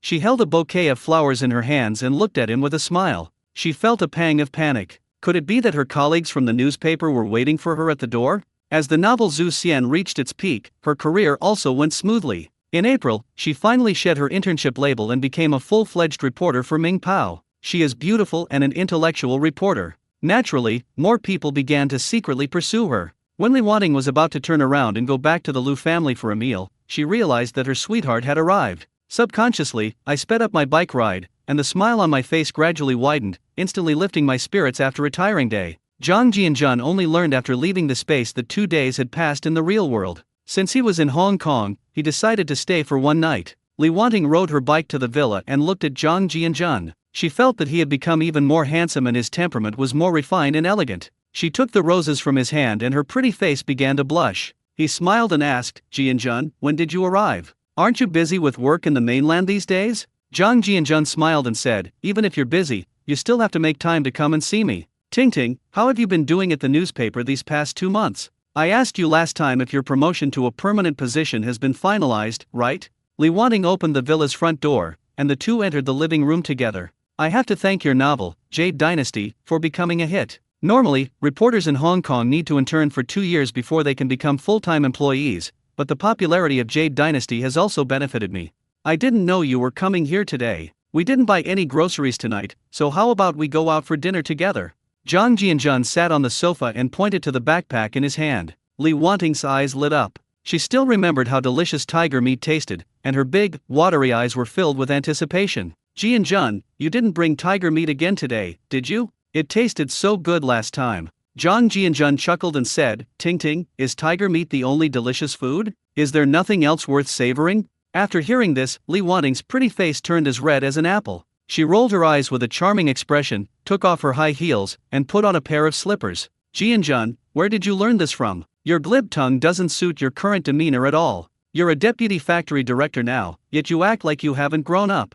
Zhang Jianzhan said in a serious tone, "Today I brought something even tastier than tiger meat. What will you reward me with?" Li Wanting. Zhang Jianzhan pointed to his left cheek, the meaning of which was quite clear. Li Wanting, thinking that they were already an old married couple, blushed and leaned closer. Who knew that Zhang Jianzhan would suddenly turn his face around? Then he pulled Li Wanting directly into his arms. 10,000 words omitted here. After taking a bath, Li Wanting felt much better, as her body aches and pains subsided considerably. She changed into her pajamas and leaned lazily against the sofa, her beautiful face flushed. How could such a delicate person be so energetic? I couldn't help but mutter to myself, a refined scoundrel. Zhang Jianzhan brought out a pot of snake soup from the kitchen and looked at Li Wanting with a smile. Ting, dinner is ready. Today I'll let you taste my cooking." Li Wanting sniffed the air with her pert nose, her eyes lighting up. She got up from the sofa, walked to the dining table, took the bowl of snake soup that Zhang Jianzhan handed her, and asked sweetly, "Jianzhan, what kind of soup is this? It smells so good. The broth is milky white, just like milk. It looks delicious." Zhang Jianzhan laughed and said, "Wanting, this is a beauty and health soup that I specially made for you. After drinking it, I guarantee you will be lively and radiant again." Li Wanting. She scooped a spoonful of snake soup into her mouth, and the smooth and refreshing taste invigorated her. A warm current began to flow through her lower abdomen as she drank it. Her body, which had been feeling sore and weak, seemed to be revitalized. This magical feeling was simply inexplicable by science, and her feeling was correct. Science indeed could no longer explain it. A snake soup made by a golden core cultivator is unique in the world today. Zhang Jianzhan is now in the mid-stage of the golden core realm, and many of the things that were hindering him have basically disappeared. Making sure his woman had a better life was something he had thought about when he came back. If you can't even protect yourself while you're still in the chi refining stage, and some secrets might be leaked, you might even have to consider betrayal, but once you reach the golden core stage, you have no such worries at all. We can try it when the time is right, and see if they are willing to cultivate, so as to lay a foundation for them as early as possible. Cultivation becomes less smooth as one gets older. A satisfied smile appeared on Li Wanting's face. Although she knew that Zhang Jianzhan had many secrets, it was enough as long as he treated her well. After dinner, the two snuggled together, and Li Wanting began to recount the progress of the serialization of Zhu Xian over the past few months. "Jianzhan, whether you want to be famous or not, you're already famous. Zhu Xian is a huge hit now. Even our newspaper didn't expect our readers to be this crazy. There are at least tens of thousands of letters now calling on the author to revive Bio. It's a good thing you didn't show up, otherwise you might have an accident if you were walking down the street. Warner Brothers is preparing to acquire the 3-year publishing rights to the book. If the contract goes smoothly, the physical book of Zhu Xian will be released in the second half of the year. I've already hired a lawyer to handle the specific negotiations. You happen to be here today, don't you have anything to say? Zhang Jianjun looked at Li Wanting in his arms and smiled. I see fame and fortune as fleeting clouds in flowing water. As long as I can help you, that's enough. Whether I become famous or not is unexpected, but it's also perfectly reasonable. Readers will definitely feel uncomfortable when they first read this kind of book, but curiosity is human nature. Only when some of them understand it in depth will they know the charm of fantasy novels. First of all, it's like leveling up in a game. What kind of map you have, what kind of monsters you have, and how you go through all the hardships from the beginner village to become a top player. It makes it easy for people to empathize with the characters. The characters start out as ordinary or even frustrated and struggling, which gives ordinary people a strong sense of identification. Once a novel becomes relatable, it will definitely become a hit as long as the protagonist's character doesn't fall apart, and fantasy novels are undoubtedly the most relatable. After reading it, readers feel as if they are the protagonist, able to go to heaven and earth, and fantasize that one day they can also attain immortality. This kind of spiritual pleasure is incomparable to that of other novels. As for the shortcomings, we have talked about them before. There is no perfect solution in the world. If everything goes smoothly and you can kill gods and Buddhas at will, it is very enjoyable. But after the enjoyment, you always feel that something is missing and it is not real. So regret is also a kind of beauty. Baiao's death is what elevates the whole work. As for the contract issue, I still stand by what I said, what's mine is yours. Looking at Zhang Jianjun, who was talking so eloquently, Li Wanting felt both moved and admiring. He had written such a popular novel, yet he didn't care about fame or fortune at all. She didn't even bother to ask about the price of the copyright acquisition. It was just a pity that she wasn't the legal wife and didn't have a formal status. What woman doesn't dream of having a wedding? Jianjun, there's something I've wanted to say for a long time. Will you always love me and never leave me? I know your wife is Zhou Xiaobai. I've even met Zhou Xiaobai at your house. If things continue like this, it feels like we're doing something clandestine. Although I don't care about titles or status, I will also grow old and lose my beauty one day. When that day comes, will you still be able to see me often? After listening, Zhang Jianjun's face turned serious again. It was normal for an educated young woman to have such thoughts, and he didn't want to be a selfish person either. If all you do is have fun and don't care about other people's feelings, then you really are a scumbag. So he said softly, Wanting, I'll tell you a little secret in a while, but I can't reveal what it is right now. Please believe me, I will not let you grow old easily. Even if you grow old, you will age gracefully. Li Wanting felt a tremor in her heart after hearing this. Was Zhang Jianjun finally willing to reveal the secret? Especially that sentence, it won't make you age easily, that sentence was too lethal. This led her to a bold guess, though it was absurd. She still remembered that rainy day when Zhang Jianjun carried her and her father around. It feels like it was just yesterday. Combining this with his novel Zhu Xian, once this idea emerged, it became unstoppable, and some things that were previously incomprehensible suddenly became clear. Li Wanting woke up in shock. Overwhelmed with joy, she was also afraid that Zhang Jianjun was lying to her and that it was all a dream. The two chatted until after 11 p.m. before going back to their room to sleep. 6 o'clock in the morning. A jeep was driving on a dirt road outside the southern suburbs of the city. Because it hadn't rained for a long time, it left a trail of dust in its wake. In less than half an hour, the jeep entered Beijing. Zhang Jianjun drove the jeep for a moment, then headed towards the Zhou family compound. Today happens to be Sunday, so I'm going to pick up my wife and take her home. When the car stopped outside the Zhou family's courtyard, Zhou Xiaobai had just gotten up and was still half asleep when she took her toothbrush to brush her teeth and wash her face. Hearing the sound of a car engine outside the courtyard, Zhou Xiaobai perked up. She knew that her husband had returned. There was a wonderful feeling between the couple, as if they could understand each other perfectly. Zhang Jianjun came in carrying a backpack and saw Zhou Xiaobai standing prettily by the pool. Her hair looked a little messy because she had just woken up. A smile involuntarily crept onto his lips. You brush your teeth, and I'll comb your hair for you. Zhou Xiaobai swallowed back many of the things he wanted to say. Her face flushed slightly. Okay. Zhang Jianjun took out a sandalwood comb from his backpack, secretly cast a cleaning spell on his wife, and began to comb and braid Zhou Xiaobai's hair. Like many men who have done something wrong outside, when they come home, they always want to do something to make up for what they have done wrong. Little did Xiaobai know that she was feeling incredibly sweet inside. Even the toothpaste foam in my mouth tasted sweet. Joe's mother was steaming buns in the kitchen, looking out the window at the warm scene outside the yard, a satisfied smile on her lips. This son-in-law is very good at handling things. Xiaobai definitely made the right choice in following him. I couldn't help but sigh. 2 years ago, I thought this kid was trying to climb the social ladder, but after these 2 years, I realized that I had underestimated his abilities. However, I've been feeling a bit nauseous for the past 2 days. What's wrong with me? An awkward situation. A feeling of surprise welled up in my mind. When Zhang Jianjun entered the living room, he glanced at his mother-in-law and felt a chill run down his spine. My mother-in-law is probably 46 years old. This was an elderly pregnant woman, and since reaching the golden core stage, he had become extremely sensitive to the life force. Naturally, he couldn't hide the fact that his mother-in-law was pregnant. Although the 2 life signs were still very faint, he was still able to detect them. When Zhou Jianyi saw Zhang Jianjun return, he breathed a sigh of relief. He was also afraid that the young man would cause some big trouble after the marriage. Zhou's mother smiled and said, "Jianjun, you two chat for a while. There are still steaming buns in the kitchen. We'll have breakfast together when the porridge is ready." Zhang Jianjun smiled and nodded. "Mom, you can go ahead and do your work, but you need to take care of your health recently. I'll have Xiaobai come over every week to help you tidy up." Zhou's mother smiled and said, "It's good that you have such filial piety, my child. I'm not so old that I can't walk anymore, but it's nice that you come to visit often." Zhou's mother went to the kitchen with a smile, and Zhou Jianese asked a little nervously, "Jianjun, you didn't notice anything, did you? Is there something wrong with your mother's health?" Zhou Xiaobai, standing nearby, also became nervous. "Jianjun, you're talking nonsense right now. Is there anything wrong with my mother's health?" Zhang Jianjun smiled and said, "As you all know, since I have my own unique formula, I naturally also know a little about traditional Chinese medicine. The 4 diagnostic methods of observation, listening, questioning, and palpation are basic common sense.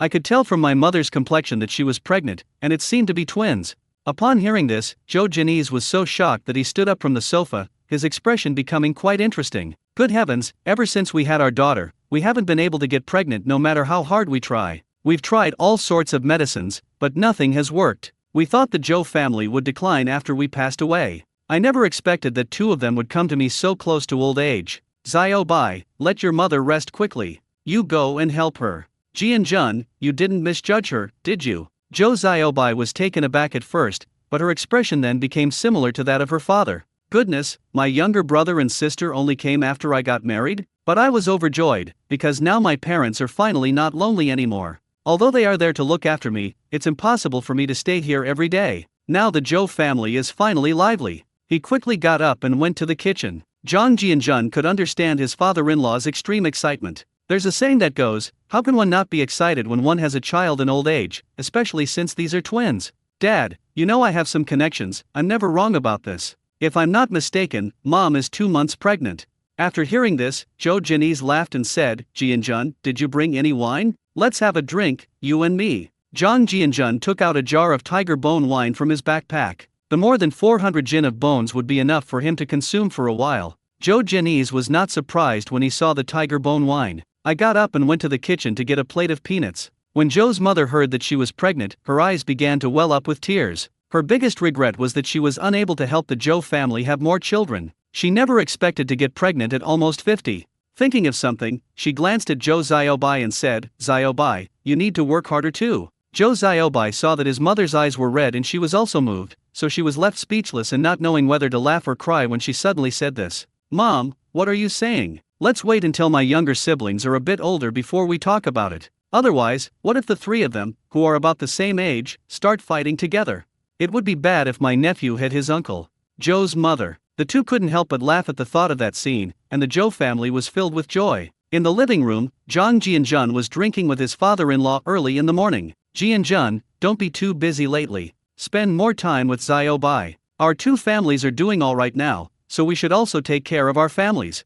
I spent the first half of my life in the military and the second half serving in the army. I've never had a moment of leisure. I don't want you 2 to be busier than me. I know you're a capable person, but it's best for you to focus on your job for the next few years. You understand what I mean, right?" Zhang Jianjun raised his glass and laughed. "Dad, just you wait and see. At the beginning, I was indeed too idealistic. I didn't pay attention to the feelings of those around me. After 2 years of hard work, I've handed over what I needed to hand over, and it's time for me to have some peace and quiet for a while. I know I have a clear conscience about everything I've done, but I'm also worried that others might wonder about it. But please rest assured, I have absolute confidence in protecting Xiaobai with me here.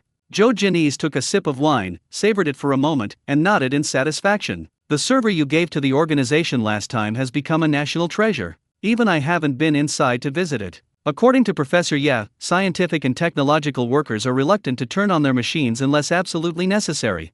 I'm afraid that something might go wrong. What's a server called again? If it gets damaged, I won't know how to maintain it. So the server protection measures are very strict. Even the person in charge has personally gone in to visit. I'm just benefiting from your help. If you weren't my son-in-law, I wouldn't know until now that everyone is speculating that this is alien technology, which is why I've been talking to you so much today. The parasites often come from the inside out, so we have to be careful. No one can guarantee that someone won't reveal the secret one day. No matter how good you are at fighting them, don't forget that you have a family. Zhang Jianjun could understand after listening. It was right to consider things from his father-in-law's perspective, but he was now a golden core cultivator and a max-level expert in the beginner village. As long as you don't touch yourself, everything is fine. What kind of person is a golden core cultivator if they can't even protect their own family? He smiled and said, Dad, thank you for your advice. I've been thinking about this issue lately, and I plan not to give anything away for the next 10 years. When you have free time, don't be too busy. Come visit me to relax and unwind. I might have something nice to offer you every now and then.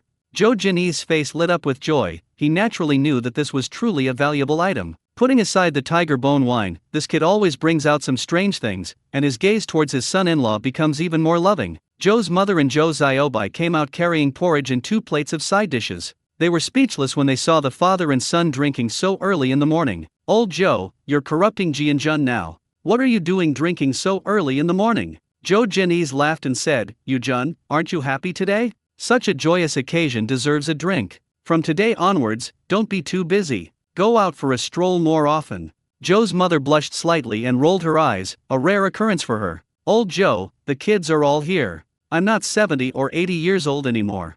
There's no need to be so tense. Jianjun, you should drink less and have some thin porridge to soothe your stomach.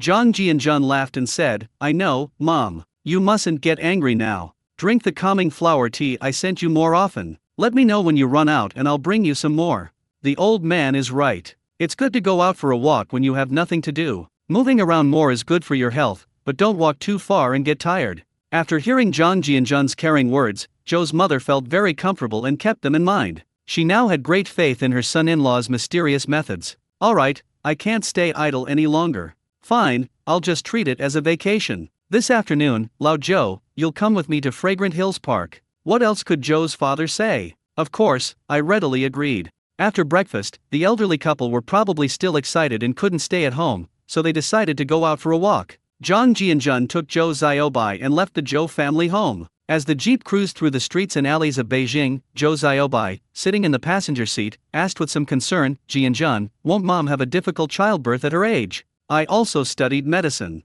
Women over 30 years old face some risks when giving birth. Zhang Jianjun smiled and said, Xiaobai, don't worry. That's true for ordinary families, but don't forget that Mom is in good health. After these years of conditioning, haven't you noticed that Mom doesn't have a single gray hair anymore? As long as she doesn't get anxious during her pregnancy and eats a reasonable diet, there will absolutely be no accidents.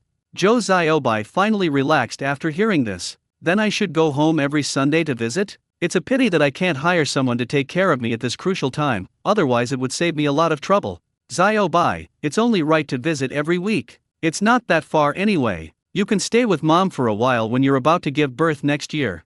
But we'll have to put in some extra effort lately. Looks like we'll have to work overtime tonight. What do you think? Zhou Xiaobai's face immediately turned red. She rolled her eyes. You're never serious. You always stay up all night. Hee, Xiaobai, I'm the one who's been put through the ringer. Zhou Xiaobai. He pinched Zhang Jianjun's waist with practiced ease, twisting and squeezing. Zhang Jianjun quickly made a gesture of surrender. The young couple flirted and teased each other all the way, and before they knew it, they had returned to Luogu Lane. Yan Bagui had a small bucket hanging from his handlebars as he pushed his bicycle out of the front yard, seemingly heading to Haoerhe to fish and improve his meal. Seeing the couple return, he smiled and said, Jianjun, I haven't seen you two for the past few days. You must have gone back to your parents' home. I really envy how carefree and easy your lives are. Seeing Yan Bagui return to his former self, Zhang Jianjun was momentarily stunned. Didn't someone say that the third uncle had become depressed after being hit so hard? he said with a smile, everyone has their own way of living. Uncle, aren't you living a very carefree life? Fishing, gardening, you can cultivate your mind and improve your life at the same time. Yen Bagui smiled slightly and said, I have no choice but to accept it. Working myself to death is still a lifetime, and making myself uncomfortable every day is also a lifetime. I'm over 50, what else can I do if I don't let go? I can't live every day with bitterness and resentment. Maybe when my 2 sons come back from the countryside, they'll both have wives and sons with them. Zhang Jianjun laughed and said, you're really insightful. I have to say, with our abilities, it's actually quite possible. I wish you all your dreams come true. Please go ahead with your work, see you later. Zhou Xiaobai smiled and nodded as a greeting. The two walked into the front yard together, and Zhou Xiaobai said softly, I must say, this third uncle is quite easygoing. Zhang Jianjun smiled and said, third uncle is a man who came from before the liberation. He is somewhat educated and has seen the world. In addition, people who like to scheme are self-centered. As long as he doesn't starve and can survive, everything else is irrelevant. However, his personality will cause him some suffering in his later years. Zhou Xiaobai chuckled and said, you always like to label people, as if you can really see through their entire lives. Don't let others hear this, it's easy to offend people. When they arrived at the intermediate people's court, Xiao Hainan was playing outside with Huihua when he saw Zhang Jianjun running over with his short legs. She said in a childish voice, hello, Uncle John and Aunt Zhou. Zhang Jianjun looked at Xiao Hainan, whose nose was covered in snot, and laughed. Su Daimao's child was quite amusing. He casually pulled out 2 white rabbit candies and handed them to Hainan. Seeing the locust flowers, their eyes lit up, and they threw 2 more at them. Su Daimao was flipping through old newspapers at home when he heard the noise outside and saw the scene, so he quickly went out. Hi Zi, did you ask your Uncle John for food again? You're such a naughty child, did you even say thank you? Yi Zhonghai was playing chess with Lu Haizhong in the shade. Ever since Zhang Jianjun got married, an old man came over to give gifts, which could be considered an indirect warming of relations with the neighbors in the compound. The 2 men's lips twitched at Su Daimao's mention of Haizi. Damn it, they had a feeling that Su Daimao didn't have good intentions. Zhou Xiaobai patted Haizi's little head and laughed, Brother Damao, you're quite polite, but you're still a child, so don't scare him. Su Daimao was overjoyed to hear this. He felt very proud to be praised by the Zhang couple. Although his son was adopted, more than half a year had passed. Her whole heart is devoted to her son. Little Hainan thanked him, pocketed the 2 candies, and ran off in a flash. This was the child's moment of glory, and he had to find a friend to brag about it. Su Daimao's face blossomed like a chrysanthemum. Thank you, sister-in-law. I have always taught this child seriously. There are many neighbors in the compound, and he can't be naughty from a young age. There's a saying, he who steals a needle as a child will grow up to steal gold. Jianjun, why don't you and your wife come over to my house for lunch? Bangang was enjoying the cool air in front of the Jia family's house when he heard these words. He felt a dull pain in his broken leg, and he couldn't help but feel that Su Daimao was subtly criticizing him. If it weren't for my clumsy legs, I would have beaten him up. Then I looked at Su Daimao's chicken coop and drifted into memories of the past. Zhang Jianjun laughed and said, Brother Damao, I just got back from the old man's place. We haven't lit a fire at home for 2 days, so I have to go back and tidy it up. Let's have another drink another day, you too. After exchanging a few pleasantries, the 3 parted ways, and the young couple returned to the backyard together. Zhang Jianjun only feels like a real person when he chats with ordinary people. Now that we're married, these everyday, mundane things are unavoidable. He didn't want to become a cold-hearted monk. Especially after reaching the golden core stage, every time I meditate and enter a state of emptiness, I don't want to wake up. This feeling is like seeing through the illusions of the world. No wonder the old monsters in the cultivation world are indifferent to worldly affairs, obsessed with cultivation, and regard mortals as ants. They would massacre entire villages and hamlets at the slightest disagreement, treating human life as worthless. This shift in mindset forced Zhang Jianjun to take it seriously. He was also afraid that one day he would become cold-blooded and ruthless, gradually losing the warmth of humanity. After returning home, Zhang Jianjun immediately closed the door. Zhou Xiaobai felt a surge of warmth in her heart, and 2 blushes rose to her cheeks. It seemed that her husband had been stimulated, getting ready to start working overtime, but is it really okay to do it in broad daylight? Well, it's been 2 days since we last met, so it's acceptable. Zhang Jianjun noticed Zhou Xiaobai's pretty face flushed. He chuckled and said, Honey, what are you thinking? You don't think I'm going to do that to you, do you? That's really heartbreaking. Do you think I'm some kind of impatient person? Zhou Xiaobai blushed and said, Jianjun, I've noticed you're getting more and more talkative lately. Do you think I don't know anything, closing the door in broad daylight? Zhang Jianjun. He pulled out a very beautiful crystal ball, about the size of a fist, from his pocket. Xiaobai, come here and shake my hand.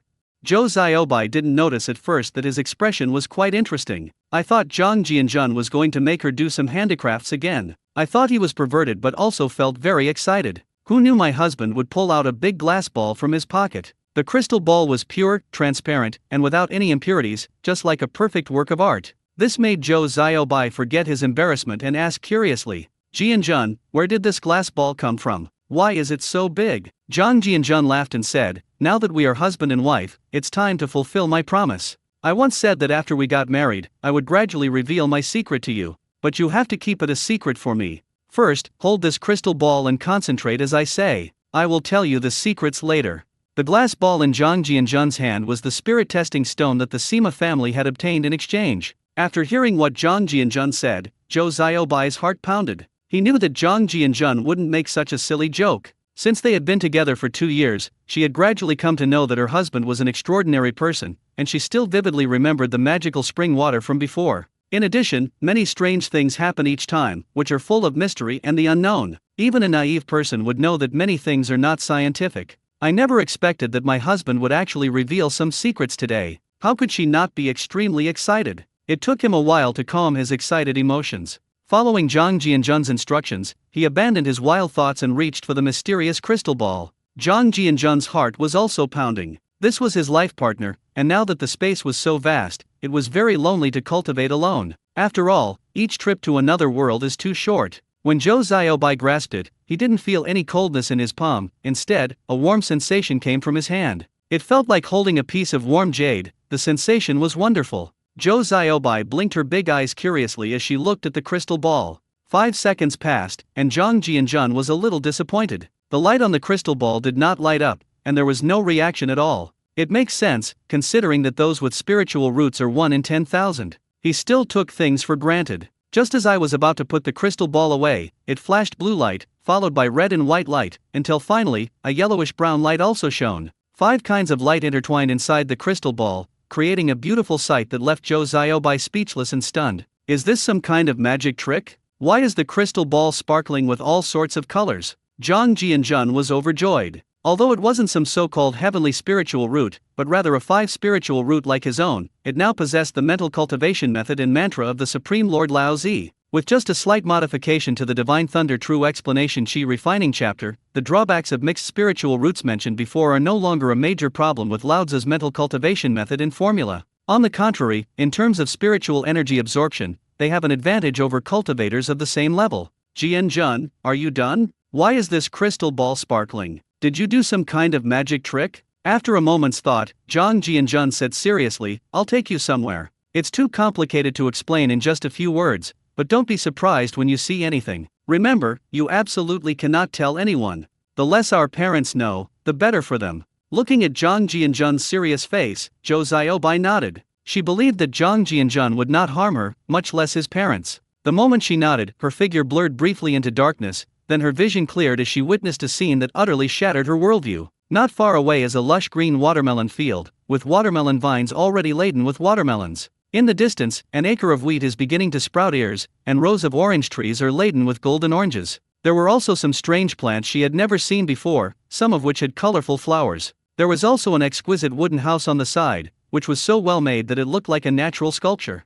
Various vegetables and fruits came into view. Looking into the distance, it's an endless expanse of green. Zhou Xiaobai rubbed her eyes in disbelief, but the illusion before her eyes had not dissipated. There wasn't a single cloud in the sky, nor was there any sunshine. Normally, it gets muggy around noon after June, but here it's not hot at all and it's very comfortable, even the air feels fragrant. Is this the paradise described in the book? This unscientific phenomenon left her standing there stunned for a long time, unable to recover. Zhang Jianjun smiled and said, Wife, isn't it beautiful here?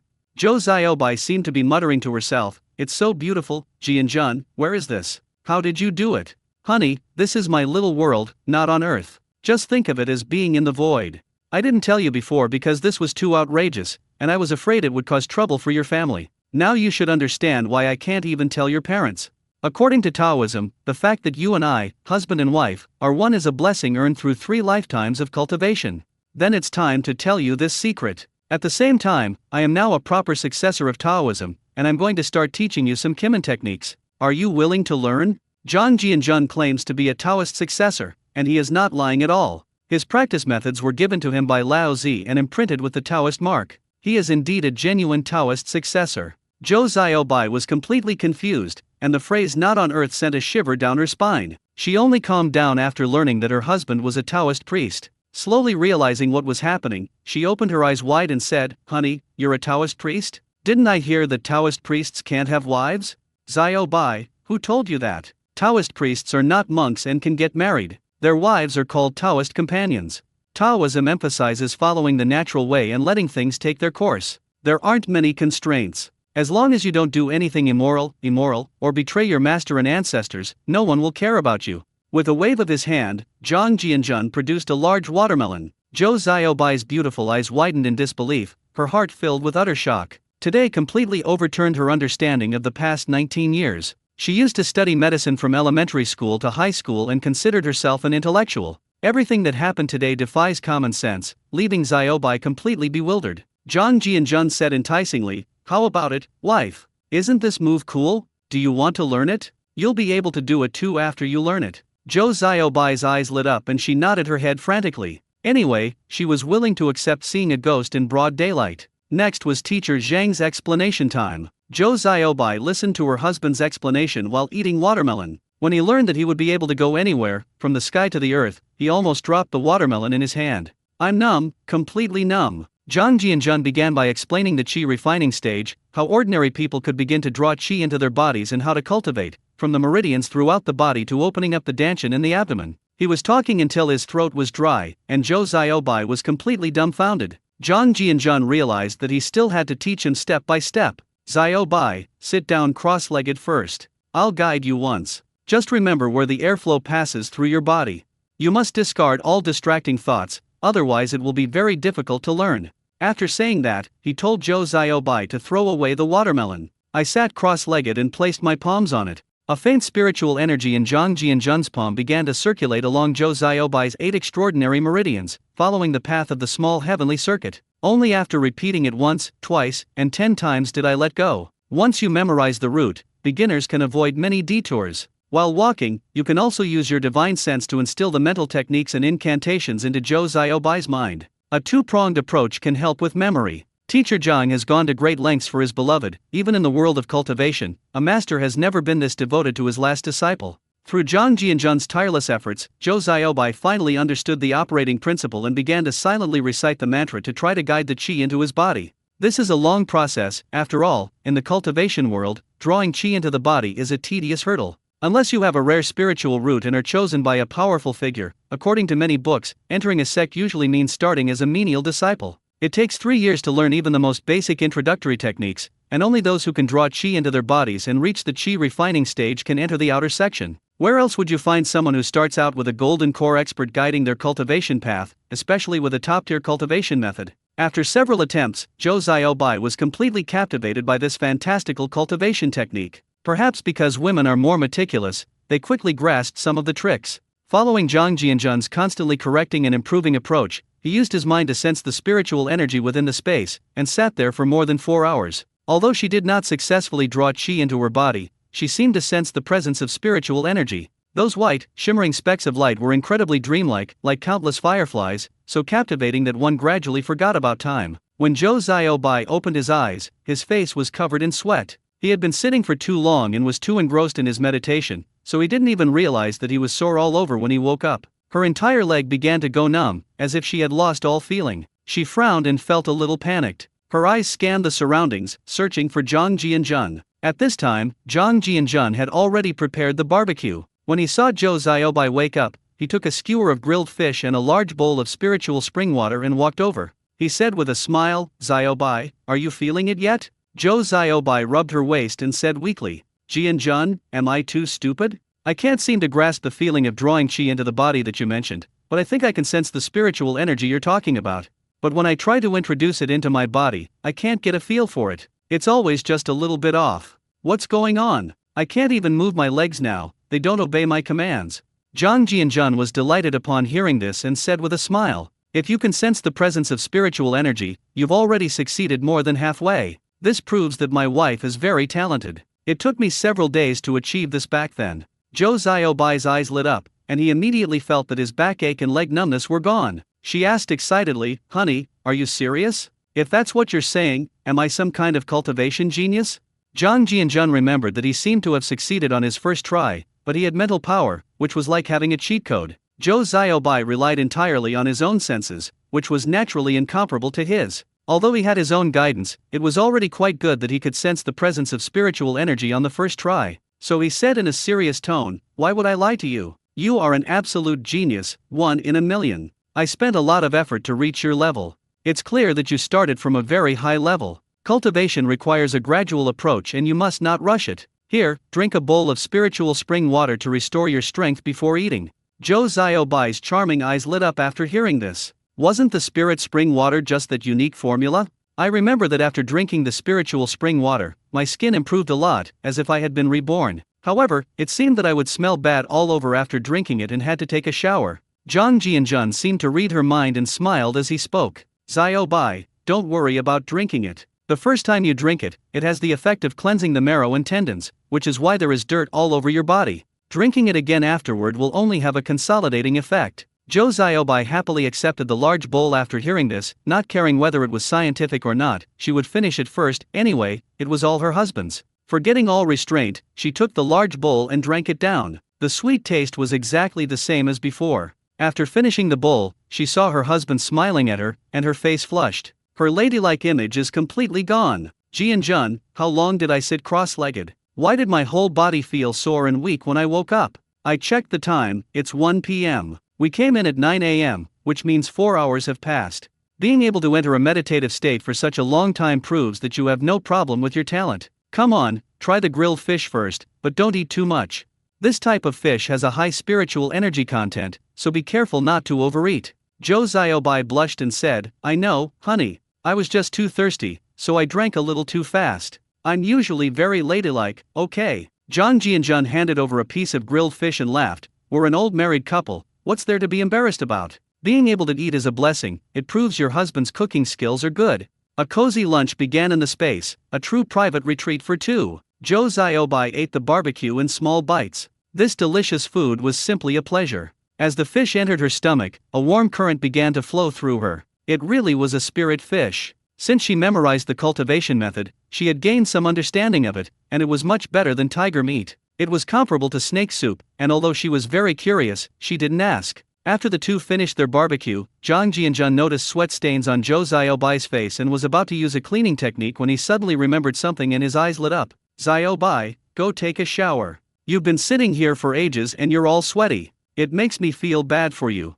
Zhou Xiaobai asked somewhat reluctantly, "Jianjun, are we going to take a shower now? What if I haven't mastered the qi induction technique yet?" "Xiaobai, look at that lake, it's huge, and the water temperature is about the same as outside. Just put on your swimsuit." Zhou Xiaobai nodded. Taking a shower would be good.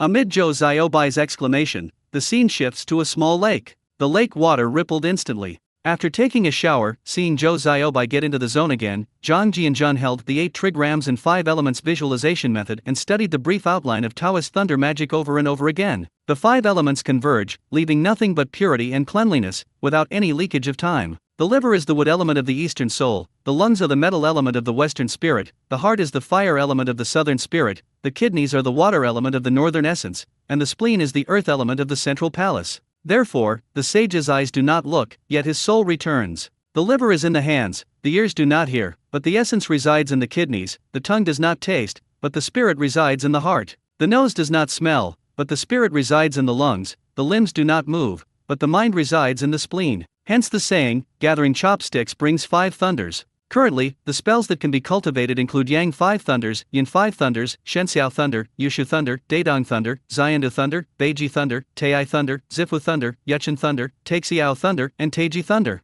It contains 5 or 6 Bagua 5 elements thunder formations. The first thunder formation diagram is called the 36 Lesser Heavenly Gang Purple Cloud Formation, which is only available to those who have just reached the Golden Core stage. According to the formation's explanation, the talisman must be carved on jade or wood containing pure energy, preferably yang wood, such as peach wood or lightning-struck wood. Then, arrange them according to the positions of the Big Dipper and the Big Dipper. Once someone enters the formation, it will trigger a chain reaction. A range of 700 or 800 meters will become a sea of lightning, with endless bolts of purple lightning striking down from the sky. In the primordial world, this is like a child setting off firecrackers, child's play. But in the cultivation world, this is practically leaving no way out for the opponent. However, carving talismans and setting up arrays is very mentally taxing, so cultivators below the golden core stage mainly learn illusion arrays, and there are relatively few offensive arrays. For a formation capable of such wide area attacks, one must at least reach the golden core stage. In the ancient cultivation techniques, formations are an indispensable part.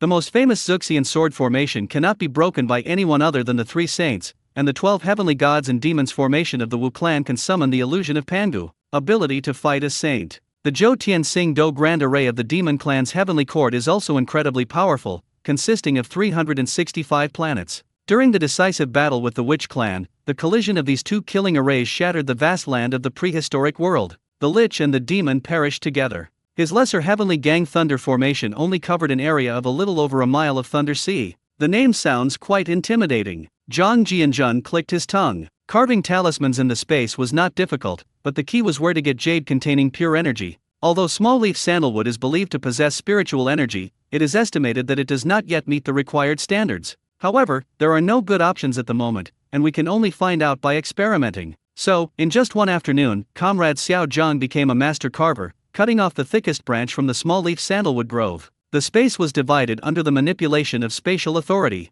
Assemble each block according to its 5 cm dimensions, and then begin carving as described on the diagram. Zhang Jianjun still remembers reading novels where Taoist talismans were drawn with special brushes, using both cinnabar and chicken blood. However, the materials used in the formation contain pure energy. Therefore, these steps are not described in the book. This might be the primordial version of the talisman, which differs from the modern version. After all, we are now in the Dharma ending age, and no matter how you draw on yellow paper, it is not as real as jade with its own energy. Zhang Jianjun discovered during the carving process that the talismans were much simpler than the magic matrix, and were child's play for him in the space. In less than 10 minutes, 37 identical wooden talismans were carved. Originally, 36 pieces would have been enough, but every formation needs a core element, which acts like a button to activate and connect the elements. Zhang Jianjun glanced at Zhou Xiaobai, who was still meditating, and then teleported to the depths of the grassland.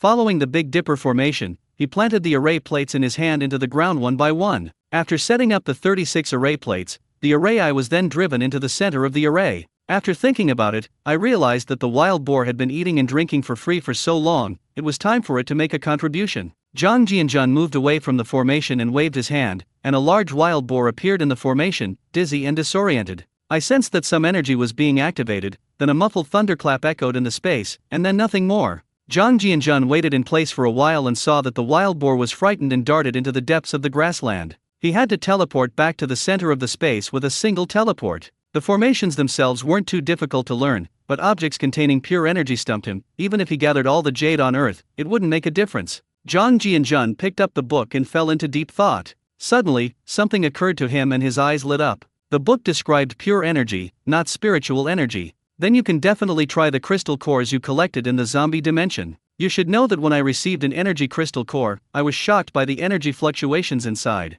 It's just too small, so he needs to use his own micro-carving skills. Fortunately, it's not difficult for him in space. Once he's skilled, he can carve it entirely with his mind. If he succeeds, he'll be rich. He killed nearly 400,000 zombies in the other world, so he'll have more materials than he can use for setting up formations. Zhang Jianjun was excited at the thought and immediately put it into action. With a wave of his hand, dozens of energy crystals appeared before him. This time, carving the talismans took twice as long as last time. Fortunately, only 2 of the 37 array stones were damaged, since a crystal core is only the size of a peanut. Once the perfect carving is complete, a spiritual sense is sent into the array's core. This way, even if no external object triggers it, the spiritual sense can detonate it. As Zhang Jianjun prepared to slip away again and enter the depths of the grassland, a surge of spiritual energy filled him with joy, because he sensed that Zhou Xiaobai's spiritual energy was beginning to circulate. This means you have successfully initiated Qi and entered the first level of Qi refining. Looking back, he saw that Zhou Xiaobai's face was covered in dirt, just like when he entered the Qi refining stage and spiritual energy was washing over his meridians.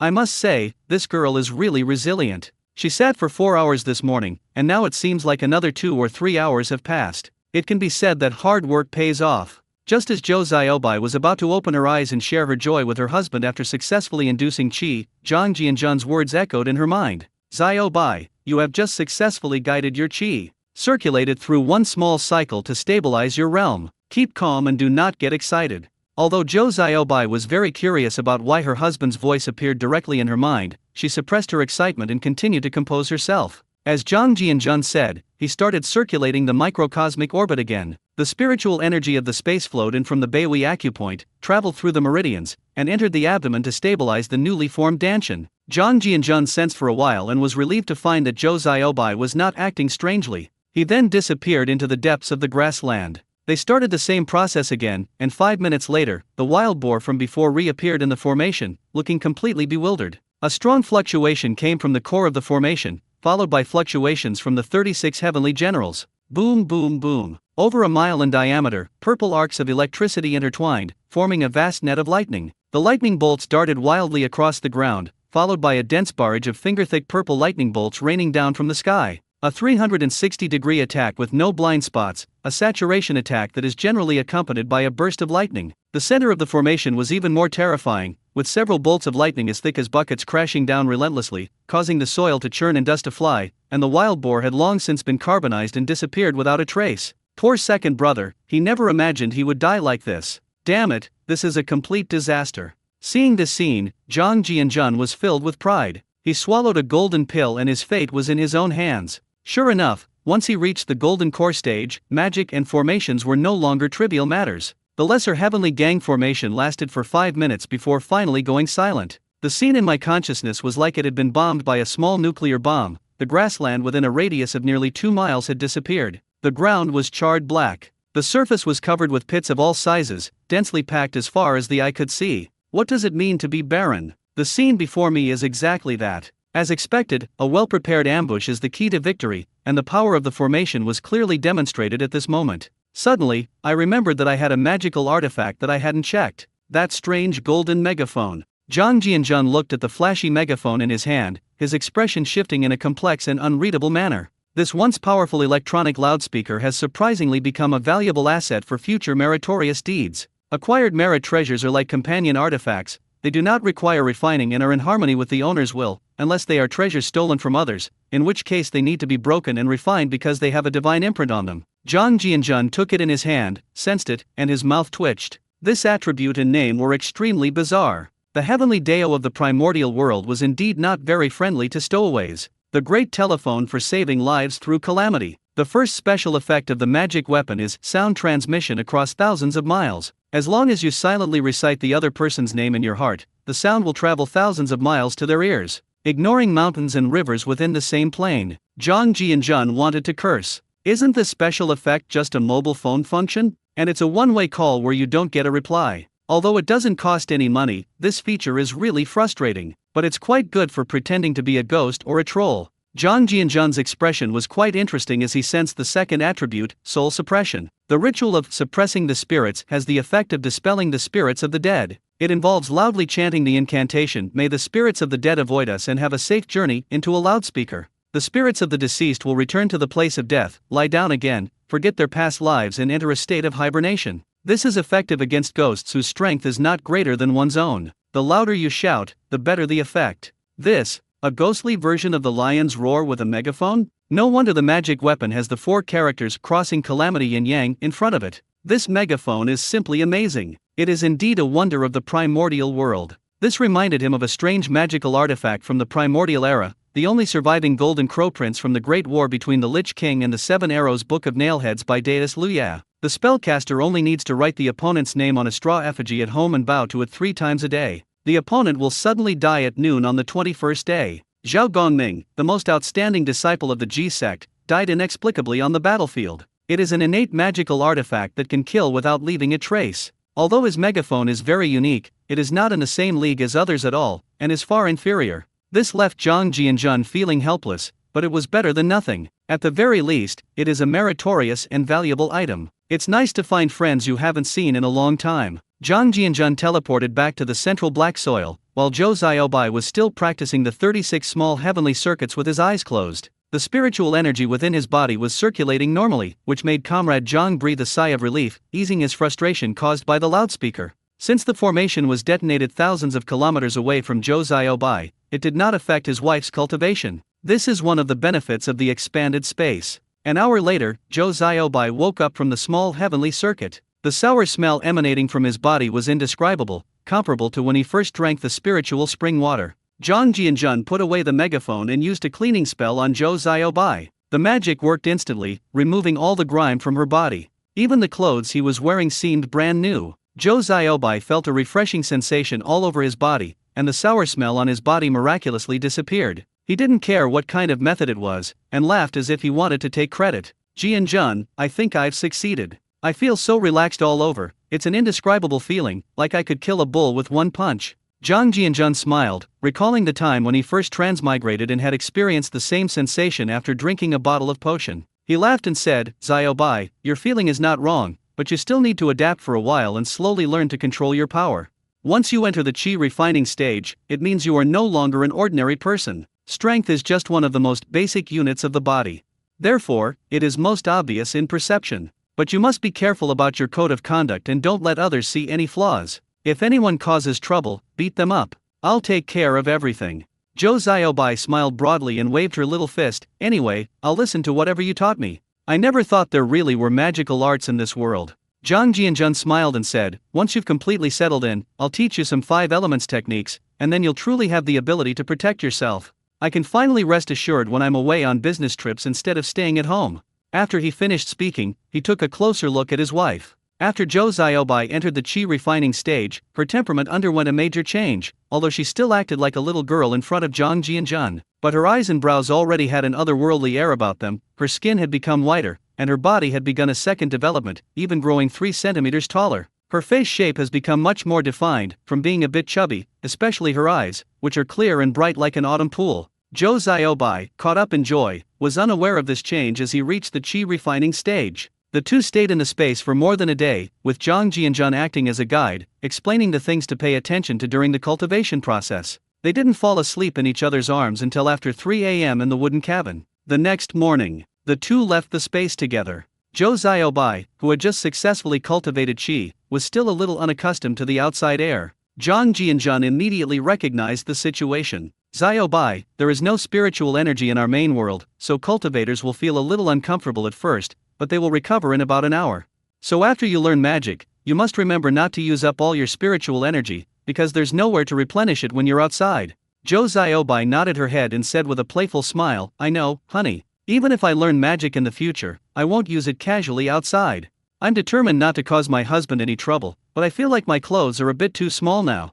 Zhang Jianjun glanced at Zhou Xiaobai's bulging chest and grinned. Xiaobai, you're not even 20 yet. After you started cultivating, you entered the qi refining stage, which caused you to undergo a second growth spurt. It's normal that you've grown a little taller and bigger. I'll measure you again when you get back tonight to find out exactly how much you've grown. Zhou Xiaobai followed the gaze and looked down, her face turning red. She hadn't expected that cultivation would cause physical development. After locking the gate, the two left the compound together. Shazhu, pushing his bicycle, saw the couple coming side by side and smiled. Jianjun, you two are as proactive as ever. You truly deserve to be our model couple in the compound. Zhang Jianjun laughed and said, Brother Zhu, I've never heard of any role model or anything like that. The factory is very busy right now, and as a junior leader, I must take the lead. You're much more diligent now than before. I remember back then, you wouldn't be seen in the factory canteen until after 8 o'clock. Shazhu smilingly and said, Isn't this all thanks to Jianjun's help? Now that my salary has increased and I have a whole family to support, I have to work hard even if I don't want to. Zhang Jianjun smiled and said, Sister Qin's spot should still be available, right? Just wait a couple more years until your child is a little older, and you'll be in the spotlight. After exchanging a few words, they went their separate ways. The jeep drove on the road. The weather in mid-June had become hot since the sun came out. Zhou Xiaobai discovered a strange phenomenon. When the sun shone on him through the car window, it no longer felt as scorching as before. She thought of what her husband had told her. After qi refining, unaffected by heat or cold. In the long river of time, everyone and everything seems very short-lived. Time is like a recorder, documenting the joys and sorrows of humankind. The number 2 Zidane Courtyard house, built on May 20, 1985. The courtyard is lush with flowers and plants, and a few lotus leaves float in the skylight, making this secluded courtyard exceptionally elegant.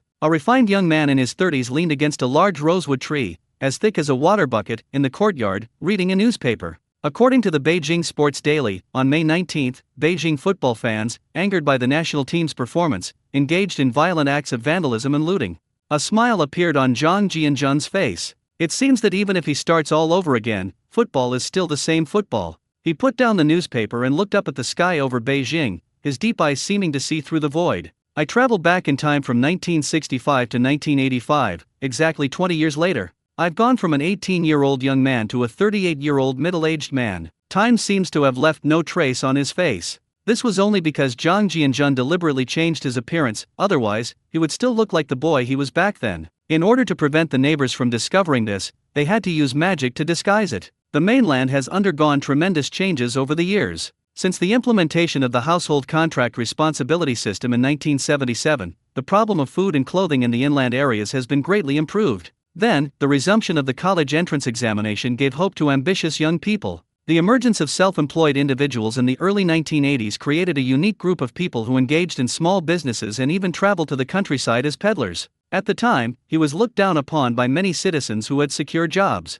Then came the emergence of private breakfast shops and restaurants, which gradually expanded this hierarchy of contempt, as these were seen as the beginnings of capitalism. The situation a year or two later shocked the public. Many self-employed individuals earned several times more per month than factory workers. The strange looks turned into envy, jealousy, and hatred. A new term has begun to become popular in Beijing: big spender for self-employed individuals. In the 1960s, bicycles were something everyone envied. By the 1980s, they had become common among commuters, and the mainland suddenly became a kingdom of bicycles. Every day at the end of the workday, the army of bicycles surged like a tide, flowing through every street and alley. If the 1960s were a fiery era, the 1980s were an era of hope. Since a college student in Beijing greeted Deng Xiaoping with "Hello, Xiaoping" last year, a wave of development has swept across the mainland. With the emergence of the first private enterprise, small factories began to sprout up like bamboo shoots after a spring rain. Although the development of private enterprises in the city is still uneven, this has gradually changed the public's perspective, showing that a secure job is not the only way out. From the early to mid-1980s, people's horizons began to broaden regarding new things. The TV series The Legend of the Condor Heroes brought Hong Kong television dramas to every household, creating a scene where the streets were deserted during its broadcast. So much so that if a family had a television, it was as lively as watching a movie. Wealthy self-employed individuals now own small color TVs, and their mode of transportation has become the happy motorcycle, while taxis have appeared on the streets of Beijing since last year. Since Tianjin introduced technology from Daihatsu Motors of Japan in 1984 and produced its first Daihatsu minivan, the vehicle quickly gained recognition from the public. With its spacious interior and strong transport capacity, this vehicle is widely used in taxis. Because the Vehicle Management Office requires taxis to have a conspicuous appearance so that passengers can easily identify them, all taxis in Beijing are painted yellow. Of course, the operating price is also very low, starting from 10 kilometers, 1 yuan per kilometer. Because of its low price, ability to seat 7 passengers, and capacity to transport large items such as televisions and washing machines, it has become a popular choice among citizens. With the emergence of private enterprises, private cars naturally followed, most of which were manufactured using imported production lines. The Jeep that the organization gave Zhang Jianzhun was long gone, and now his official mode of transportation has been replaced by a Crown, which is an older model from more than 10 years ago, but it is lightweight. 2 years ago, Zhang Jianzhun voluntarily resigned from the steel rolling mill, which caused quite a stir. Many employees did not understand Zhang's extraordinary move. The Revolutionary Committee began to be gradually abolished in the early 1980s, and the deputy factory director was already a real powerholder in a large state-owned enterprise. In the eyes of the workers, Deputy Factory Director Zhang was highly respected and experienced, and was definitely a candidate for the top position in the factory, since Yang Zhenhua had already reached retirement age. After all, he was already a leader in his 60s. Unbeknownst to them, a mysterious pharmaceutical company, with the support of its superiors, had already entered the production stage, and its name was quite unique for this era: Yanhuan Biohealth Technology Co., Limited. It is said that several mysterious figures attended the opening day, including Mr. Zhou and Mr. Ya. This also significantly boosted the brand awareness of this newly established company.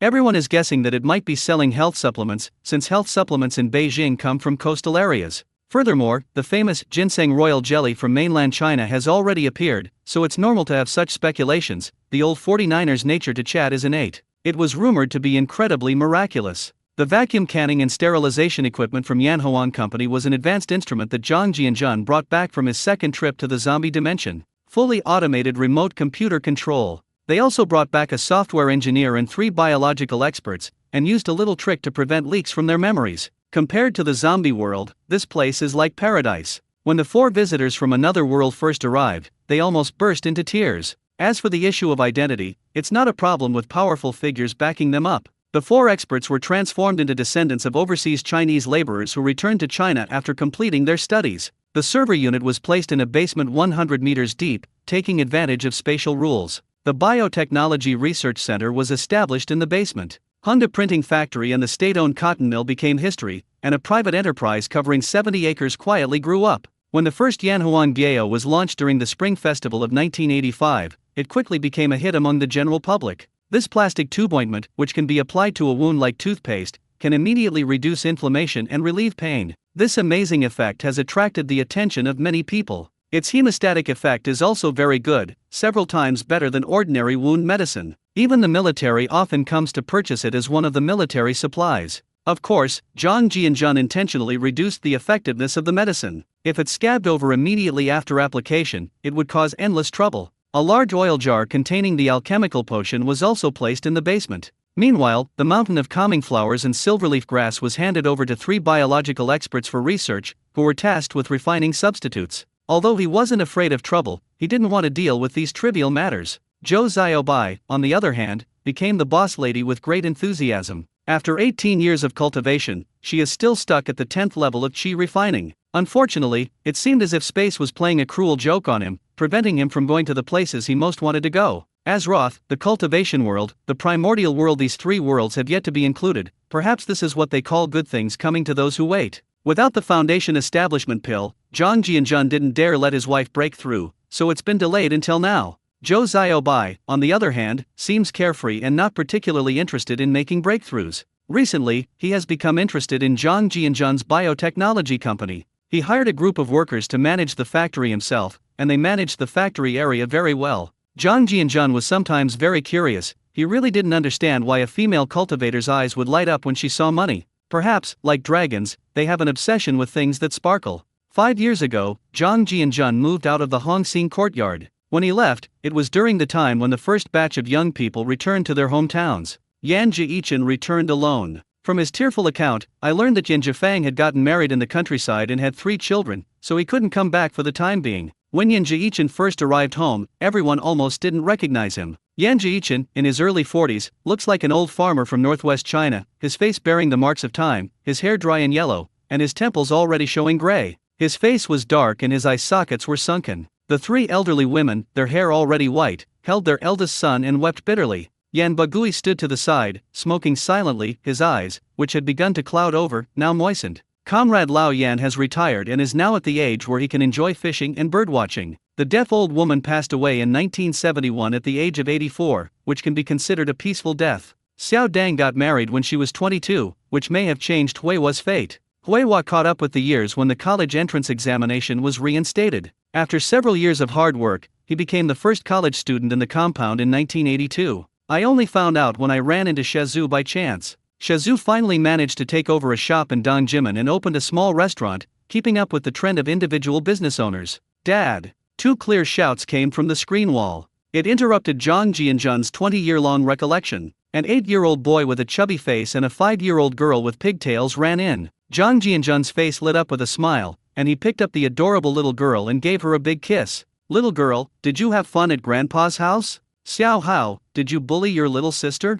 These are Zhang Jianjun's 2 children. Since arriving in Jindan, Zhang Jianjun has discovered a very serious problem. It's just that it's very difficult for cultivators to conceive once they reach a high cultivation level. Therefore, they doted on the 2 hard-won little ones. Just then, footsteps came from outside the door. Zhang Jianjun scanned the area with his divine sense and found that the twins' brother-in-law and sister-in-law had arrived. My father-in-law was following behind. Brother-in-law, is my sister home? She promised yesterday that she would take me shopping in Zaidan today. Zhang Jianjun put his daughter down and looked at his sister-in-law, who had grown into a beautiful young woman. He sighed inwardly at how fast time had passed, and how the little girl looked just like Zhou Xiaobai 20 years ago. A smile appeared on his face. Yeah, I don't know what's wrong with your sister today. She went to the company early this morning, came back for lunch, and then ran over again. She seems obsessed with managing the company now. I figured she wouldn't be back for another hour, which would be dinner time. You can have dinner first and then go have some fun. You and Zayajun are both in your final year of high school, so don't just focus on having fun. You need to take your studies seriously. Arya pouted her red lips in dissatisfaction. Brother-in-law, you're nagging just like mom now. Today is Sunday, studying is tiring, okay. Joe Janice came in and laughed. How about that, Arya? I told you your sister wouldn't be home. She's become obsessed with medical technology, which was her hobby when she was studying medicine. But Jian-jun, you also have to say something. Xiao Bai is already in her 30s. She should focus on her family and not be showing her face in public all the time. Zhang Jianjun glanced at his brother-in-law, who was just smiling, and thought to himself that Josiah Jun was nothing like a child from a privileged family. He was already 18 or 19, but he was still as shy as when he was a child. He is quite tall, just like his father-in-law. Zhang Jianjun called out to his brother-in-law and brought out several chairs made of rosewood. I brewed a pot of calming flower tea and placed it on the marble table. In May, Beijing is a perfect time to chat in the courtyard. Dad, don't talk about Xiao Bai. You're 71 this year, aren't you? You've been busy for most of your life. Haven't you ever thought about retiring and enjoying your retirement? Brother-in-law, don't talk nonsense. My dad is still young, but he should retire by his age. My mom has tried to persuade him several times, but the old man just won't listen. Ya, don't get involved. You take Nanan and Xiao how to play first. They're still young, so don't let them fall. Zhou Xiaoa. Watching her son and daughter walk away, she said with a smile, Jianjun, it's not that I don't want to retire, but the organization keeps preventing me from doing so. What can I do? Besides, I'm in very good health right now. Old Master Ye has hinted that I might have a chance to be promoted to a higher star level before I retire. Zhang Jianjun recalled that this was indeed the case. In his previous life, it should have been evaluated in 1988. His generation valued honor very much and could not stay idle at all. So he smiled and said, since you have this idea, I support you. I wish you all the best. With your qualifications, it's practically a sure thing. After listening, Zhou Jinyi stroked his newly grown beard and smiled. Jianjun, you can't be so sure of these things. So many years have passed since the turmoil, and the country's military development is changing rapidly. The military has undergone a major downsizing, and now is the time to develop science and technology. The thinking of us older generation can no longer keep up with the times. Zhang Jianjun smiled and said, Dad, I understand what you mean. Back then, you told me to take it easy. Haven't I been steady enough for the past 18 years? Zhou Jeniz laughed and said, you've turned the tables on me now. I was just asking casually, I didn't ask you to take action. Life is getting better and better now, so never take risks if there are any. I'm relieved to see your attitude. It's just that old Ye asked about your situation, and he was only curious about how well you've behaved all these years. Zhang Jianjun. I never imagined that Mr. Ye, who was 88 years old this year, would still be concerned about things in the military. He had already stepped down from his frontline position last year, but he made a public appearance when his company was founded, and he seemed to be in good spirits. Dad, how is old Master Ye's health this year? If I remember correctly, old Master Ye is already 88 years old, right? Just then, footsteps sounded outside the door, and a woman in her 30s walked in. It was Zhou Xiaobai, who had rushed back from the company. When Zhang Jianjun moved the stool, he went into the study and used his magical loudspeaker. It worked quite well, and Zhou Xiaobai drove home in half an hour. Zhou Jeniz checked his watch and it was already 4 o'clock in the afternoon. She said, feigning reproach, Xiaobai, you're a mother of 2 now, yet you're still acting like a child, rushing around like a headless chicken. Other people have husbands who work hard in their careers while wives stay home to take care of the children, but you've done the opposite. Zhou Xiaobai stuck out her tongue and laughed. Dad, look at what you're saying. I'm only enthusiastic for a few days. Once I understand the new formula for Yanhuangbao, I'll stay home obediently. Jianjun is now a hands-off boss, staying at home every day. I'm not worried about problems arising in the company. Zhang Jianjun laughed and said, Xiaobai, I know everything that's happening in the world even without leaving my door. The 3 experts I hired for the company are not just there for show, they are all professionals who have studied abroad. As for management issues, the company is just starting out and is still in the research stage, so there's no rush. I had already planned that once the company grows and expands, I would find a professional to train me so that I could start working. This is a professional matter, let the professionals do it. As long as the formula is kept secret, I have control over the economy and can grasp the company's overall development direction, that's enough. I don't have time to do everything myself. After listening, Zhou Jeniz laughed and said, Xiaobai, did you hear that? In military terms, this is called strategic vision. The boss often deduce and command from behind the scenes in front of the map. Zhou Xiaobai said coquettishly, Dad, why are you and your son-in-law ganging up on me? Fine, starting tomorrow I'll obediently be a good wife and mother, is that alright? I think I heard Iarya's voice inside the house. I'll go in and check on them. It's almost dinner time now, I need to start preparing the meal. After saying that, he turned and went into the living room. As Joe's father watched his daughter leave, he smiled and said, Jianjun, speaking of Yanhuang Gao, it is indeed very effective, but it seems that the product is currently in short supply. Is there a shortage of materials, causing production to fall behind schedule? Zhang Jianjun smiled and said, it's pretty much what you guessed. Since it's called a biotechnology company, it must need to do research and development in the early stages. Eliminating cumbersome steps is beneficial for mass production. What Zhang Jianjun said is true. I've already planned for the future. Although I still have a lot of alchemical potions in stock, there will come a day when they run out. He didn't want the potion to run out, leaving him with no choice but to become a laborer doing alchemy himself. He has already instructed 3 biological experts to use advanced equipment to develop a new approach to replace the alchemical potion, based on the formula he described. We must conquer one problem before moving on to the next. This is the only way to achieve sustainable development. The initial low production volume is intentionally controlled, which is similar to the scarcity marketing strategy of the 21st century, giving people the illusion that the product is too good to be produced. Given its already good efficacy, it can quickly generate a brand effect. Once a positive reputation is established, any subsequent product launched will trigger a chain reaction. They even saved on advertising and promotion. Dad, why didn't Mom come today? Joe Jennings laughed and said, your mother now likes to exercise in the park with a few other old ladies from the compound. She's become fascinated with Tai Chi for seniors, and I've gone with her a few times when I have free time. That's a good thing. Mom is over 60 this year, so it's better for her to exercise than to stay at home. I have a modified set of health regimens that you can bring back to her when you go back. Joe Jennings' face lit up with joy upon hearing this. He knew that his son-in-law was indeed quite capable, and the things he brought out were certainly not ordinary goods. Zhang Jianjun is currently at the peak of the late Golden Core stage, just one step away from the great perfection of the Golden Core. Improving a set of health-preserving exercises for ordinary people would be a piece of cake for him. More than an hour later, Iarya called out sweetly, Dad, brother-in-law, dinner is ready. The dining table was laden with chicken, duck, fish, and goose, everything imaginable. All of them were produced by Zhang Jianjun's space. Although these small animals did not become spirits after being raised for a long time, they all contained a small amount of spiritual energy fluctuations. It's naturally more delicious than food available in the market. Joe Jennings took a sip with great relish. The wine that Zhang Jianjun brewed himself had a mellow and smooth taste that was a pleasure every time he drank it. He couldn't help but exclaim, Jianjun, your wine is still the best, but the dishes are a bit too much. Isn't this a bit extravagant and wasteful? Iarya said with a smile, Dad, my brother-in-law is a big shot now. He owns his own company. Do you think he'll eat you out of house and home? You're spoiled by your mother. Your brother-in-law's money didn't come from thin air. Being thrifty is a glorious tradition.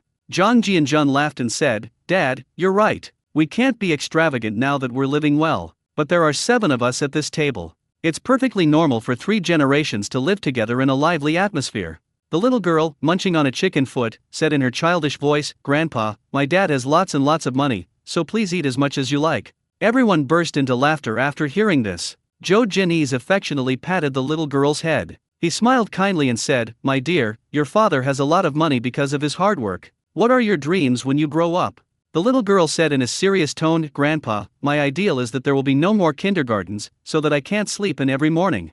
Even Joe Ziajun, who wasn't much of a talker, couldn't help but laugh, and everyone else burst into laughter. The atmosphere at the table was very cheerful. Joe Ziobai smiled and said, My little girl will go to university someday. Kindergarten is the time to lay a solid foundation, you know? Only with education can she contribute to the country in the future.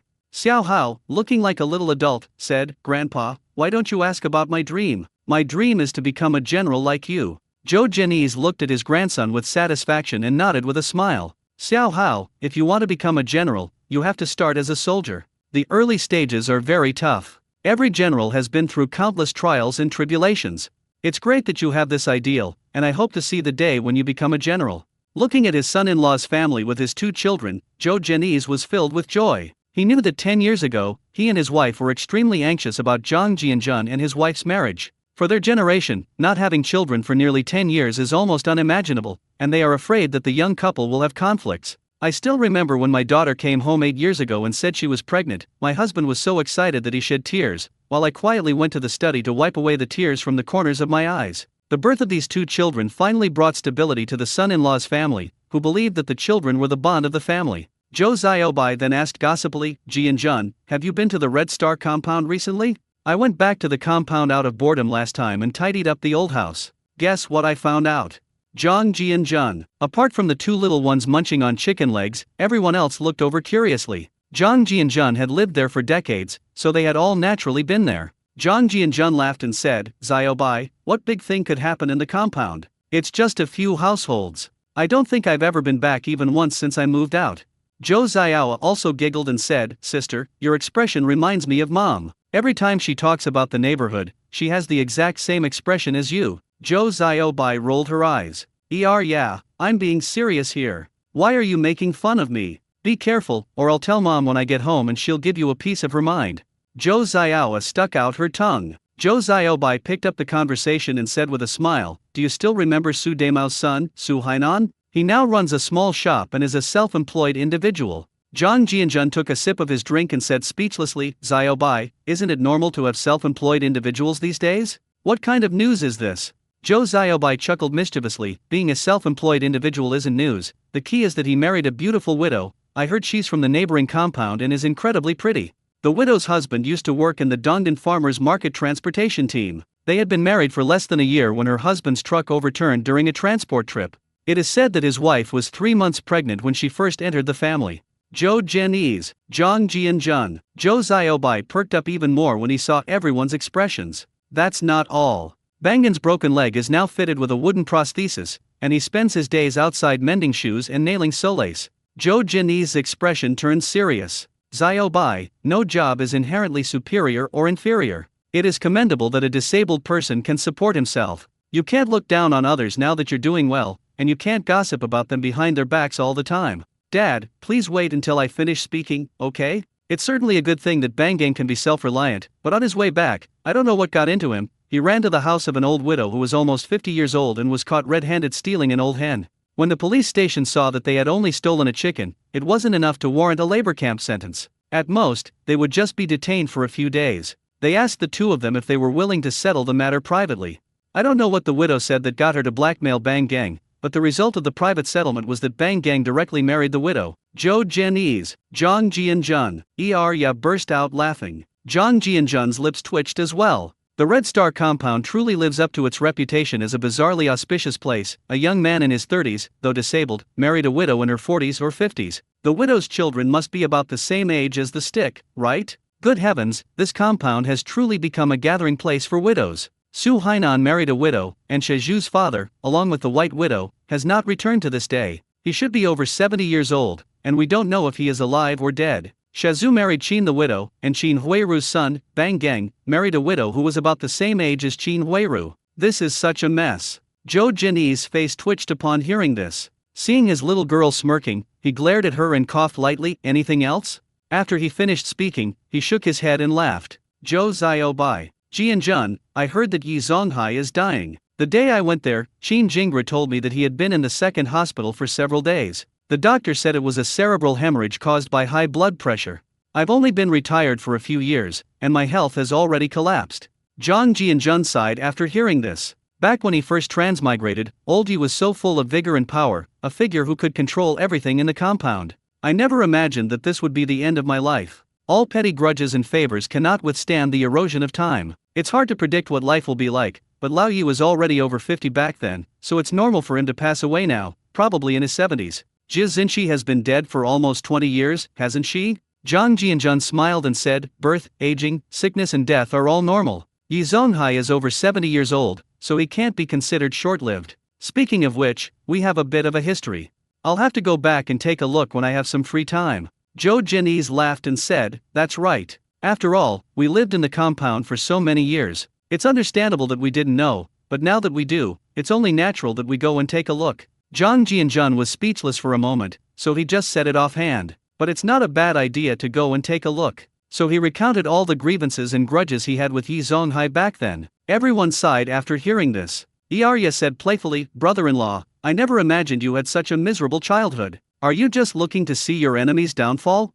Jong Ji-in-jun said in a serious tone, Arya, not everyone's growth is like yours, with someone taking care of them. Some people experience hardships, while others stumble and fall along the way. When you succeed, you realize that it was just a trivial hurdle. Besides, when a person dies, all grudges are wiped away. Is your brother-in-law such a petty and narrow-minded person? People need to have a broader perspective. Okay, brother-in-law, why do I feel like you're smiling? Zhang Jianjun, the vortex is about to start again. I'm in a good mood naturally. 9 o'clock in the evening. After the two little ones fell asleep, Zhang Jianjun used a little trick to get them into a deep sleep. They entered the space together, taking Zhou Xiaobai with them. All these years later, the space remains the same size. Since the primordial world expanded to 3,600 square kilometers, the other smaller worlds have had no energy to allow it to grow. Every time Zhou Xiaobai entered the space, she practiced spells. She wasn't interested in lightning spells and only learned minor spells of the 5 elements. She was very skilled at using minor spells like freeze and spikes. She takes great care of the vegetables she grows in the space. Even though she knows her husband can harvest them all at once, she still does it herself each time. You seemed a bit preoccupied when you came in today. Zhang Jianjun immediately recognized it. Xiaobai, we've been married for so many years, don't keep things bottled up inside. Don't you know my personality? Zhou Xiaobai asked hesitantly. Jianjun, look, the children are already 7 or 8 years old. I didn't know what you were thinking before. Do you think these Taoist methods can be taught to children? Or do you have other considerations? Zhang Jianjun smiled and said, Xiaobai, children and grandchildren have their own blessings. I've thought about this before. Do you remember that glass ball? Zhou Xiaobai was taken aback for a moment, then nodded and smiled. Was it the glass ball you made me hold 18 years ago? When I held it, it emitted colorful light. I thought it was a magic trick. You never mentioned it again, and I almost forgot about it. What exactly is that glass ball used for? Could it be some kind of legendary magic weapon? Sitting by the ancient well, Zhang Jianjun waved his hand, and a flawless crystal ball appeared in his hand, radiating 5 rays of light. Zhou Xiaobai looked at the scene in front of the crystal ball, which was exactly the same as what she had seen back then. She sat down with an expectant look on her face. She knew that although her husband was usually unreliable, he never spoke without a purpose when it came to serious matters. Zhang Jianjun smiled and said, Xiaobai, I once told you some common sense about cultivation. When people cultivate, they need to have spiritual roots, otherwise they cannot sense the existence of spiritual energy. Even if you can sense it, you can't cultivate it. Just treat the spiritual root as a medium for absorbing spiritual energy. Spiritual roots are divided into single spiritual roots and mixed spiritual roots. The crystal ball in my hand is actually a spirit testing stone used to test spiritual roots. Since you have studied the 5 elements techniques, you should already know the attributes of the 5 elements: metal, wood, water, fire, and earth. And these 5 colors represent 5 attributes. Both you and I have the 5 elements of spiritual roots. Without this Taoist cultivation manual, our spiritual roots would be the most mixed kind. I secretly tested the 2 children, and with my current level of spiritual power, I can basically tell about 80 to 90% of the situation using my divine sense. Our child doesn't have spiritual roots. Is that unfortunate or fortunate? Because they all have their own social circles after they grow up, their generation is destined to have a wider range of social interactions than our generation. Do you know how much trouble it would cause if the secret were to be revealed? Although cultivation can indeed extend one's lifespan, isn't it also a ticking time bomb? If they encounter unpleasant things when they grow up and go astray, what will that bring to society? You should know without me saying it. We'll have grandchildren in the future, so don't you think we'll have to take care of them too? I've thought about this issue a long time ago. Cultivation emphasizes following the natural way. You can't force it if there's no spiritual root. Even if there is a spiritual root, you still need to observe the child's temperament. Do you understand what I mean? Family ties should be pure. We must not let our descendants be tempted by greed. Besides, the outside world is a world without spiritual energy. If I were to leave that day, how would they, who had just learned cultivation, cope with a world devoid of spiritual energy? Xiaobai, you are now a cultivator. You should learn to see through life and death. Cultivating immortality is going against the will of heaven and is not accepted by outsiders. Although Zhou Xiaobai felt a little regretful after hearing this, he also suddenly understood that this was not a matter of selfishness, but a matter of the continuation of future generations. Thinking of something, she chuckled mischievously. Honey is reportedly also a 1 in a million genius. Zhang Jianjun's face turned awkward for once. Xiaobai, I actually knew her before I met you. I didn't expect her to be a water spirit root. Well, in terms of cultivation, this is considered a heavenly spiritual root. I passed on the cultivation technique to her because I admire and cherish talent. As for letting you know about this, I don't want to hide it from you for the rest of your life and give you other ideas. After all, you are my lawfully wedded partner. It's all my fault for being young and promising her that I wouldn't let her grow old easily. Who knew she actually had spiritual roots?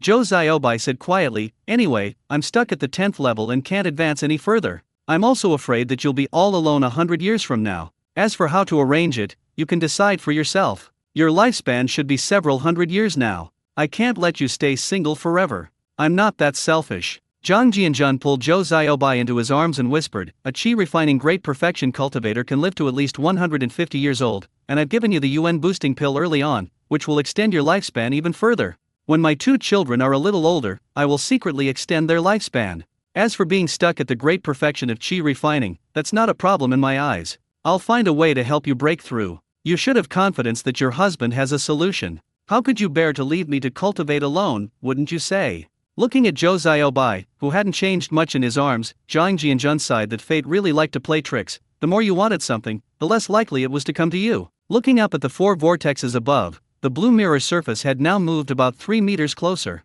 The time travel is just around the corner, so I can only pray that I'll encounter a cultivation world this time. After cuddling together for a while, Zhou Xiaobai headed towards the vegetable garden. She was already used to the rapidly growing variety of vegetables. After all, he had cultivated for 18 years and was used to such things. Zhang Jianjun also had a headache when he thought about cultivation. Although there were corresponding cultivation methods after the golden core stage, the upgrades were all done in units of decades. Even as he was about to reach the great perfection of the golden core stage, there was nothing he could do to change it. Now, including Li Wanting, there are 3 people cultivating. Because of her single spiritual root, Li Wanting reached the great perfection of qi refining 10 years ago. In other words, Zhang Jianjun is currently lacking 2 foundation establishment pills, and Lu Xiaoyi, like her eldest son, has no spiritual roots. Back then, she was too young and always wanted to drag her relatives onto the path of cultivation. Unfortunately, Li Wanting has never had a child of her own. This is the drawback of cultivators. Zhang Jianjun has come to terms with it now.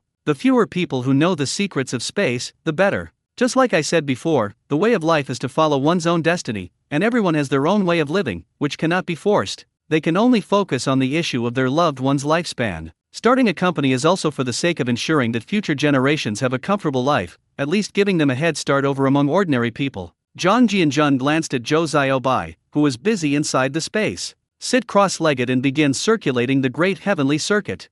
7:40 a.m. Zhang Jianjun parked his crown sedan in front of the Zidane kindergarten gate. The little girl got out of the car with a very reluctant expression. She pouted and said, Dad, please come pick me up early this afternoon, don't forget. Zhang Jianjun gently pinched Xiao Nanan's nose and laughed, Daughter, I'm always the first one to arrive in the afternoon. I can forget anyone but my little princess. Amidst the envious gazes of many children, Nanan took the 2 large apples from her father, and a happy smile finally appeared on her little face. A pretty girl stood at the kindergarten gate. She was young and beautiful, wearing a silk shirt and white trousers. Her short hair, which reached her ears, made her look neat and capable. Seeing the little girl, she smiled and said, Jiang Mengmeng, you're here quite early today. Wow, little Mengmeng looks so cute dressed up today. Good morning, Teacher Li. You're here quite early too. My daughter has been behaving well at kindergarten lately, hasn't she? Teacher Li's heart skipped a beat when she saw Zhang Jianjun. The refined and elegant demeanor of this man in his 30s was on full display, especially those deep eyes, like stars.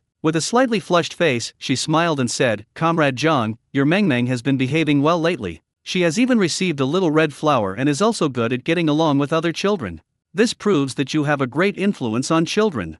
Zhang Jianjun smiled and said, Teacher Li, thank you for your praise. Parents can only provide children with initial enlightenment, educators are the guiding lights for them. A teacher should be learned and upright. To light the way for others, one must shine brightly oneself. Today's accumulation is for tomorrow's flight. What could be more gratifying for a teacher than watching their students fly higher, faster, and farther? Teacher Li, is it really appropriate to give such praise? I'm just a kindergarten teacher. Watching his daughter skip and hop into the kindergarten, Zhang Jianjun finally said goodbye to the slightly dizzy Teacher Li. He had to practice his inspirational quotes every day. Zhou Xiaobai's daily task is to care for his son, Zhang Heiran, who is in the 2nd grade at Zidane No. 3 primary school. Now that the policy is gradually being relaxed, Zhou Xiaobai has also been provided with a Jetta. In this day and age, a house with 2 cars and a detached courtyard is considered top of the line. Zhang Jianjun thought about it and realized that Zhou Xiaobai went to the company in the morning and could only come back after picking up the children. It must be quite boring for her to be home alone for a long time. Remembering the Red Star compound we talked about yesterday, which I hadn't visited in 6 years since leaving, I drove my black Crown toward Luogu Lane. 20 minutes later, looking at the familiar alley, Zhang Jianjun sighed. The breakfast stall at the entrance of the alley had long since changed. It has now become a clothing store. A group of shrewd individuals began wholesaling clothing from coastal areas and then transporting it to Beijing to sell. Individual businesses in the clothing industry were slowly starting to thrive. As Zhang Jianjun's car was about to reach the Hongxing compound, he saw an old man sitting next to the gate tower, basking in the morning sun. With his white beard, thin face, and reading glasses, Yan Bagui was recognized by Zhang Jianjun at a glance. Although the years had aged his appearance, he was still a familiar face. Hearing the roar of the car, Yan Bagui put his hand to his forehead to shield his eyes from the sun and looked over. When the car stopped, a young man in his 30s, wearing a white shirt and black jeans, walked over. "Uncle, how have you been? How is your health?" Hearing the familiar voice and seeing Zhang Jianjun, who hadn't changed much, his cloudy eyes lit up, and he struggled to get up from the small stool. He asked excitedly, "Jianjun? It really is Jianjun. I haven't seen him for so many years. Let me count, it's been almost 6 years. Hey, I didn't expect to see you at the very last minute. Did you get a new car again?" Zhang Jianjun glanced at the third uncle. His blood vessels were atrophied and his arteries were hardened, and all his organs were gradually failing. It seemed that he really was going to see him one last time before he passed away, just as he had said. He took out a bottle of mutai from his backpack and said with a smile, "Uncle, I know you like this kind of thing, so I brought you a bottle of mutai. I remember when I left, you had just retired and were in good health. How come you have become so thin after just a few years? As people get older, they should take more walks and move around more often, as this is good for their health. You're all getting on in years, don't worry too much. Eat and drink as you please, nothing is insurmountable. How is Auntie's health?" Yan Bagui accepted the mutai without any formalities. He smiled wryly and said, "Your third aunt fell last December. Due to osteoporosis, she broke her left leg and still has some difficulty walking. My meager retirement pension is only enough to support my wife and me. Since you, Ji Cheng, came back, you haven't had a job and are now working as a temporary worker at the Dongdan Farmers Market."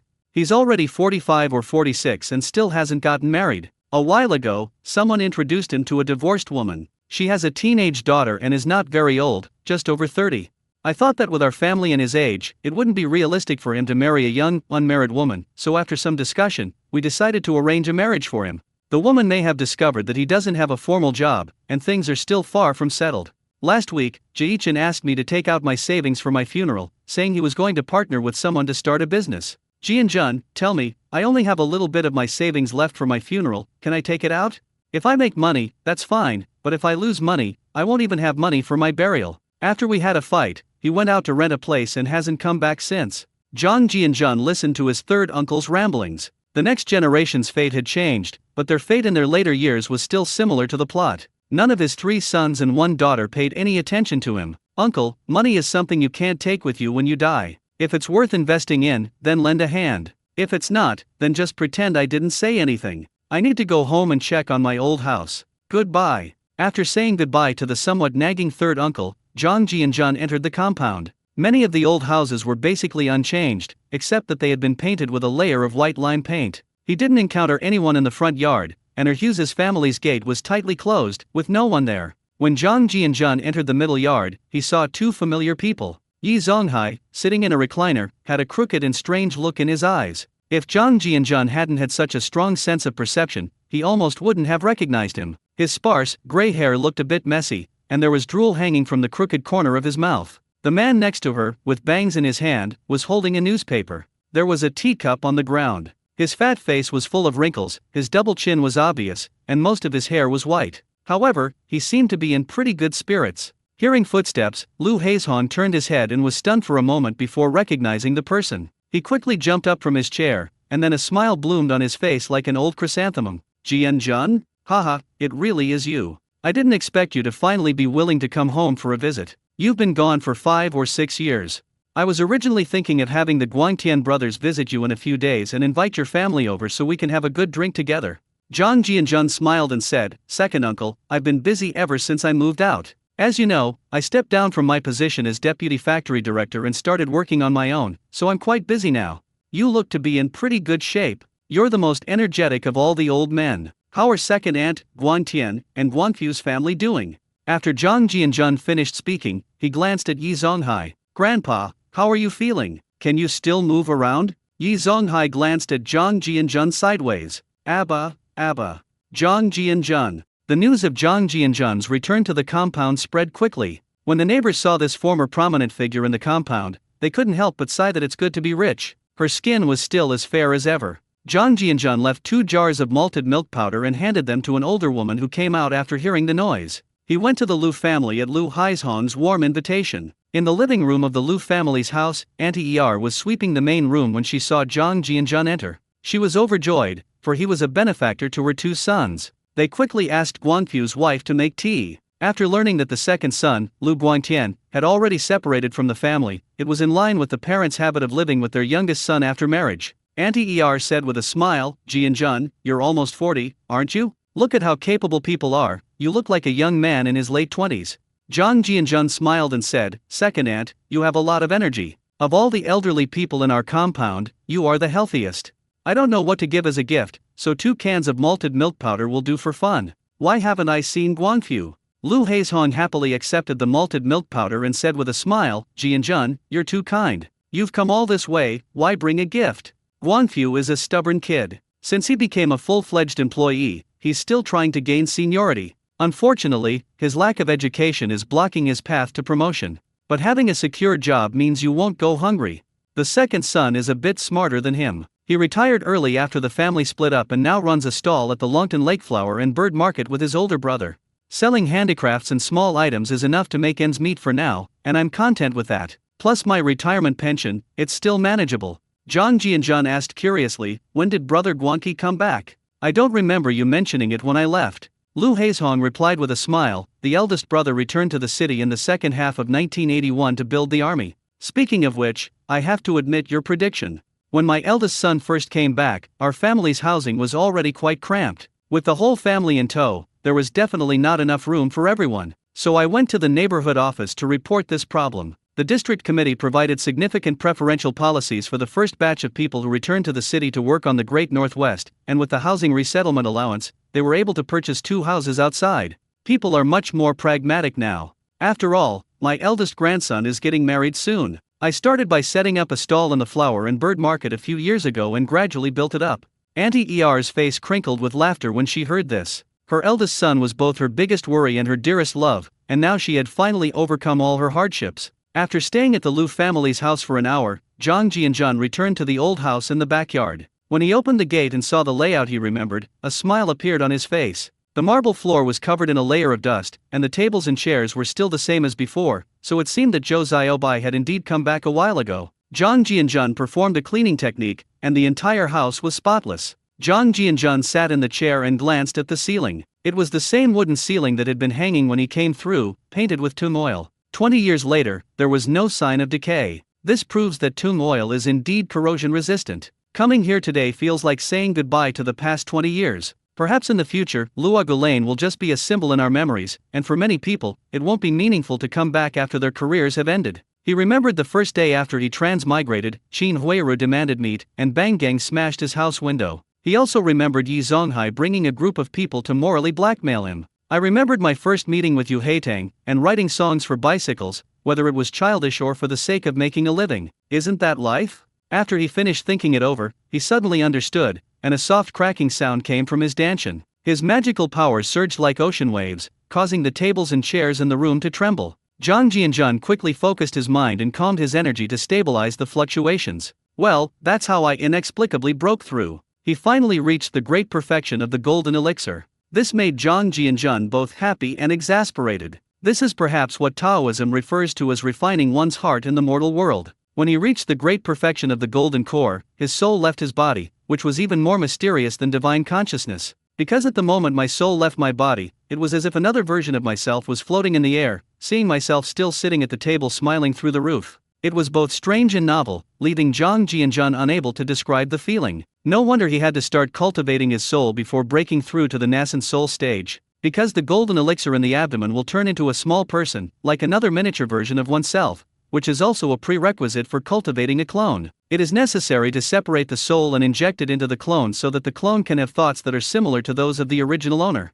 Generally, the clone will be 2 major realms weaker than the original owner. However, their advantage is that they can also cultivate, essentially becoming alternate accounts of the original owner. It faithfully carries out the will of its original owner. If the original owner is in danger and there is still a trace of its soul, it can be resurrected in the clone as long as it cultivates a clone. Therefore, one must begin cultivating one's soul from the great perfection of the golden core stage. If one's soul is not strong enough, it is difficult to reach the nascent soul stage. This was also Zhang Jianzhen's first time having his soul leave his body. This God's eye view seems to encompass everything within a 10-kilometer radius, and when it floats high in the sky, it can overlook half of Beijing, just like a centimeter-level spy satellite. Vehicles and pedestrians on the streets and alleys are clearly visible. As Zhang Jianzhen was engrossed in this novel world, he suddenly felt dizzy and was startled, his soul falling back into his body from the sky. Then he realized that this was his first time having an out-of-body experience, and that such an operation was very risky. If he wasn't careful, he might get lost in the starry sky.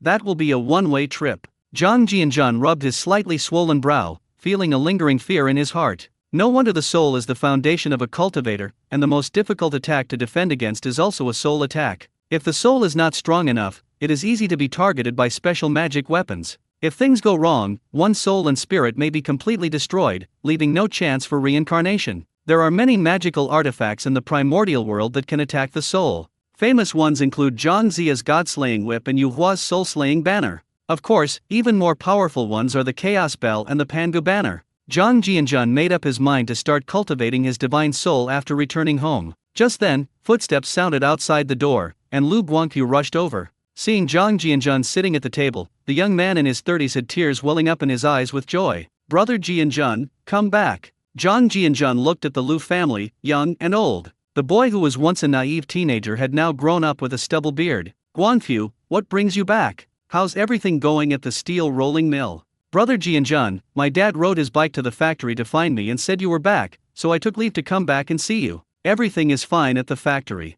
Zhang Jianzhen laughed and said, "Guangqiu, I only came back to see the old house. It's not worth making you take leave. Your father is making a mountain out of a molehill." "Brother Jianzhen, you can't say that. If it weren't for your help back then, I wouldn't be where I am today. One should not forget one's roots, I still remember it. During that difficult time, you were the only one in the whole compound who cared about my brother and me. Don't leave at noon, I've already sent your sister-in-law to buy groceries by bike." Zhang Jianzhen felt somewhat gratified. Whether someone is sincere or not, someone at his level can naturally tell at a glance. The person in front of me, it was the same boy who helped him haul coal briquettes back then. The Lu family. Shazhu, Guangfu, Lu Haizhong, and Zhang Jianzhen all gathered at one table. Shazhu, having somehow gotten wind of the situation, also rushed back. Zhang Jianzhen originally planned to come back for a visit and then leave, but as the saying goes, it's hard to refuse such hospitality, so he had to stay for lunch. Fortunately, the kindergarten is open at noon and closes at 5 p.m., so he could pick up his daughter without any problems. Shazhu is 47 years old this year and his body has started to get fat. He already looked mature when he was young, but now he looks like he is in his 50s. Zhang Jianzhen and Shazhu drank a glass of wine and laughed. "Brother Zhu, I hope your trip back to the restaurant didn't interfere with things. Time flies, your son is almost of marriageable age now." "Jianzhen, you're joking. My little restaurant is just a small business, nothing special. With Huiru there to look after things, it won't cause any problems. I also have a headache when I talk about my child. This kid is 19 this year. He has been naughty since he was a child. I was hoping that he could get into college like Huihua. Who knew he'd only make it to high school? I wanted him to repeat a year before the new year, but he absolutely refused. Now he's just helping me out at a small restaurant, learning to cook. I've been a chef for most of my life, and it's not as glamorous as it seems. I never thought my child would follow in my footsteps." Lu Haizhong smiled and said, "Zuzi, you should be content. At least you're a self-employed individual now and have your own storefront.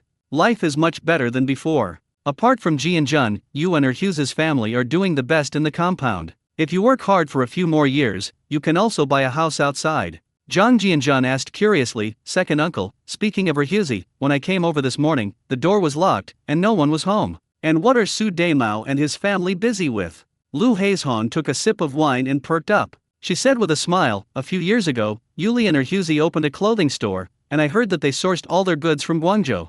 Ever since Yuli and Erhuse got married, some people in the compound have started to gossip. You all know why, even if I don't say it. Who knew everyone was wrong? Yuli's business is growing bigger and bigger, and it has now expanded to 2 storefronts. I heard they're applying to set up a private shopping mall. In the past, the neighbors in the compound would gossip about Yuli, so Yuli simply bought a house outside, and the old couple went there to help look after the shop and cook. Su Daimao and his wife seemed to have been stimulated. A week ago, they also rented a storefront, not far from their son's small shop in Hainan. I think Su Daimao's resignation was a bit rash. He's over 40 years old and still enjoys the benefits of a deputy section chief due to his long service. There are risks in running a self-employed business. Many people lose money, so no one can say for sure whether they will make money or not. Shazhu smiled and said, "Second uncle, you know what, Su Daimao and I are childhood friends. He has a lot of clever ideas and a quick mind. Maybe we can make a name for ourselves in this." Zhang Jianjun smiled and nodded, thinking that Julie would become a strong woman later in the story, so it was reasonable for her to rise to prominence. As for Su Daimao, although he is somewhat clever, it's hard to say whether he can actually do business without real skills. However, even if he doesn't become rich, he won't starve to death. At this moment, Lu Guangqiu raised his glass and clinked it against Zhang Jianjun's. "Brother Jianjun, let me toast you. I heard you've started your own private business now, so I wish you great success and smooth sailing." Zhang Jianjun smiled and said, "Thank you for your kind words, brother." Shazhu chimed in, "Jianjun, everyone in the neighborhood knows you've started a private factory, but nobody really knows what it is. Everyone's pretty busy right now, it's not easy to get together and introduce ourselves, is it?" Lu Haizhong and his father also looked over curiously. Zhang Jianjun smiled modestly and said, "Brother Zhu, I just do some small business. It's not as mysterious as you guys make it out to be. Have you heard of Yanhuang Biao? It's something I created out of boredom." Hiss, Lu Haizhong gasped, his expression exaggerated, even his wrinkles twitching. "Yanhuang Biao? Isn't that just a hemostatic ointment that's hard to find on the market? Jianjun, you've quietly created such an amazing product. It's hard to say about Yanhuang ointment elsewhere, but who in Beijing doesn't know about it now?" Shazhu and Lu Guangqiu's expressions weren't much better. "Brother Jianjun, you're amazing. No wonder you quit your job as deputy factory director. With your skills, you might as well go it alone." Now, when the factory workers get a scrape or a minor injury, they apply Yanhuang Biao to the wound. Even I bought a tube of ointment to keep on hand. So it turns out that the Yanhuang Biotechnology company that I saw on my way to the steel rolling mill was owned by you. Zhang Jianjun laughed and said, "Thank you for your help. It's nothing. I had experts who came back from China researching this. I don't have the ability to manufacture these myself, I'm just trying to make a living." Everyone felt that Zhang Jianjun was in Versailles, but what could they say about his genuine abilities? Just then, the sound of a bicycle bell came from outside. A young woman in her mid-20s arrived at Lu Haizhong's doorstep. Upon seeing the newcomer, Lu Haizhong smiled and said, "Zuzi, your Huihua must have come to see you. Huihua hasn't eaten lunch yet, right? Come and have some food with us. Your return coincides with the return of your uncle Jianjun."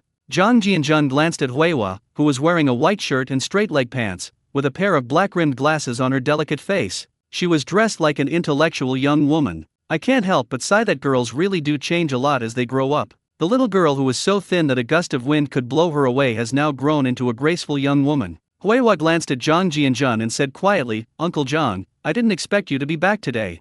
"Huihua, it's been so many years since I last saw you. I didn't expect you to have grown into such a beautiful young woman. If you hadn't introduced me, I almost wouldn't have recognized you." After hearing this, Huihua blushed slightly and smiled, "Uncle Zhang, you haven't changed much over the years. You're still as young and handsome as I remember." Everyone laughed. Huihua sat confidently at the table. "Dad, my internship at the tax bureau is over. I'll officially start working tomorrow. I was going to tell you at the restaurant, but you weren't here." Shazhu was delighted after hearing this. The tax bureau is a real national civil service system. It's true that having a diploma and going to university is a good thing. "Huihua, you haven't wasted your years of studying. From today onwards, you are considered a citizen of the country. But you're almost 26 this year. There's nothing you can do about missing out on a few years of college. Once you've settled into a job, you should find someone as soon as possible so your mom can have peace of mind." Huihua blushed slightly. "Dad, what are you saying with so many people around? I'm a college graduate, do you think I'm afraid I won't be able to get married?" Everyone burst into laughter. Lu Haizhong laughed and said, "Zuzi, you and Qin Huiru are really lucky. Huihua is the first college student in our compound. This can be considered as bringing honor to our compound." The addition of locust flowers made the atmosphere at the dinner table even more lively. Zhang Jianjun couldn't help but sigh. College graduates in this era are guaranteed job placement after graduation. I never expected Xiao Huihua to get a job in the tax bureau. It seems that Shazhu also used some connections. It is said that he regained his status after the big leaders scandal. This can be considered that a fool has a fool's luck. The relationship developed through cooking. All good things must come to an end. Shazhu originally wanted Zhang Jianjun to stay for a drink that evening, but Zhang Jianjun politely declined, citing picking up his daughter from school as the reason. Even though we live in the same city, we all know that the chances of meeting each other will only decrease, especially in the bangs. Watching Zhang Jianjun's car drive away from outside Luogu Lane, I stood there for a long time. Number 2 Zaidan Courtyard. After Zhang Jianjun brought his daughter back, he let the two little ones play in the yard while he held a photocopy of the 8 trigrams and 5 elements visualization method and began to study the section on the spirit and soul in the practice. After returning from the company, Zhou Xiaobai went into the kitchen. After nearly 20 years of honing her culinary skills, she now finally has some dishes that she can be proud of. Zhang Jianjun habitually leans against the yellow pear tree, which has become his home. He always reads newspapers and books here. A freshly brewed cup of tea sat on a round marble table. He glanced at the two children playing marbles together and smiled. He regained his composure and carefully began to read the cultivation methods in the chapter on the soul and spirit. 10 minutes later, Zhang Jianjun closed the photocopy and couldn't help but sigh. As expected of Lao Tzu's work, it describes the soul quite well. The best way to train the spirit is through visualization, which also aligns with the last 3 words of this book, visualization. Lao Tzu had already deduced that nature's arrangements are clear and straightforward. The object of contemplation is very primordial, the 3,000 gods and demons in the chaotic void before the creation of heaven and earth, which is consistent with the Pangu lineage's fondness for using Pangu as a subject. When Pangu cleaved the chaos with his axe, few of the 3,000 gods and demons escaped. Among them, the most famous was Yang Mei, who was also one of the survivors of the chaotic gods and demons. Unfortunately, Pangu failed to attain enlightenment after splitting the heavens and earth. If Pangu had succeeded in attaining enlightenment, there would be no need for the primordial heavenly Dao. After all, he attained the great Dao. It includes 3,000 small worlds. The Pangu axe is a supreme treasure of chaos, even surpassing the creation jade disc in Hunjun's hands. Therefore, Lao Tzu used the image of Pangu creating the world and slaying 3,000 gods and demons as a metaphor to create the chaos gods and demons visualization method. At the beginning, one tempers their will in the chaotic void. When the soul reaches the required level, one can watch the illusions of gods and demons and let the soul be subjected to the pressure of the illusions. As one's soul is strengthened through training until reaching the realm of a human immortal, one can witness the earth-shattering axe strike of the great god Pangu. Just as a stellar explosion created the universe, it produced countless laws and energies: time, life, space, wind, thunder, water. This is also the necessary path to comprehending the laws, because the laws are imprinted in the soul. Zhang Jianjun naturally dared not enter a meditative state while outside, as the consequences of being disturbed were unpredictable, and injuries to the soul were more serious than physical injuries. All I could do was close my eyes and recite the mantra of the visualization method over and over again. When any method involves the existence of the soul, one can never be too careful. Time flew by. When Zhang Jianjun opened his eyes, Zhou Xiaobai had just finished cooking dinner. The family of 4 had dinner on time every day. A serving of scrambled eggs with tomatoes, a serving of broccoli and shrimp, a plate of braised beef, and a serving of winter melon and pork rib soup. These are the two children's favorite dishes, but the couple isn't too picky about food. Now Zhou Xiaobai has also become obsessed with space-type spirit fruits. Zhou Xiaobai took a sip of wine and smiled. Jianjun, have you noticed that the experts in our company don't talk much? He's either in the lab or on his way to the lab every day. Especially Chen Ximen, who is only in his 40s but looks like an old man. Every time I was asked a question, I would only answer yes or no. How much did you pay to hire these people? Have you been abroad for too long and are you not used to life in China? Zhang Jianjun smiled and said, Xiaobai, the experts' salaries are all 199 yuan per month, which is already considered the salary of mainland science and technology workers. They are all research fanatics. Once a project is approved, they will immediately start working on it. So don't be surprised. Our company is in its initial stage, and everything is difficult at the beginning. If we want to make new research results, we naturally need to increase investment. As the saying goes, we should spend our money wisely. Zhou Xiaobai nodded. I also discovered a problem regarding security. It's now a consensus that private companies cannot carry firearms. What if this becomes popular and someone comes to cause trouble and steal secrets?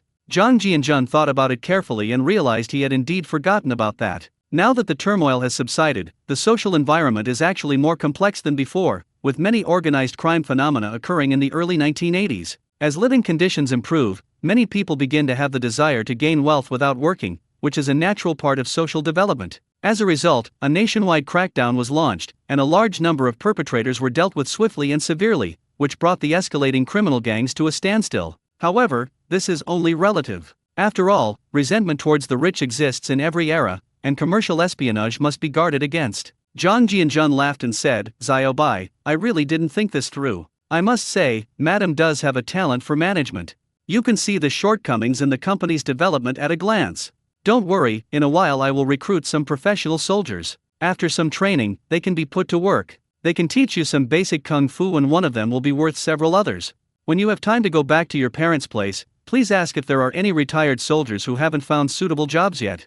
This will not only solve the security problem, but also provide some demobilized veterans with a stable income. Jianjun, that's easy. I just need to go to the military transfer office. Director Wang there is my father's old subordinate. At this moment, Xiao Hao interjected, Dad, you just said that the ordinary martial arts you teach others are powerful. If they are powerful, I want to learn them too. The little girl said in her childish voice, Daddy, I want to learn too. Is martial arts fun? Zhang Jianjun affectionately patted his daughter's head. He smiled gently and said, learning martial arts is very tough, little girl. I'll teach you when you and your brother are older and in junior high school, during winter and summer vacations.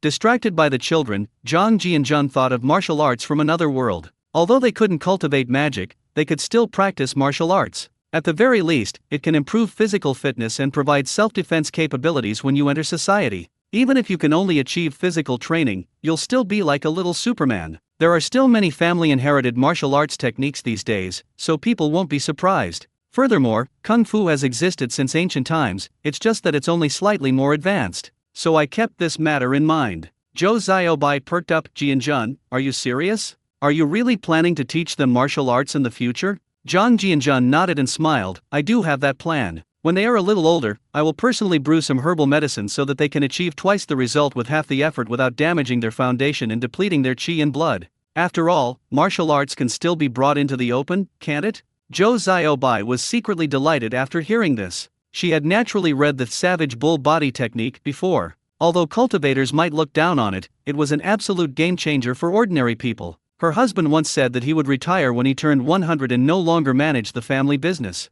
It's quite astonishing that someone over 100 years old is still alive. Neither of them wanted to become monsters. Either change your appearance or retreat to the mountains. The fact that the next generation has martial arts to carry on the tradition gives people a lot of peace of mind. There are indeed crises that cannot be handled. Then let the person who created the crisis disappear. Within the space, Zhang Jianjun closed his eyes and silently recited the mantra. A quarter of an hour later, it was as if he had traveled through time and space, and a shocking scene appeared before his eyes. In the endless void, oval-shaped boulders of all sizes float everywhere, some as large as stars. The area above was utterly desolate, devoid of any sign of life except for the dark brown rock layers. The gray mist in the void stretched out in layers, and as far as the eye could see, all the same scenes appeared. The lifeless planets evoked feelings of loneliness and fear. These strange planets are like grains of dust compared to the vastness of space. Zhang Jianjun's soul began to wander, traveling through the void at the speed of light, passing by one lifeless planet after another, with endless chaotic mist stretching ahead. The shock was beyond words. Humanity is not even dust in the universe. Along the way, he saw many scenes of dead stars colliding. There was no earth-shattering explosion as imagined. It was as if it were swallowed by the gaping maw of the void, instantly disintegrating into particles composed of gray mist, and then being sucked into a black hole formed by the nearby spatial turbulence. Not even a speck of dust was left behind. A chaotic gale composed of mist swept by, and black planets of all sizes spun in the void, gradually shrinking, collapsing, and disintegrating. Just like a sci-fi scene in 3D modeling, this scene appears even more realistically in the mind, just like dark matter, which is invisible and intangible. But it truly exists. Zhang Jianjun felt a chill run through his body. Was this the chaotic void? What kind of beings are these 3,000 gods and demons who can survive in the chaotic void? The Death Star, a chaotic universe composed of gales, turbulence, fog, and black holes. Even if a person survived, they would probably suffer from depression. Loneliness is the eternal theme here. The universe itself has no concept of time.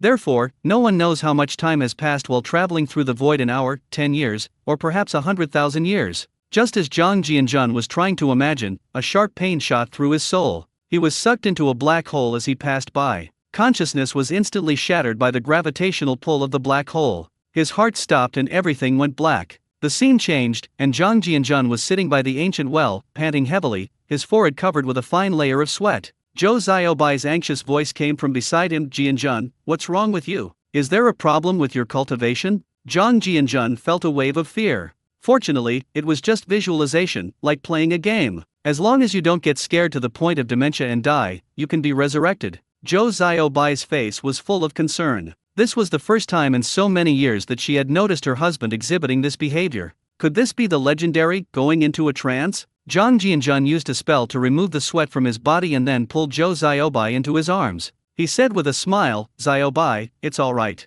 I'm just training my soul. You'll understand when you reach my stage. Just think of it as training your willpower." Just now, my will was traversing the universe and was sucked into a black hole, which gave me a fright. This is a psychological obstacle that must be overcome on the road to advancement. A weak consciousness can easily lead to inner demons.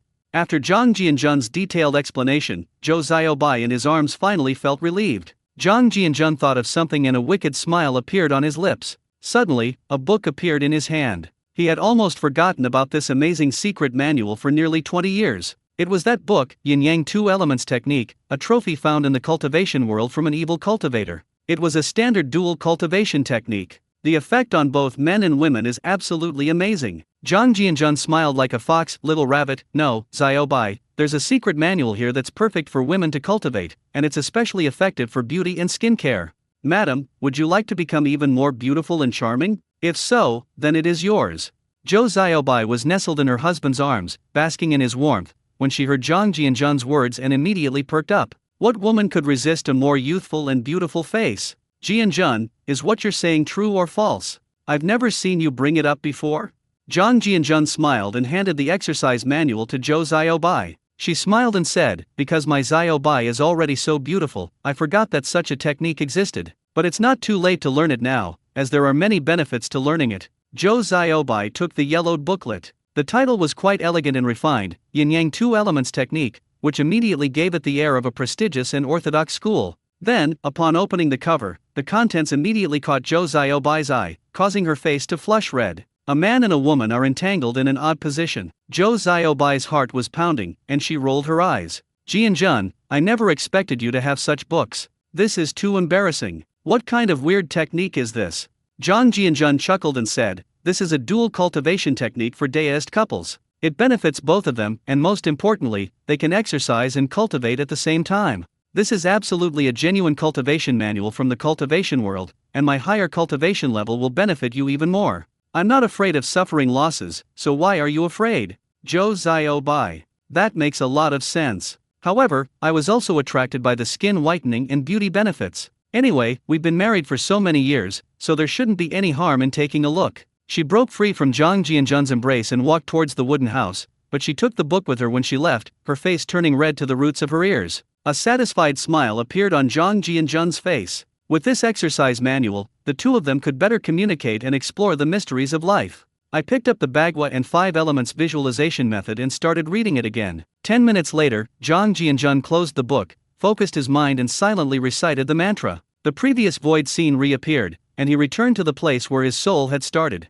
Having experienced the shock of the first time, his mind was much more stable this time, and his soul began to traverse the void once again, feeling the great power in the chaotic void. Gradually, I entered a state of selflessness. This feeling was wonderful, like my soul searching for the seeds of life in the void. His soul also began to slowly merge and grow stronger without him realizing it, which made Zhang Jianjun's mind clearer, allowing him to imagine how the first planet was created in the chaos. How are these void turbulences formed, and why is all matter annihilated inside a black hole? Why did the primordial planet have no energy? The birth of each idea, though unanswered, gradually enriched his worldview, like finding a door to a law that had not yet been opened. The door was filled with fragments of laws. As another gust of wind formed before his eyes, he seemed to understand something, but he couldn't quite grasp it. This opportunity is fleeting, like missing a fragment of a law. Searching for it again will only lead to a vast, gray universe. This visualization took more than 4 hours, and he only woke up when his consciousness was once again shattered by the turbulent void. I glanced at my watch and it was already past 3 a.m.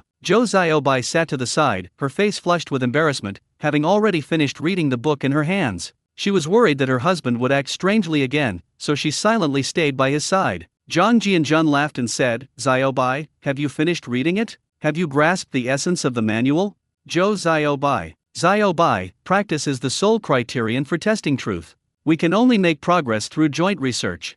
After saying that, the two appeared on the large bed in the wooden house amidst Zhou Xiaobai's exclamation. The clothes on his body looked like they had never been worn at all. Xiaobai was speechless, and she couldn't understand how someone could have such fast hand speed. So fast that she didn't even realize she was completely naked. Zhou Zhao Bai's Koi acceptance. The two entered the world of dual cultivation. In the morning, Zhang Jianjun said goodbye to Teacher Li, who looked bewildered, at the kindergarten gate. Early in the morning, Teacher Li was once again given a lot of chicken soup by Zhang Jianjun. Driving slowly down Xidan Street, one of the oldest streets in Beijing, which has existed since the Ming Dynasty. In the past, the people of Laosiju were said to have 9 warp and 9 weft lines. Xidan is a very famous thoroughfare. Since the Ming Dynasty, Xidan Street has stretched south from Suanyumen to Keishikao. The city wall extends from Zixi Road in the north to Jishuatan. From the Ming Dynasty to the Qing Dynasty and then to the Republic of China, this main street, centered on Xidan, has always been one of the 2 longest roads in Old Beijing. Perhaps it was precisely because of its convenient transportation and location near the capital that Xidan became an indispensable place in Beijing, which laid the foundation for its subsequent prosperity and development. The number 2 compound is located behind this bustling street. Zhang Jianjun watched the shops on both sides of the road gradually prosper, and all kinds of pedestrians hurried by. The clothing of citizens also began to vary widely, and it was no longer the sea of green of the 1960s. Silk shirts quickly became popular in Beijing. Young women and newlyweds alike wore floral prints, and straight-leg pants, with some trendier even appearing as jeans, were popular. Shanghai Warrior brand shoes were in high demand during this era. This is the mainland version of the sneakers. Apart from the large tenement houses, the other families living in this area were all wealthy and influential. The car entered from Lingjing Hutong, a hutong that is very famous in Beijing. Lingjing Hutong actually originated from the 2 characters Lingji. In the 15th year of the Yongle reign of the Ming Dynasty, 1417, Zudi ordered the construction of the Lingji Palace here for 2 Taoist priests. The palace was very large and its incense was naturally very popular. Although it gradually declined later, Lingji gradually became a homophone for Lingjing and became the name of the place. Because it is located in a bustling area, many people have vivid memories of this alley. Zhang Jianjun's number 2 courtyard is just around the corner at the end of the alley. Because there are 7 or 8 unique courtyards from the Ming and Qing dynasties here, and the Zhang family's courtyard is the second one, it is called Courtyard number 2. Zhang Jianjun has never visited his neighbors since moving in, maintaining a secluded lifestyle, so he doesn't know who lives there. All I know is that a middle-aged couple, around 50 years old, live in compound number 1. The presence of his 2 children makes the compound quite lively. His eldest son seems to be married, but it's unclear what he does for a living. Zhang Jianjun wasn't so bored as to use his divine sense to explore other people's secrets. Like him, he was one of the residents who moved in after the turmoil. As the car passed by compound number 1, a green jeep was parked at the gate. There was a commotion inside the compound as a pregnant woman was carried out by a middle-aged man and a young man. A mother and daughter followed behind, presumably the middle-aged man's wife and daughter, while the stretcher-bearers were likely the middle-aged man and his eldest son. Zhang Jianjun knew with a quick scan of his divine sense that the amniotic sac had broken. It seems a new life is about to be born. However, the fetus clearly showed signs of premature birth, and its congenital lack of vitality proved that the pregnancy was threatened. The alley was quite narrow, barely wide enough for 2 cars to pass through. The pregnant woman was probably close to giving birth, and her family was in a hurry, so they parked rather haphazardly, with the jeep taking up most of the alleyway. Zhang Jianjun had no choice but to park the car against the corner of the wall, which is understandable. The father and son carrying the stretcher were panting heavily when, just as they were about to put the pregnant woman into the vehicle, an unexpected incident occurred. The woman experienced severe bleeding, possibly due to the bumpy ride. The pregnant woman's eyes rolled back, and she screamed in agony before fainting. Blood was already flowing from her lower body, staining the cushion and causing her entire family to panic. When Zhang Jianjun saw that the amniotic sac had broken and there was severe bleeding, the outcome was obviously not optimistic. If the amniotic sac did not receive timely treatment, it could result in the death of both mother and child. After thinking for a moment, he took out a glass test tube, which contained the pure, primary healing potion from his space. As I said before, although I don't want to be a saint and take the initiative to help others, I can't just stand by and do nothing when I encounter such situations. Anyone with a kind heart would lend a helping hand. We can't just watch 2 lives disappear. This doesn't fit his personality, and cultivation also emphasizes following the natural way. Just as the family was terrified and at a loss, a gentle voice came from behind them. If you trust me, try the traditional Chinese medicine from my company. The pregnant woman is currently experiencing severe bleeding and her condition is critical. If she doesn't receive timely treatment, her life is in danger. The whole family turned around and looked over. They saw a refined young man holding a test tube containing a red liquid. The middle-aged man looked at the young man and felt that he looked familiar, but he couldn't remember him for a moment. He asked with a hint of doubt, "Comrade, I know my eldest daughter-in-law is in danger right now, but may I ask if you are a doctor?"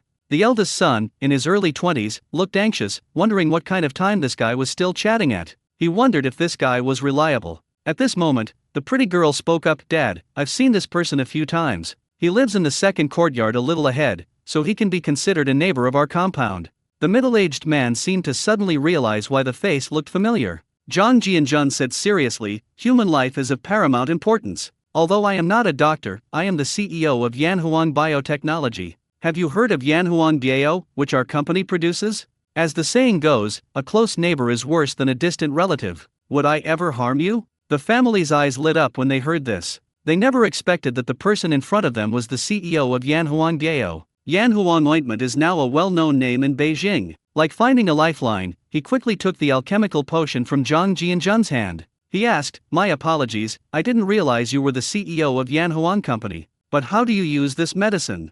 Zhang Jianjun then smiled and said, "It's very simple, just pinch your nose and pour it down." 3 people. After a moment's hesitation, the middle-aged man pulled out the stopper and, as Zhang Jianjun had instructed, poured the medicine down the pregnant woman's throat. "What other options are there? We can't wait any longer." We had no choice but to try anything. Even a fool would know the outcome of taking him to the hospital given the amount of bleeding. In less than 30 seconds, as the family waited anxiously, the pregnant woman miraculously stopped bleeding, and her pale face began to regain a rosy hue. If you didn't see it for yourself, you'd think it was just nonsense. The family breathed a sigh of relief and quickly put the pregnant woman into the jeep. The middle-aged couple held Zhang Jianjun's hands very warmly. "Comrade, I really don't know how to thank you. My surname is Wang, and I am an engineer in the Ministry of Coal Mining. This is my wife, Xia Ying, who works in the cultural troupe. As you can see from my daughter-in-law's condition, we can only wait until she returns from the hospital. I will definitely visit you with a gift." The family thanked them profusely and got into the car. The middle-aged man promised to personally visit the family after returning from the hospital. At this moment, a girl of about 15 or 16 rolled down the car window and asked in a clear voice, "Thank you so much, big brother. You're so kind. My name is Wang Fei." "What's your name, big brother?" "Wang Fei?" Being born in 1969 is very typical for a young girl. Perhaps it was just a coincidence, but after a moment's thought, it really was her. His mother's surname is Xia and she is a soprano singer. His grandfather is also a person of some status, so it's no wonder that he can live in this area. I never expected to be in a parallel storyline world, to meet a teenage version of a pop diva. Zhang Jianjun watched the jeep drive away and smiled knowingly, never expecting to encounter such a heavyweight figure in the music industry. When Wang Fei first appeared on the scene, he was a sensation, sweeping across most of the Hong Kong music scene. Sammy Cheng, who was most likely to become a superstar at the same time, paled in comparison to her. She became a new generation of diva. There was a saying at the time, Wang Fei was equivalent to a princess. A very individualistic Beijing girl, her ethereal and melodious voice has become an indispensable symbol in the music scene. Regardless of the scandal she is destined to be a singer who will be written into the history of the music industry. Zhang Jianjun parked his car outside the compound, opened the gate, passed through the screen wall, and entered the courtyard. He then slipped into the space. Looking up at the 4 spatial vortexes, the 3-meter-sized blue mirrors were about to cover them, so it seemed very likely that they would be traveling through them that night. Zhang Jianjun focused his mind and began to cultivate his spirit. Time passed slowly as he cultivated, and when he woke up again, it was already past 1 o'clock in the afternoon. Zhang Jianjun thought for a moment, then left the space, took out the great yin-yang telephone of salvation, silently recited Zhou Xiaobai's name, and then spoke. "Xiaobai, I'll be going out for a few days. Please take care of the 2 children at home." After giving his instructions, Zhang Jianjun smiled as he looked at the large golden megaphone. "But I must say, this thing does have its advantages. It's quite good once you get used to it. Even if you don't get a reply, the other person can't refuse to answer the call. No matter when, where, or what the other person is doing, just call their name." Zhou Xiaobai was standing next to the bottling equipment, listening to a middle-aged expert patiently explain the principles of the equipment. The expert group naturally knew that Mr. Zhang's wife had Mr. Zhang's tacit approval. Zhou Xiaobai was not surprised to hear the voice in his head. She had asked her husband about it before, and Zhang Jianjun had explained the situation. Once you reach a certain level, you can transmit your voice over 1,000 miles. Zhou Xiaobai longed for this amazing ability. In the courtyard, Zhang Jianjun silently chanted a spell, and a small, square portal, 2 meters high and 2 meters wide, appeared in the courtyard. The blue portal clearly reflected Xian Jian's bedroom. For a golden core cultivator at the great perfection stage, a teleportation portal would certainly seem impressive. The advantage of this is that it avoids a half-second blindness during scene transitions and allows for early detection of the teleported location. Over the past 18 years, he has long since mastered the art of teleportation. Zhang Jianjun stepped in and his figure vanished from the spot. The blue gate shattered and dissipated into specks of light, merging into the air as if it had never existed. Since it was Monday, Li Wanting wasn't home, so Zhang Jianjun decided to go to the Lu family's house to check on things first. The teleportation spell had indeed made things much more convenient. Zhang Jianjun pushed his bicycle out of Villa No. 7 in Repulse Bay, crossed the bustling streets of Tsim Sha Tsui, and rode to the gate of Lu family villa. May is the season of spring warmth and blooming flowers. The Lu family villa underwent a major renovation 5 years ago, changing the original painted walls to red ceramic tiles. They also expanded the courtyard in front of the gate to more than 100 square meters, and the elderly couple, who are almost 80 years old, have taken a liking to flowers and plants. Lu's Real Estate Co., Limited has become one of the 3 major real estate development companies in Hong Kong. With Zhang Jianjun's real estate guide, Lu Bangheng thrived in Hong Kong's real estate industry, becoming a listed company in Hong Kong in the early 1980s. After being influenced by her father for so many years, Lu Xiaoyi has also become a member of the company's board of directors. It would be very difficult for Hong Kong to remain aloof and refuse capital investment. Since the involvement of capital was inevitable sooner or later, it would be better to proactively attract capital and go public. The Lu family only needs to firmly control 51% of the shares. This was also Zhang Jianjun's advice based on the development situation. Many things cannot be solved by force alone. When everyone is united in sharing the benefits, they can become stronger and bigger. Conversely, when capital has profits, it will also help you solve many problems. Since ancient times, blocking someone's path to wealth has been considered tantamount to killing their parents. You don't even need to ask, someone will help you gamble. Of course, the downside is that you must guard against being manipulated by capital. The elderly couple watered the flowers in their yard when they had some free time.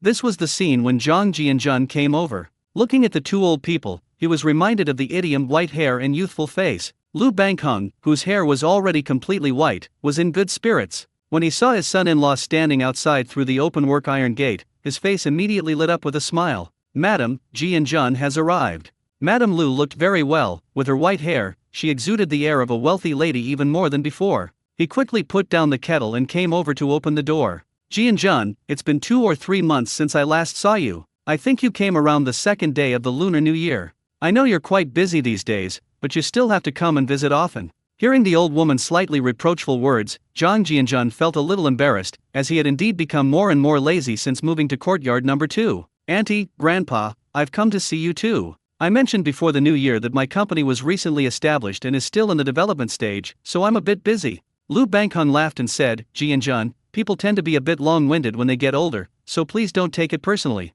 Your situation is similar to mine. I've wanted to go back to the mainland for a long time, but I'm always worried about the company.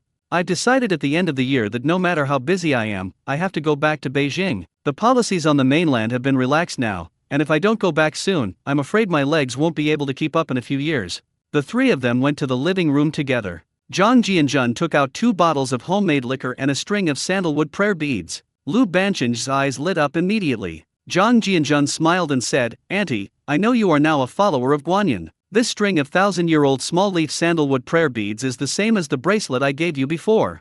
Madame Lu beamed with joy. Jianjun, you're so thoughtful. Lu Bangheng took the wine bottle. I've known this was made by my son-in-law ever since I drank it a few years ago. With a smile, I took it in my hand, eager to take a bite right now. In a pleasant mood, Madame Lu smiled and got up to personally brew tea. Lu Bangheng, beaming, asked, My dear son-in-law, how is the company doing? Do you need my help to open up the Hong Kong market? Zhang Jianjun smiled and said, Grandpa, there's no need for that right now. My focus is on research and development in the early stages, and the current production of Yanhuang Biao can't keep up with the demand.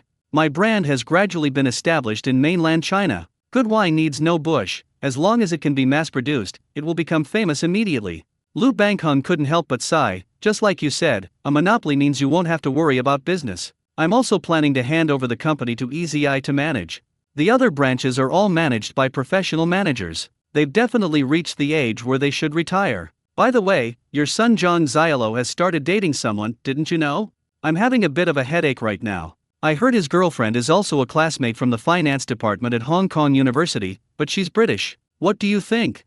Zhang Jianjun. This kid's got some fancy moves, better than me. How he viewed it is something that people of later generations can be quite open-minded about. As long as it's not corporate espionage, everything is fine. Well, as long as the two people are genuinely in love, you can decide for yourself. Maybe foreigners are more open-minded and just play around. It's normal for young people to date. Times have changed, so ideas are naturally different.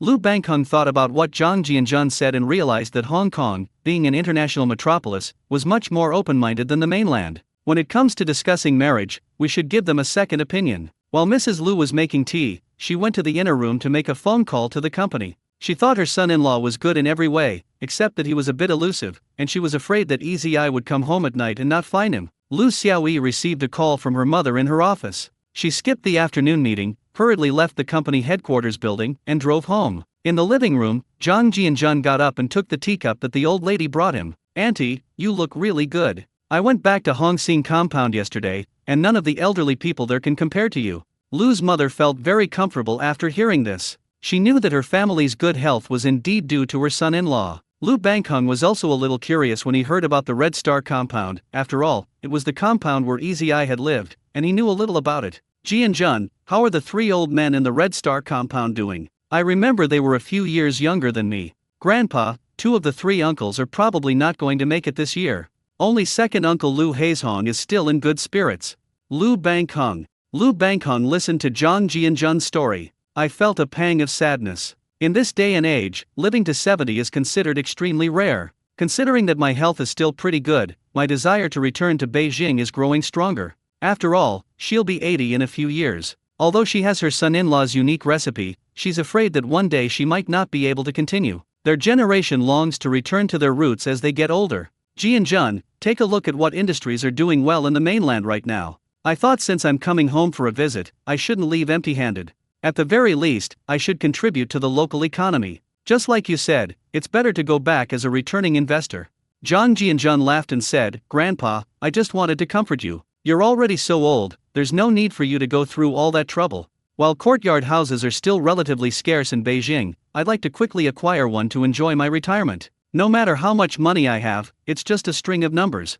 In their spare time, just like the old men in Beijing, they enjoy gardening and walking their birds. A happy mood is especially important for the health of the elderly. If you really want to express your feelings, you might as well donate some money to build a few Hope primary schools. This will not only increase our reputation, but also do something practical for the children in the surrounding impoverished towns. Although the mainland has begun to introduce foreign investment, its current market share is relatively small, so the boom period has not yet truly arrived. It will be at least the 1990s before the market grows bigger. Lu Bancheng's eyes lit up after hearing this. For them, money was indeed just a number, and it was very feasible to donate some money to gain a good reputation. Once a person has money, isn't what they want fame and prestige? Reputation is a versatile thing. It can reduce others' resentment towards the rich and pave the way for the Lu family's descendants. Then he laughed and said, "My dear son-in-law, you really do understand me. It's true that now is not a good time to invest in the mainland. We'll do it your way. I'll need your help to introduce me to the specifics of how to do it. As you know, I've been away from Beijing for over 20 years, and I've lost all my connections with various departments and institutions in the mainland. I'm afraid I'll be completely clueless when I go back." Zhang Jianzhen smiled and said, "Don't worry, old man. I know the city like the back of my hand. I can handle everything. I have the connections. Donating to schools is a great thing that benefits the people and the country, and relevant departments will definitely pay attention to it. After all, the mainland is still in a transitional stage of development, and many impoverished rural areas have to go to very far places to attend school, so donating to schools can definitely be implemented very quickly." Madame Lu smiled and nodded, also wanting to return to Beijing openly and legitimately, since things had stabilized in Hong Kong. After 20 years, there's nothing to miss. Furthermore, since he became a Buddhist in his later years, he was not averse to doing good deeds and accumulating merit. Just then, a car horn sounded outside the courtyard, and Lu Xiaoyi, dressed in a women's suit, got out of the car. Lu Xiaoyi, who is 46 years old, looks no more than 35 or 36. She has the charm of a mature woman, and time has not left too many marks on her face. This is naturally thanks to the spring water of Zhang Jianzhen's Zhengyuan Danling. When the elderly couple saw their daughter return, they made an excuse to go out for a walk. They really hoped that Lu Xiaoyi could have another child, but unfortunately, they had not been able to fulfill their wish for so many years. Looking at Lu Xiaoyi, whose forehead was slightly sweaty, Zhang Jianzhen said with a mischievous smile, "Xiaoyi, even now that you're a director, you're still as energetic as ever.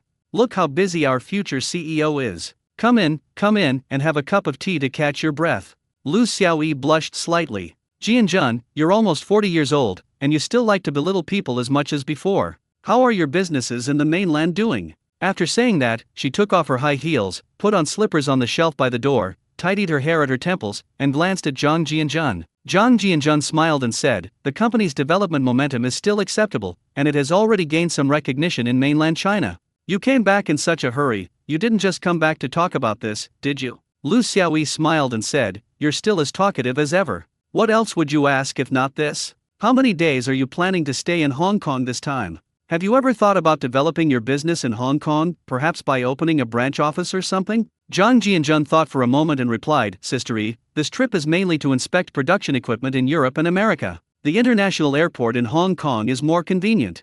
So we won't be staying long before we have to leave. As for opening a branch, I haven't thought it through yet. I have a 5-year plan, which is to focus on research and development from the 1980s to the early 1990s. The 1990s will be a period of comprehensive development. At that time, I will let the world know that there is a Yanhuan company in mainland China. I have no intention of involving capital, so my company will not go public, and therefore the possibility of opening a branch in Hong Kong is relatively small. Unicorn companies don't need financing. I'm confident that they won't go public, at least not during my tenure." Zhang Jianjun could only make up this excuse. He couldn't very well say that he was about to time travel and was just passing the time out of boredom. However, he had already decided not to list the company. Zhang Jianjun naturally didn't want his private enterprise to be exploited by capital. He wanted to learn from Hua Yi's model, preferring to distribute dividends to workers rather than allow capital intervention. No matter who comes, it won't work. This is the confidence of a golden core expert. In addition, with several big names backing him in the early stages, he naturally wouldn't hesitate to take over anyone who wanted to. Since the moving company has been closed for a long time, it might as well reopen. Lu Xiaoyi looked at the confident Zhang Jianjun, a strange light flashing in her charming peach blossom eyes. This man, who is almost 10 years younger than her, has always attracted her to this day. Unfortunately, a woman's puberty is too short. Despite the nourishing effects of Zhang Jianjun's unique formula, I noticed a fine crow's foot at the corner of my eye when I was doing my makeup a few days ago. This proves that no matter how well you take care of yourself, the passage of time cannot be hidden. As if reading her mind, Zhang Jianjun smiled and said, "Don't worry, Sister E, I will make you age gracefully. You have to believe in my abilities." Lu Xiaoyi's face lit up with joy, but then she became resentful. "Wan Ting still looks like a young woman. I don't know how she takes care of herself. She's probably 2 years older than you, and should be around 40 this year." Zhang Jianjun sighed inwardly. How can they be the same? They're now cultivators at the great perfection of foundation establishment. Unfortunately, Lu Xiaoyi has no spiritual roots. Zhang Jianjun said in a serious tone, "I'm also considering a solution to this problem. Let's go upstairs to the room and talk about preventing leaks." After saying that, he pulled the still somewhat hesitant Lu Xiaoyi into the room. The two spent a tender afternoon together. With the psychological guidance of comrade Xiao Zhang, Lu Xiaoyi regained her strong fighting spirit. Since youth cannot be retained, she would become a strong woman. Zhang Jianjun made an excuse that he had to catch a flight and left the Lu family. A setting sun casts its glow on Hong Kong in May, a time when Hong Kong is flourishing with a vibrant and diverse economy. Renowned film giants such as Golden Harvest and Shaw Brothers are already thriving. TVB in Hong Kong is known as the cradle of superstars. The Five Tigers of TVB have begun to emerge, and Felix Wong, the leader of the Five Tigers, became a big star after the broadcast of The Legend of the Condor Heroes. This is an era that produces many superstars. This also laid a solid foundation for the golden age of Hong Kong cinema in the 1990s. Zhang Jianjun's early works include Zhu Xian and Buddha is Tao, and later he launched the Legend of Sword and Fairy series, giving fantasy a place in Hong Kong's entertainment industry. I've heard Li Wanting talk about the Legend of Sword and Fairy series. It's about to be adapted from physical books into a TV series, which will make her the biggest beneficiary. In terms of career, from intern reporter to editor-in-chief of the supplement, as an outsider, the past 20 years have been quite smooth sailing. However, there was no way to get promoted, as the newspaper's editor-in-chief would not hire a reporter with a mainland background. Zhang Jianjun planned to have Li Wanting return to the mainland with him in the 1990s to develop her career, using classic songs, novels, movies, and TV series from later generations to establish her own studio. She's a journalist by training and likes to stir things up, so let her stir things up. Anyway, she's used to being a plagiarist, so what's a little more harm than good? It would be foolish not to take advantage of the time traveler's advantages. Zhang Jianjun leisurely rode his bicycle through the bustling city, a stark contrast to the hurried pedestrians around him, experiencing both the vibrancy of the streets and the social groups lurking in the shadows. He was like an observer of time, recording the light and darkness of this era. When the vortex in his hand lit up, Zhang Jianjun smiled and didn't rush home as he used to. Based on 20 years of experience in time travel, we have figured out that once the vortex lights up, it will not disappear as long as you travel through the time passage within 2 hours. Because once, when the vortex lit up and he was discussing the true meaning of life with Wanting, he didn't want to be labeled as incompetent because of his time travel. Therefore, the time frame is determined, and the device will not disappear within 2 hours. 15 minutes later, Zhang Jianjun returned to Villa number 7 in Repulse Bay, closed the door, and appeared in the bedroom on the 3rd floor in a flash. His figure disappeared on the spot and entered the space. I looked up at the 4 swirling blue mirrors above my head. The first plane has finally changed, and he now understands that as long as a plane appears, it will start to refresh after 3 attempts without actually traversing it. The dimension that was refreshed this time was very strange. From a distance, it looks like a peninsula, but the peninsula is very large, with towering mountains in the distance and a magnificent city on the horizon. It is strange because the city is too extravagant, with the entire city background in a violet hue and tall mage towers. Above the city, there was a protective shield of hazy light, so apart from the city's colors and the conspicuous mage tower, the specific details of the interior could no longer be clearly discerned. Directly in front of the peninsula lies the boundless sea. Several dilapidated docks tell tales of past glory, while the vast alluvial plain is teeming with people. A winding road stretches from the mountains of the peninsula deep into the hazy inland edge. If he wasn't mistaken, this was a massive force of hundreds of thousands, or even millions, which made Zhang Jianjun gasp in shock. There is no doubt that this will be an epic battle. However, the figures were too small compared to the entire mirror surface, like ants, and it was impossible to tell what kind of clothes they were wearing. This gave Zhang Jianjun a sense of familiarity, but he couldn't quite place it. Such a vast scene had rarely appeared over the years. But one thing is certain, this is a magical plane, because although the mage tower was blurry, he recognized it at a glance. The second mirror image changed to a metropolis of skyscrapers, with hundreds of story buildings piercing the sky like sharp swords, and the city clearly showing signs of bustling traffic. This time, Zhang Jianjun recognized the place at a glance, because the Empire State Building was too conspicuous, and there was no doubt that this was Manhattan in the United States. New York is known as the world's financial center. Moreover, it should still be the kind of 21st century city, only the whole city appears more advanced and futuristic in style. Zhang Jianjun couldn't help but wonder to himself, could this be the Marvel universe of superheroes? He is familiar with Iron Man, Spider-Man, Batman, Hulk, Captain America, and so on, and has watched several of their movies. And you know what? The more you look at it, the more it resembles it. However, it doesn't seem to help my cultivation level at all. If I could collect some technology, it would be a good world. As long as I empty Stark Industries, I could create a super arms empire. The Iron Man suit is still a pretty good thing, but there seems to be nothing for him to grow in his own space. The only thing he's interested in is the Rubik's Cube, which contains enormous energy. Maybe the space will like it. Jarvis, the intelligent butler, is also incredibly powerful. If you can control the core, your company will be able to save a significant portion of its management team in the future. Security management will also be greatly improved. Zhang Jianjun focused his attention on the third dimension. An ancient city shrouded in black mist appeared before our eyes. This is an ancient city with oriental characteristics, but the city wall is disproportionately taller than recorded in history, and I estimate it to be more than 300 meters high. This is much taller than the Qingyun city I've seen before. Such a magnificent city wall was shrouded in an ominous black mist, like the underworld, but outside the city, the sky was still gloomy. Clearly, there is an unknown and terrifying entity in this city. The black fog obscured the outline of the entire city, making it impossible to see what was inside. Looking at it for too long could make one feel depressed. Zhang Jianjun thought to himself, could this be the headquarters of evil cultivators? It's quite possible. Only these shady, unorthodox practitioners would make a place so gloomy and terrifying. Or perhaps it's a strange world that has turned this place into a forbidden zone. Zhang Jianjun has always had an innate aversion to the bizarre. Unless he has no other choice, he generally won't explore such dimensions. They're too disgusting and don't offer anything he needs.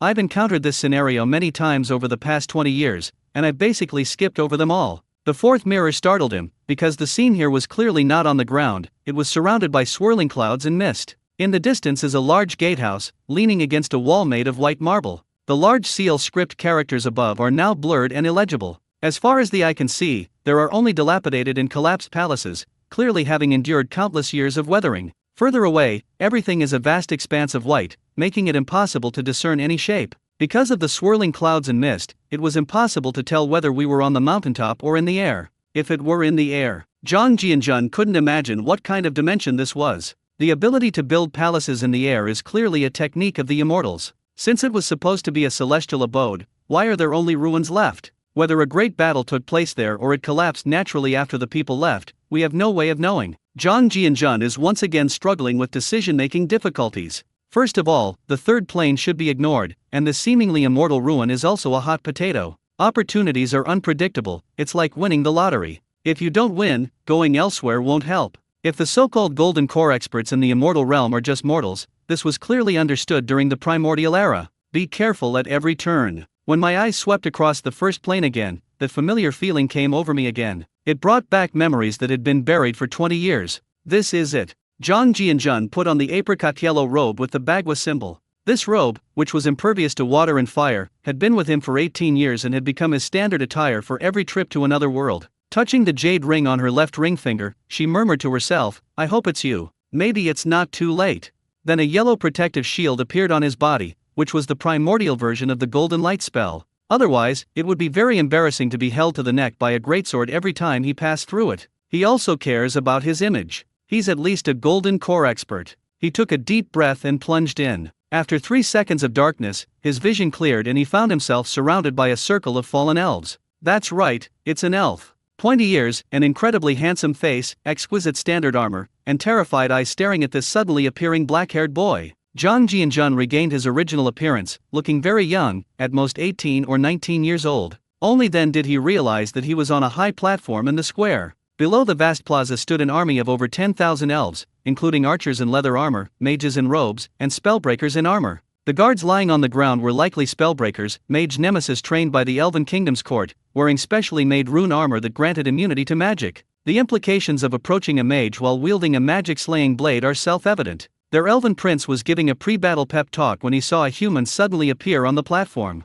As the spellbreaker protecting the prince, he naturally came up to protect him. As a result, all of them were bounced back to the ground by the golden light mantra. Taoist magic and magic are completely different concepts, not to mention that their realms are worlds apart. On the platform stood an incredibly handsome elf in a red mage's robe, 3 large purple fireballs suddenly appearing in his hands, their intense heat resembling a volcanic eruption. Without hesitation, he swung his hand and smashed it at him. Zhang Jianjun calmly waved his Taoist robe, and the 3 fireball spells disappeared without a trace, leaving not even a wisp of smoke, as if swept away by his sleeve. Including the handsome guy on the platform, all the elves below the platform nearly popped their eyes out of their sockets. Good heavens, they were elf princes, dignified fire magic masters. The famous chain fireball technique vanished without a sound at such close range. This is truly like encountering the dead. Zhang Jianjun smiled warmly. Speaking in the common language of the continent, he said, "My dearest elf friends, I am an Eastern traveler from Pandaria, and my name is Zhang Jianjun. If you find it hard to pronounce, you can just call me Zhang.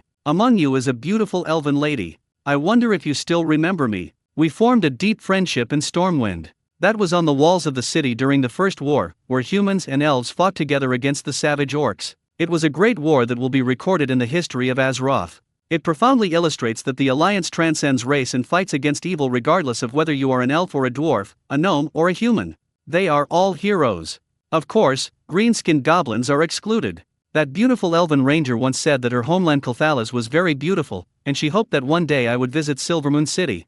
I could hear the longing for her homeland in her voice. I also predicted that this world was dangerous and she might perish. Coming with me was the best choice, but she wanted to fight for her race. Without a doubt, she is also a hero with faith. Well, when I was divining the secrets of heaven, I discovered that Cathalas was about to be surrounded by a filthy undead army, so I came. Just like when Stormwind was besieged by the orc army, she came. Perhaps this is the best way to meet. After Zhang Jianjun finished speaking, he looked up at the sky at a 45-degree angle. He looked quite disappointed. Below, in the ranger team, 3 stunningly beautiful and tall elves stood at the front. The ranger general standing in the middle, carrying the Cathalas golden bow. Tears were already streaming down her face, but the smile on his lips couldn't be hidden. "Hey lady, why are you crying? Who's this?" "Exactly, big sister, you're too emotional. Even though this human is like a bard, it shouldn't move you this much, right?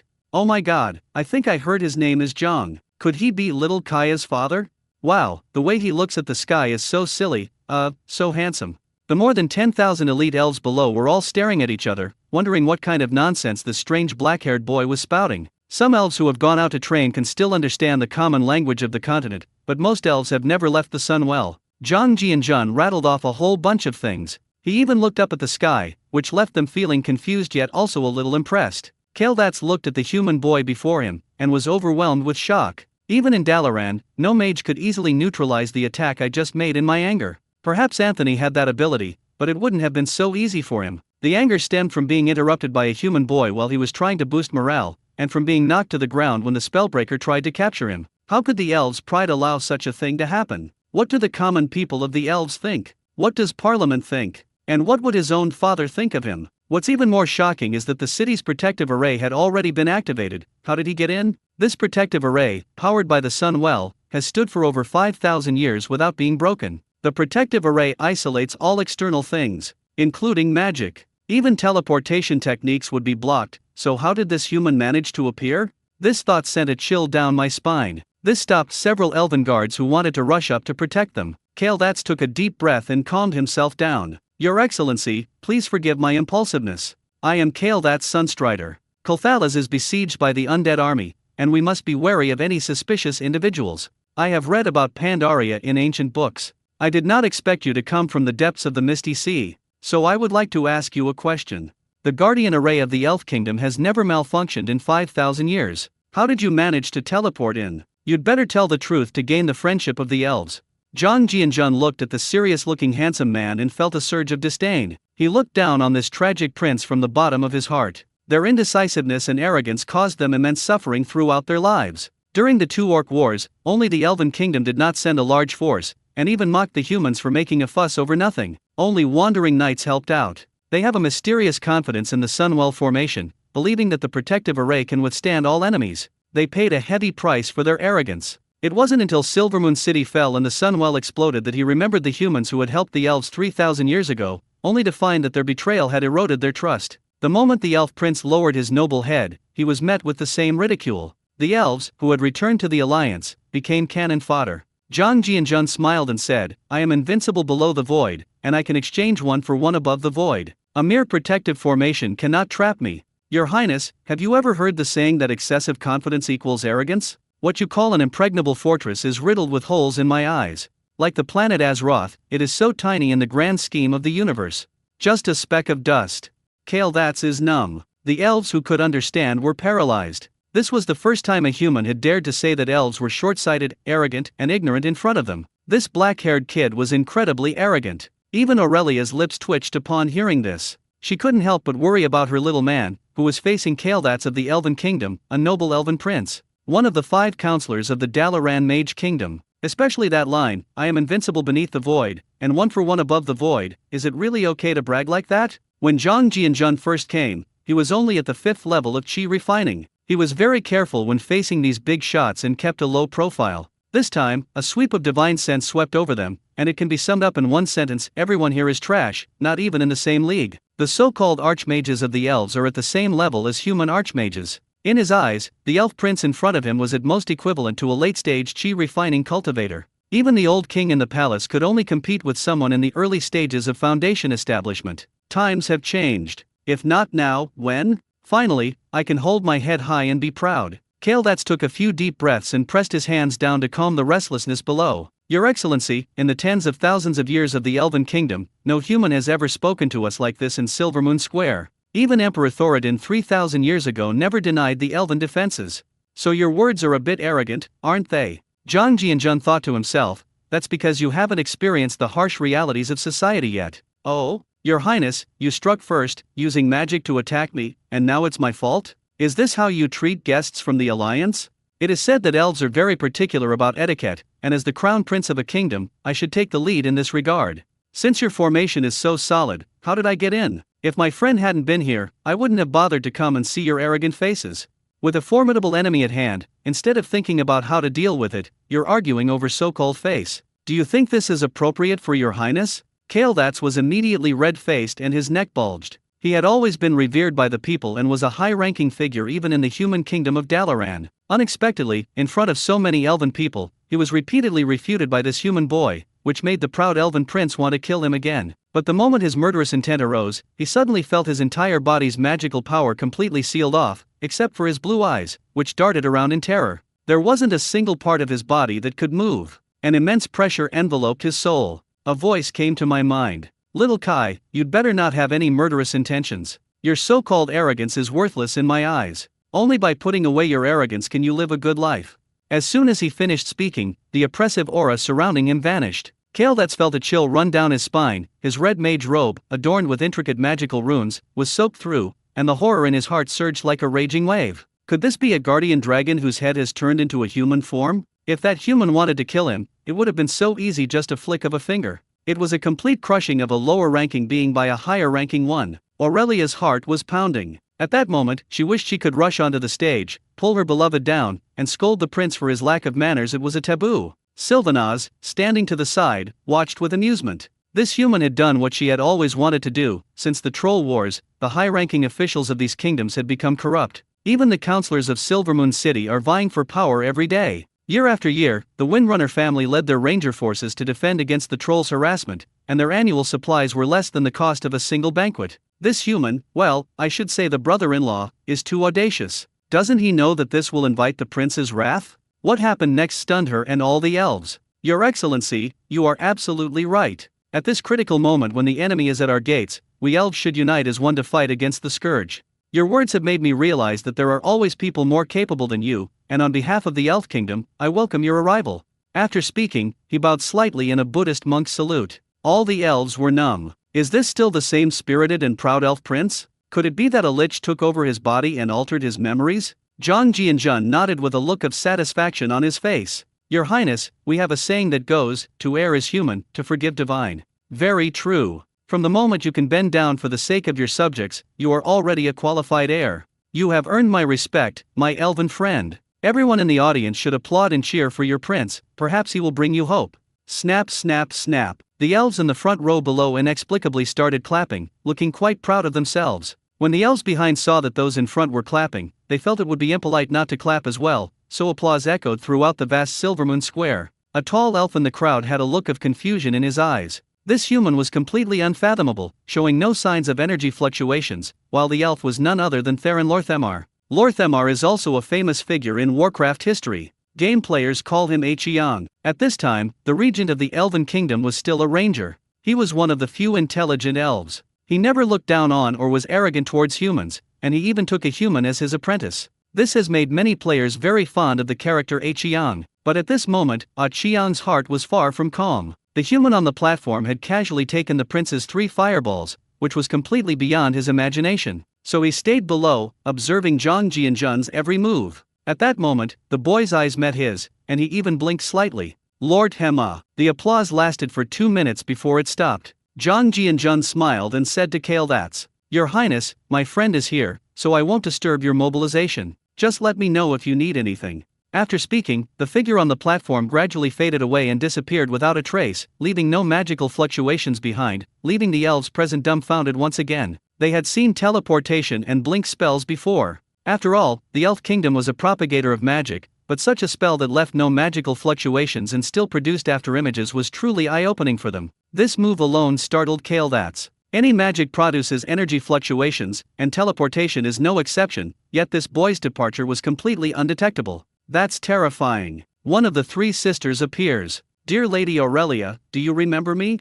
His answer was a passionate kiss. The other wanderers behind them all had eyes that gleamed with jealousy. It's as if something has been lost. Kaldats finished his mobilization and, led by the royal guard, hurried toward the Sun King's palace. He appeared nonchalant on the surface, but was inwardly panicking. The supposedly eternal array was useless today. He had never encountered such a powerful human before. Even if the Guardian Medivh were still alive, he wouldn't have this ability. This bad news must be told to the king as soon as possible. At the edge of the Silvermoon City formation, Zhang Jianzhen felt a chill run down his spine as he looked at the dark, swarming undead army on the horizon. These undead carried the plague virus. Wherever it passed, the flowers, grass, and trees would gradually wither and turn yellow, and within a few days, the plague would begin to spread, truly leaving not a single blade of grass alive. It reminded him of Andorhal, the famous granary of the kingdom of Lord Aaron, now known as the Western Plaguelands. The undead had occupied it for a short time, and the land had turned completely black. Aurelia clung tightly to Zhang Jianzhen's arm, as if afraid that her lover would disappear again like before, and she waited for more than 20 years.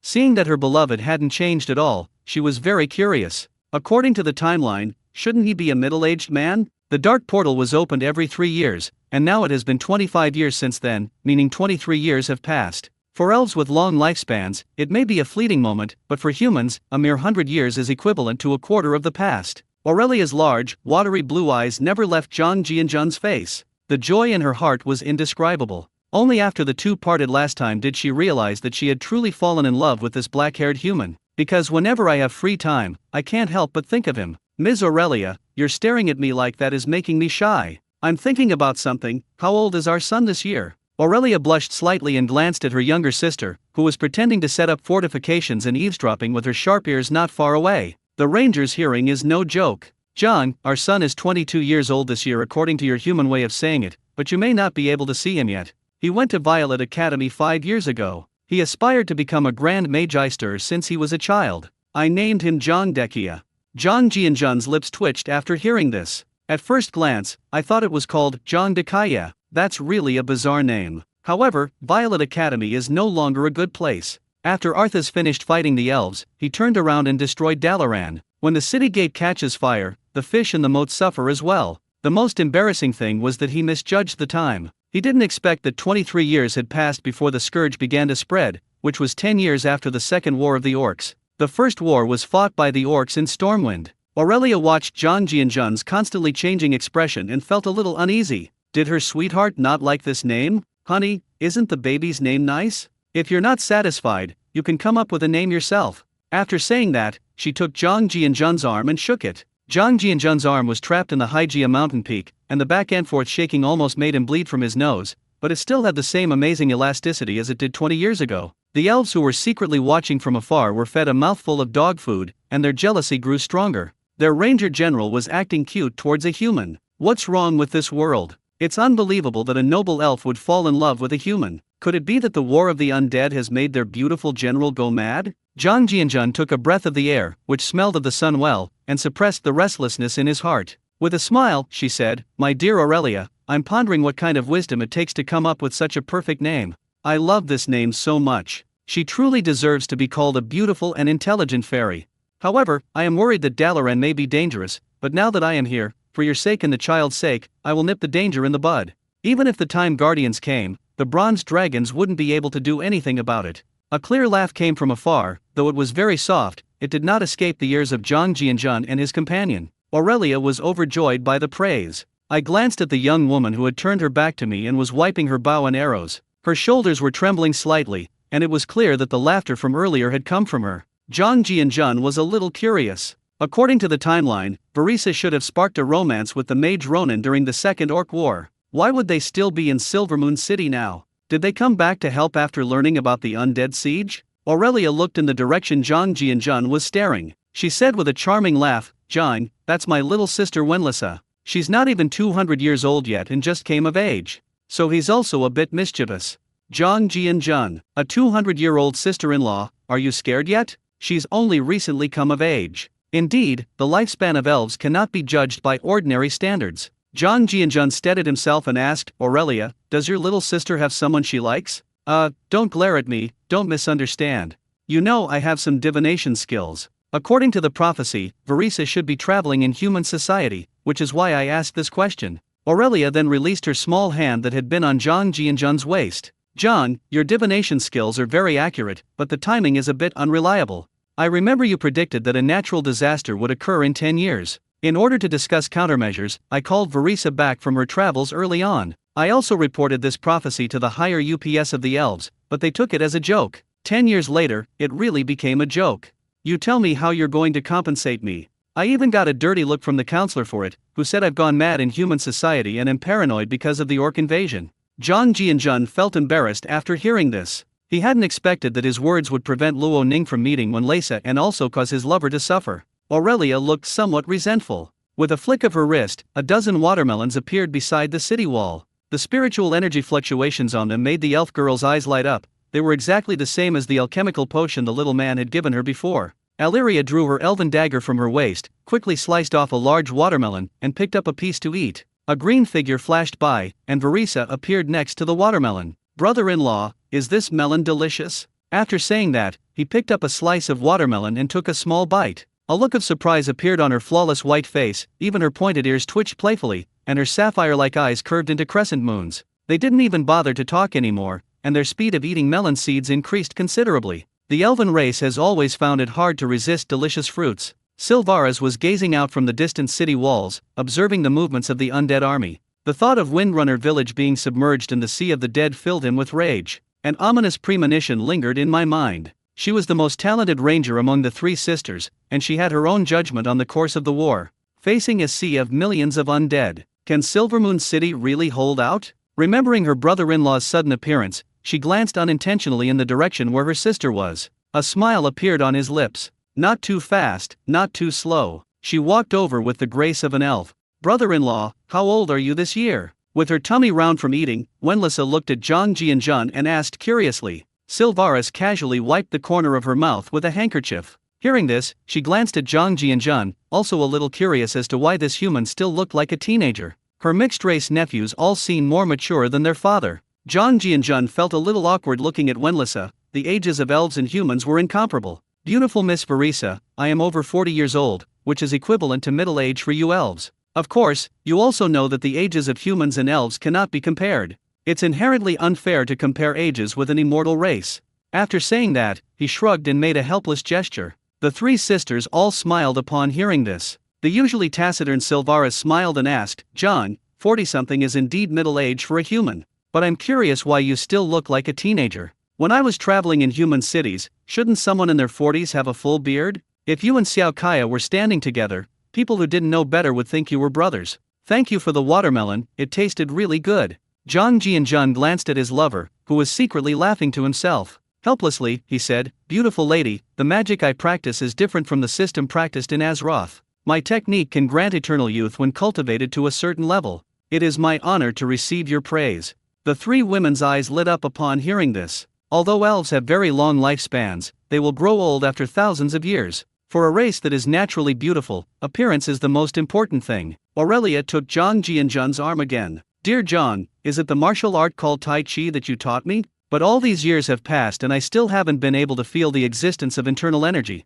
Zhang Jianjun blushed, a rare occurrence for him. It would be strange if that thing could be used to cultivate internal energy. Just as Zhang Jianjun was pondering how to answer, the bugle call for the battle on the city wall sounded, and the three sisters rushed to the city wall in one stride. The undead army in the distance seemed to have been summoned, surging towards Silvermoon City like a tide. This overwhelming scene brought an incredibly oppressive visual impact to the soldiers on the city wall. The Lich King Arthas rode a skeletal warhorse wreathed in blue flames, a companion he had grown up with since childhood. When he was still a paladin, he named his horse Invincible. After Invincible died, he was resurrected by Arthas, who had become a lich. They continued to follow him in his campaigns, eventually becoming undead skeletal warhorses. Arthas, amidst the undead army, wielded the cursed artifact Frostmourne, controlling the undead army as they charged towards Silvermoon City. His grey eyes now glowed red. His mission was to use the energy of the sun well to make a summoning. Looking at the blue rune array on the distant city wall, a disdainful smile appeared on his lips. Ahead of the undead army were thousands of abomination stitches, monsters created by liches using corpses, each as tall as a 3-story building.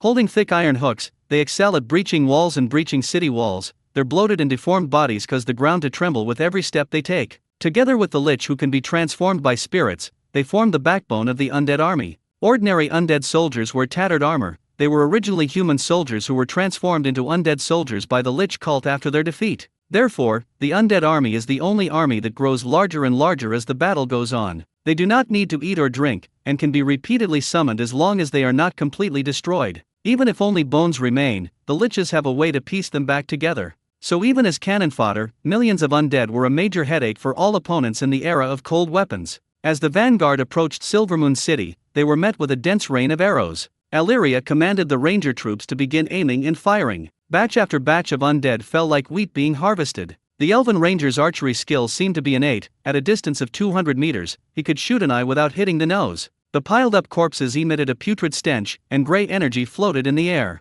Because they were originally resurrected corpses, their already rotting bodies were teeming with viruses. Fortunately, a powerful array prevented the stench from spreading. The undead archers and necromancers launched a counterattack. their colorful magic flying up to the city walls only to be deflected. The towering abomination, riddled with arrows, charged forward like a giant hedgehog, swinging its thick, long chains with a piercing whistle as it crashed down onto the city walls. The runes on the magic circle flickered with light after being smashed, creating circles of white ripples. Illyria shouted, "Squad 1, switch to explosive arrows, Squad 2, switch to magic-slaying arrows, the rest of the archers, fire freely." With that, he released his grip, and a bursting arrow struck the head of the abomination who was smashing the wall in front of him, causing the ugly head to explode like a watermelon. The hatred swayed a few times and then collapsed with a thud. Under Kael'thas's personal command, the army of mages on the city walls began to construct a large magic circle, and bursts of fire magic storms bloomed in the Sea of the Dead. Like magma erupting from a volcano and spewing out of the Earth's crust, instantly evaporating all the undead within a 50-meter radius, they naturally understood that the undead could be resurrected if they were not purified. Currently, the Elf Kingdom has no paladins, so fire has become the best way to purify the undead. The Mage Legion, replenished with mana by the Sun Well, unleashed massive spells as if they were free, like mobile cannons firing off their own barrage. Kael'thas floated up, chanting the Elven's difficult incantations. 10 seconds later, a phoenix made of flames charged towards the army of the dead, and a deafening explosion wiped out all the corpses within 100 meters. Then he glanced at the human standing in the distance. He was also thinking to himself that although this human was unfathomable and spoke with great righteousness, he had not yet made a move. A mocking smile crept onto his lips. He was probably too young and had been terrified by the undead army. No matter how powerful a person was, they couldn't possibly take on an undead army single-handedly. The land of magic naturally has no shortage of mages. Large-scale wars are where the power of mages is truly revealed. The elves' confidence stems from two sources, their protective array and the inexhaustible magic of the Sunwell. The liches were transformed by Frostmourne and were born with ice magic, so the large-scale spell blizzard fell from the sky and crashed down on the city walls. This is a battle between ice and fire. The corpses piled up higher and higher beneath the city wall. After observing for a while, Zhang Jianjun had to take a different look at this protective formation. It was possible to shoot out from inside but not to shoot in from outside. No wonder the elves have always had such a mysterious confidence. If the formation remains intact, 100,000 elves can indeed hold out against 1,000,000 undead for a while. Looking at Aurelia, who was completely focused on her attack and had a fine layer of sweat on her forehead, Zhang Jianjun used a telepathic technique to speak. "Do you know who Darkin is? I just foresaw that he is a spy, his soul has been bought by a demon, and he will destroy the runestone array of Silvermoon City."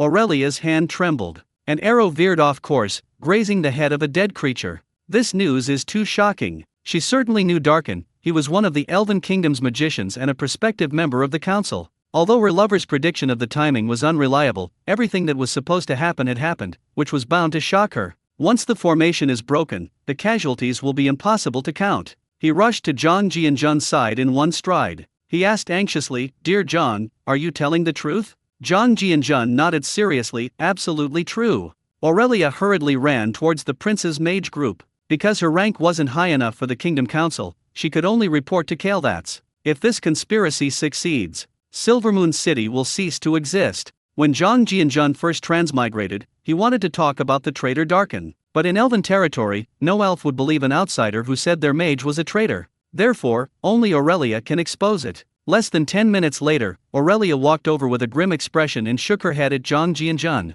"Zhang, our prince simply doesn't believe it, saying that Darkin is still defending the northern outpost and hasn't returned to Silvermoon City yet." Zhang Jianjun could only comfort her, saying, "Aurelia, perhaps my prediction is also inaccurate in terms of timing this time. Don't worry, I will step in at the crucial moment."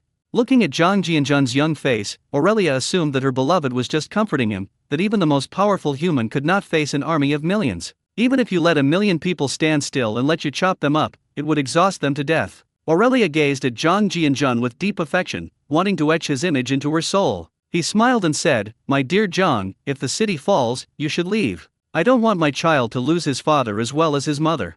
I believe you have the ability to find Dalaran. Find little Kaya and tell him that his mother loves him very much." After saying that, he took the Kulthala's golden bow and walked towards the city wall. Zhang Jianjun looked at Illyria's beautiful back and a golden light flashed in his eyes. This time, he will not back down because of the Time Guardian. He does not want to leave any more regrets. After Kael'thas finished casting a powerful spell, a strange sense of irritation welled up inside him. He had started losing focus as soon as he rejected Illyria's report. An ominous premonition lingered in my mind. This made it difficult for him to enter a state of concentration during his spellcasting attempts, which greatly affected his spellcasting speed, and a terrible thought came to his mind. What if Aurelia is telling the truth? Strong fortresses often collapse from within. Watching the undead continue to charge forward fearlessly, he took a deep breath of Sunwell energy and quickly banished this absurd thought from his mind. He believed that it was impossible for an elf to have a traitor, especially since Darkin was a high-ranking elf. Perhaps it was that black-haired human who was sowing discord. That must be it. Although the Sunwell has inexhaustible energy, mental fatigue cannot be replenished, and the Mage Legion slowed down noticeably after round of spell bombardment.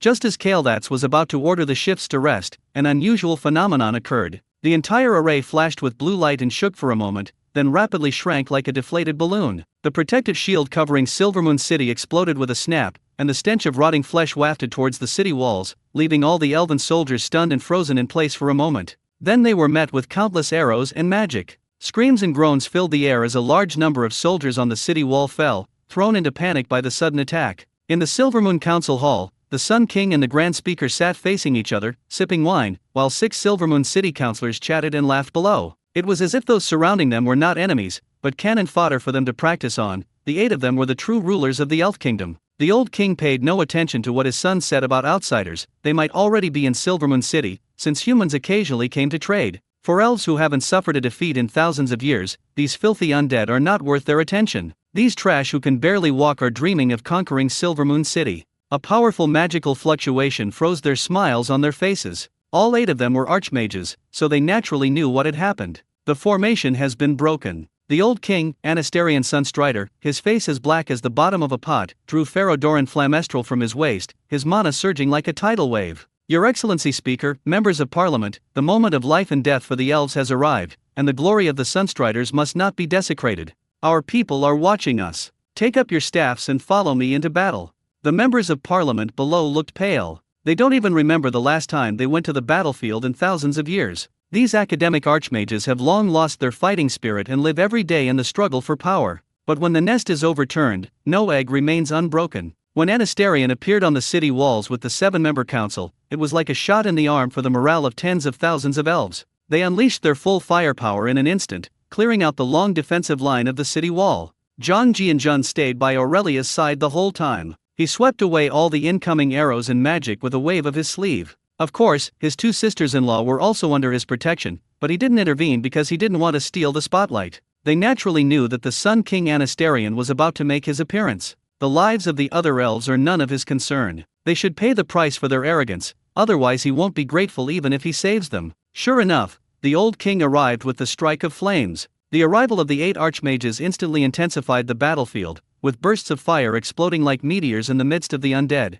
This wide-range magic is like a series of thermobaric bombs, vaporizing everything that can move. In the very center of the undead army, Arthas's ashen eyes coldly gazed upon Silvermoon City, Frostmourne in his hand constantly murmuring to himself. That's right, this cursed artifact has its own soul. When he saw the Sun King in his violet robes, a flash of red light appeared in his eyes and dozens of high-ranking liches floated over. A cruel smile crept across her lips. Frostmourne must be fond of the soul of the Sun King. As the Lich approached Silvermoon City, he began chanting incantations. A dozen 6-pointed star arrays shimmering with grey mist appeared on the battlefield, and all the corpses slowly melted away like ice and snow, becoming offerings. When the Liches finished their strange chanting, more than 50 enormous monsters appeared in the hexagram formation, each 7 or 8 meters tall, looking like black chariots from afar. Each monster has 8 legs, with sharp, gleaming tips. Zhang Jianjun recognized it at a glance. It was a cave spider, a type of undead creature with high magic resistance and physical defense, often found in the Plaguelands. They charged toward the Silvermoon City wall like giant tanks, their speed leaving everyone speechless. The archers, ignoring their fatigue, immediately began firing at the monster, but their arrows felt as if they had struck steel. At this speed, even the Mage Legion wouldn't have time to cast large spells, as the countdown time for each large spell was too long. You can only use single-target spells to cast quickly. Fireball, Frostbolt, arcane missiles, and other spells formed a barrage of fire, attempting to slow the monster's advance. The idea was wonderful, but reality was cruel. Single-target spells only created small spots on the spider's surface, without affecting its ability to move at all. The old king and several archmages were already slightly out of breath. After several rounds of large-scale magic attacks, their bodies, which didn't exercise much, were starting to feel the strain. However, the current situation made the big shots look very grim. Because they received some bad news, the ranger team's magic-breaking arrows were almost all gone. Several counselors began to regret their actions, realizing that the mage's aloofness and neglect of the wandering knights had led to this disastrous outcome.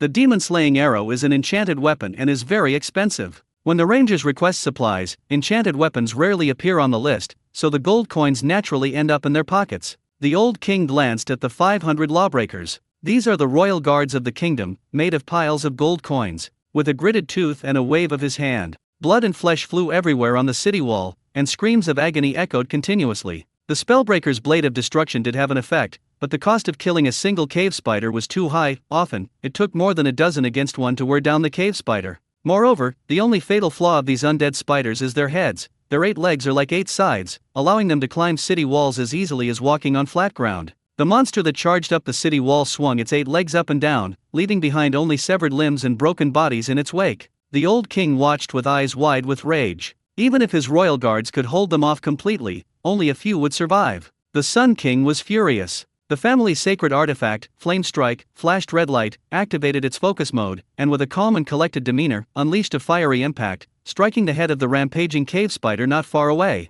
As expected of a Grand Magus, even Flame Strike is instantaneous. The crypt spider has good magic resistance, but it can't withstand the Grand Magus's full-force attack. Each fiery impact shattered a spider's head, and the counselors, seeing this, regained their composure and instantly cast their most powerful spells to activate the lock-on mode. This can minimize accidental injury. A cave spider turned around and charged towards the ranger team. It was hard to imagine why such a huge monster could move so nimbly. At close range, the archer's effectiveness is greatly reduced, and they can only draw their elven short blades and prepare for close-quarters combat. This was a tragic act, a ranger clad in leather armor facing a powerful and resilient monster. The outcome was self-evident, but they had no way out, and the pride of the elves did not allow them to retreat. As a ranger general, Aurelia charged ahead without hesitation. The two sisters exclaimed in surprise. Although the archery skills of the wandering knight were unparalleled, close-quarters combat was only suitable for jungle warfare. Gao Min's profession is not suitable for direct confrontation with enemies. Going head-on into a monster is practically suicide. Just as the two made contact and the spider brandished its claws, the enormous spider vanished into thin air, and a smile appeared on Aurelia's lips. She made the right bet. Her mysterious little man finally made his move. When Zhang Jianjun easily withstood 3 fireballs, she knew that her beloved was much more powerful than he had been 20 years ago. Otherwise, it would be impossible to explain why a human could not age. Zhang Jianjun originally wanted to watch the excitement, but since his woman rushed in, he had no choice but to intervene. This was a rule of the space that he had only learned in 18 years. Non-intelligent life forms from other worlds that are 2 realms lower than oneself can be forcibly taken into the space. Although the crypt spider has high magic resistance and good physical defense, it is only a tank-type character among undead. Its brain is a mess and it has no intelligence whatsoever. They are only interested in any living creature. Naturally, he was easily trapped in the spatial confinement by Zhang Jianjun. Who knows, it might come in handy someday. His move stunned all the rangers. Such a behemoth was gone just like that. Even if it was melted by magic, there should have been some residue. At this moment, Aurelia put away her dagger, stepped forward, grabbed Zhang Jianjun's arm, and began to shake it again. "Honey, it's getting dark. I'd like us to have some quiet time together before it gets dark. What do you think?" After describing its towering height, there was also the intentional or unintentional friction. Looking at Aurelia's rosy cheeks, Zhang Jianjun's Adam's apple bobbed. What can he think? Now that he's made his move, it's time for him to put on a show. A smile appeared on his face. "It is my honor to fight for you." The old king was in a sorry state. His violet robes were tattered and torn. If it weren't for the royal guards risking their lives to act as human shields, the consequences would have been unimaginable. Arthas's goal was clearly to wear down the Sun King. After all, if a Grand Magus who has lived a carefree life for tens of thousands of years were to fight back desperately and take Silvermoon City, it would cause considerable losses. He wants to turn all 100,000 elves into an army of the undead. Zhang Jianjun leaped into the air. A blue flying sword suddenly appeared beneath his feet and sped toward the remaining 23 cave spiders, leaving all the nearby elves dumbfounded. His apricot yellow robe, adorned with the 8 trigrams, fluttered wildly in the wind. With a wave of his sleeve, he vanished from the city wall, as if he had never been there at all. The elven prince in the crowd had long lost his elegance. His bright red magic robe was now stained with spots, and his face was covered in dark sweat stains. When he saw Zhang Jianjun standing in midair, the handsome man's eyes almost popped out of his head. What happened next was like seeing a ghost. With a flick of his sleeve, all the spiders vanished. Who the hell can I complain to? The old king and the members of parliament were no better off. Standing in midair is something even a Grand Magus can do, but they don't have the ability to move with such ease and grace as he does, as if walking on flat ground. Without the support of magic and the assistance of wind magic, this phenomenon was beyond their comprehension. The most terrifying thing is that the undead spiders that you fight to the death can be wiped out by others with a wave of their sleeves. They are definitely legendary space-type mages. Are these still the inferior humans they see? Without saying a word, Zhang Jianjun sped towards the Sea of the Dead under the watchful eyes of all the elves. With a continuous tapping of the finger towards the ground, the engraved energy cores were driven into the ground one by one using spatial rules. In a world devoid of spiritual energy, he didn't want to expend his magical power to bombard with wide-range spells, since there were many meddlesome characters in this world he needed to be wary of. Maintaining a good state of mind is essential to dealing with unexpected situations. In less than 15 minutes, he had set up 6 arrays within a 5-kilometer radius, meaning that the area within a 10-mile radius was covered by his arrays. All the undead and liches were baffled, and even Arthas's gray eyes showed confusion. The sudden appearance of this human made him feel threatened. When will humanity produce such a legendary and powerful figure? You must remember that he was a prince of Lord Aaron in his lifetime. Their breadth of knowledge goes without saying. In his mind, only the Guardian Medivh could be called a legend, but he had been corrupted by Sargeras and was now in dire straits. All the elves and undead were caught in a wait-and-see mode.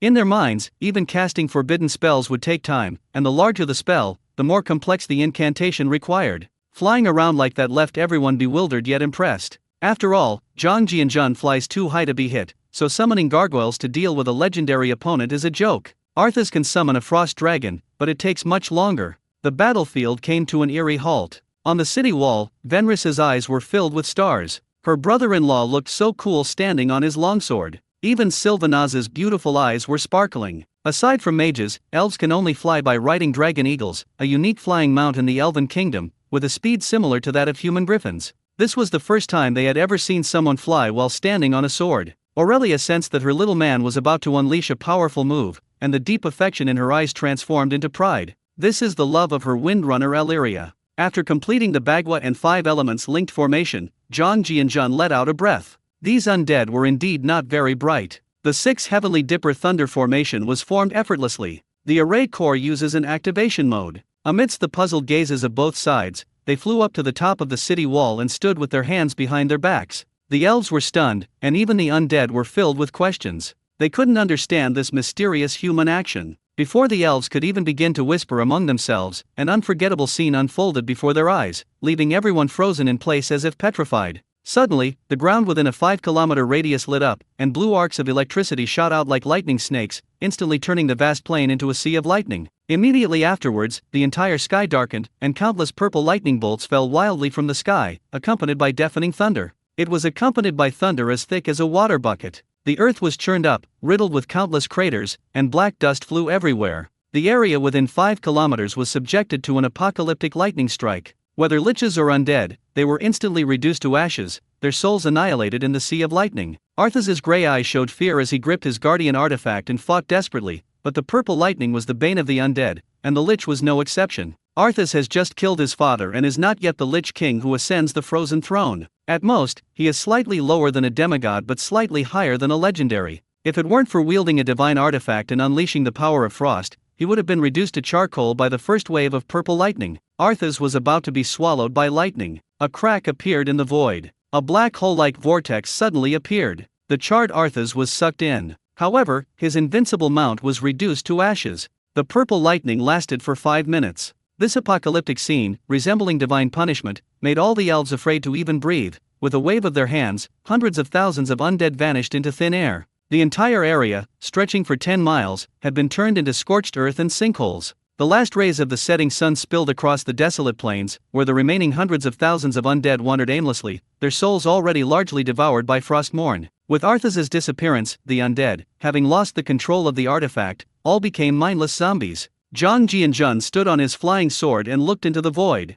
At his level, he could naturally sense anything peering into his mind. Originally, I wanted to leave Arthas behind in one fell swoop so that my son would be safe from threats at Violet Academy, but despite my good intentions, I still failed to achieve my goal. Come to think of it, Arthas, though a major villain, is also considered a chosen one of the plains, and the void demons won't let him fall easily. Like many Lich Death Knights, Arthas had his own Lich Phylum, which would allow him to be resurrected as long as he didn't perish. His Lich phylactery was in Nizul's hands, and Nizul certainly wouldn't let his pawns disappear like that. The spying he had just witnessed was filled with malice, and the chaotic language echoing in his mind forced Zhang Jianjun to stay alert. He silently chanted a spell, and a 3-meter circle yellow eggshell light appeared around his body. It is the primordial version of the Golden Light Mantra. The whispers that had just entered my mind were blocked by the Golden Light Mantra, which has the power to ward off evil spirits and prevent all magic from penetrating. Naturally, no curse has any effect on him. An old, wrinkled, ugly face appeared in the void, its green pupils staring intently at Zhang Jianjun. "Mortal, who are you?" Zhang Jianjun was not flustered at all. He had already recognized that this was the real Lich King Nazul, but only an illusionary clone. He laughed mockingly. "Don't ask who I am, but I know who you are. If I'm not mistaken, you should be Nazul, the Void Demon's lackey. A Lich King whose soul is imprisoned in the void, has suffered from the torment of the soul fire for 10,000 years, and can only rely on the Void Demons to serve them. Since the real Arthas can't come to Azeroth, we can only place our hopes on the poor prince of Lord Eren. Arthas has been bewitched by you and turned into a walking corpse. You want to use Arthas to conquer Silvermoon City, and then use the energy of the Sunwell to summon your true form and that of the Void Demons. Using this energy, we can break through the spatial barrier and descend upon the continent of Azeroth. Unfortunately, even if the Sunwell is corrupted, your soul still cannot escape its fate of imprisonment, because the Void Demons have no intention of letting you go. How ridiculous it is for a cunning Lich King to make a deal with a bunch of demons who only know how to collect souls. Your soul will struggle in the void for 10,000 years, gradually fading away. Because you are destined to be a Void Demon, a pawn in the invasion of Azeroth, not even cannon fodder. How dare you call yourself a god and call me immortal? Almost like a lunatic. Nazul screamed, "Impossible. How could a mortal know so many secrets? You vile insect. I will strip your soul and let it corrode in fell energy for 10,000 years. A beam of green light shot down from the sky. Zhang Jianjun flipped his palm and unleashed a bolt of lightning as thick as a bull, crashing into the green light. The moment they made contact, the green light was vaporized into black mist. Zhang Jianjun didn't take the evil curse of a clone seriously. The curse was instantly disintegrated. The thunderbolt, as thick as a bull, shot towards the giant face in the air with undiminished momentum. His aged face revealed a disdainful sneer. "Mortal, though I underestimated your magic, you overestimate yourself." The moment the bull-sized purple lightning struck the big face, Zhang Jianjun uttered an imperial edict, "Pardon." Instantly, the purple lightning exploded, transforming into a sea of thunder. The resulting massive energy fluctuations acted like an eraser, directly wiping away the illusion of the clone. Looking at the wandering spirits on the horizon, Zhang Jianjun decided to send them to the afterlife. A flash of blue sword light appeared above the undead, and a large golden megaphone suddenly appeared in his hand, the acquired merit-based magic weapon, the yin-yang megaphone for salvation from calamity. Zhang Jianjun hoped that it would be useful in another world as well. He channeled his spiritual power and shouted into the megaphone, "Wrath of the Dead, please have a safe journey." The sound, amplified by a loudspeaker, was like a thunderclap, echoing Zhang Jianjun's shouts for dozens of kilometers around. Even the distant mountains echoed with strange syllables, like morning bells and evening drums. The moment the sound was broadcast through the loudspeaker, a miracle occurred in less than a second. All the wandering spirits stood still, emanating an ethereal light, and indistinct remnants of souls drifted into the distance. One after another, rotting corpses crashed to the ground, while some relatively intact souls seemed to have been released, bowing in reverence to the void where Zhang Jianjun stood. Then, the last rays of the setting sun drifted into the distance. Their remaining consciousness longed to return to the battlefield, their decaying bodies long forgotten. Seeing this scene in his consciousness, Zhang Jianjun couldn't help but sigh.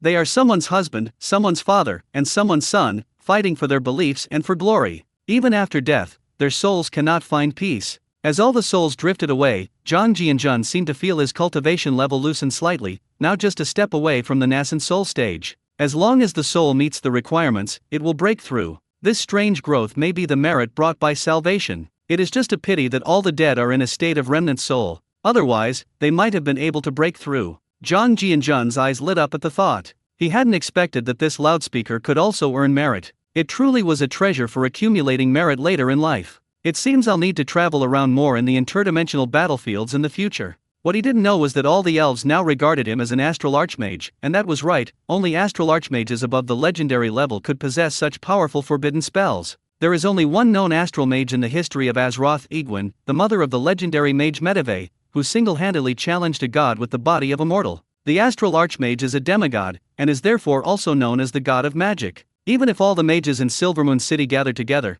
they couldn't unleash a large-scale forbidden spell covering a radius of 10 miles, even hanging the Sunwell around their necks wouldn't be enough. What was the difference between what just happened and divine punishment? No wonder Aurelia fell in love with him. Who wouldn't want to cling to the coattails of such an awesome figure? That stood on the city wall like a fool. What had he done? He mocked a high-ranking mage and even used a fireball spell on him. No wonder people didn't even bother to look at him back then. You really don't need to care about someone's feelings. All the members of the Silvermoon Council and the nobles stared intently at Aurelia, their hopes of establishing a relationship with His Majesty the God of Magic resting entirely on her. The old king muttered to himself, "Below the void, I am invincible, above the void, 1 for 1. Is this the confidence of a demigod?" He shouted loudly, as if he had just thought of something. "All lawbreakers, heed my command, capture Darken. Silvermoon City is brightly lit today." Thanks to Zhang Jianzhun's arrival, the sun was not damaged, and all the mages worked through the night to repair the damaged runestones. Without the protective array, they might not be able to sleep at night. Only after experiencing devastating losses do they realize how cruel war truly is. When Zhang Jianzhun returned to the city walls, Anastarian personally led 7 Silvermoon city councillors to greet him. The old Sun King was very adept at handling things. 20 beautiful elves dressed in court robes stood on either side, each holding a bouquet of violets. Suddenly, Comrade Zhang was surrounded by beautiful women, which made Aurelia pout her red lips. Anastasia abandoned his royal dignity and bowed to Zhang Jianzhun in a monk's salute. With a broad smile, he said, "Your Majesty, on behalf of the Silvermoon City Council of the Elven Kingdom, I extend my highest respect for your Majesty's rescue efforts. The elves will remember your name for generations to come." Zhang Jianzhun was completely confused. Where did this title of Your Majesty come from? Only the Pope or other saintly figures in the church are entitled to this title of Your Majesty. Zhang Jianzhun smiled and said, "Your Majesty, you are too kind. My dearest love is here. How could I stand by and watch her die? My child grew up here." The old king's eyes lit up upon hearing this, as this was news he had just received. The Windrunner family had a half-elf. He is the son of this god of magic. Then he laughed and said, "Your Majesty, your wife, Illyria the Windrunner, is one of the most outstanding and distinguished rangers in the history of our kingdom. I have mentioned Illyria more than once in the Kingdom Council, and I must give the Windrunner family a more important role. It seems my judgment was indeed correct. The Windrunner family has made indelible contributions to defending against the troll invasions. In this great battle to defend Silvermoon City, he led the ranger team to fight bravely and fearlessly, demonstrating the spirit of the ranger family. For playing a vital role in the safety of Silvermoon City, I hereby bestow upon Aurelia the title of second-class Marquis of the Kingdom and the glory of the King. The land grant will be decided in a parliamentary vote. Honorable Lady Aurelia, step forward and accept your honor." All the elves present were stunned at first, then went into a frenzy. Good heavens, the Windrunner family is about to take off. Many families hold noble titles, but the title of Marquis is the most envied and hated. There are 5 ranks: Duke, Marquis, Viscount, Earl, and Baron. Marquises are already high-ranking members of the kingdom, and to make matters worse, they also have fiefdoms. A nobleman with a fiefdom meant a hereditary system, meaning his descendants could also inherit the title of Marquis. How can it not make people envious? For an elf who constantly talks about glory, such an honor is like a meteoric rise to the top. This is the first female elf outside of mage families to possess the title of Marquis. Aurelia could hardly believe her ears. It was as if a third-rate family had suddenly become a top-tier aristocratic family. A grand investiture ceremony took place in Silvermoon Square. When the king's fiery strike landed on Aurelia's shoulder, a Marquis of the Kingdom was born. Then came the cocktail party arranged by the king. Zhang Jianzhun originally didn't want to participate, but seeing his sweetheart's radiant smile, he had no choice but to accompany her, just to give the Windrunner family face in Silvermoon City.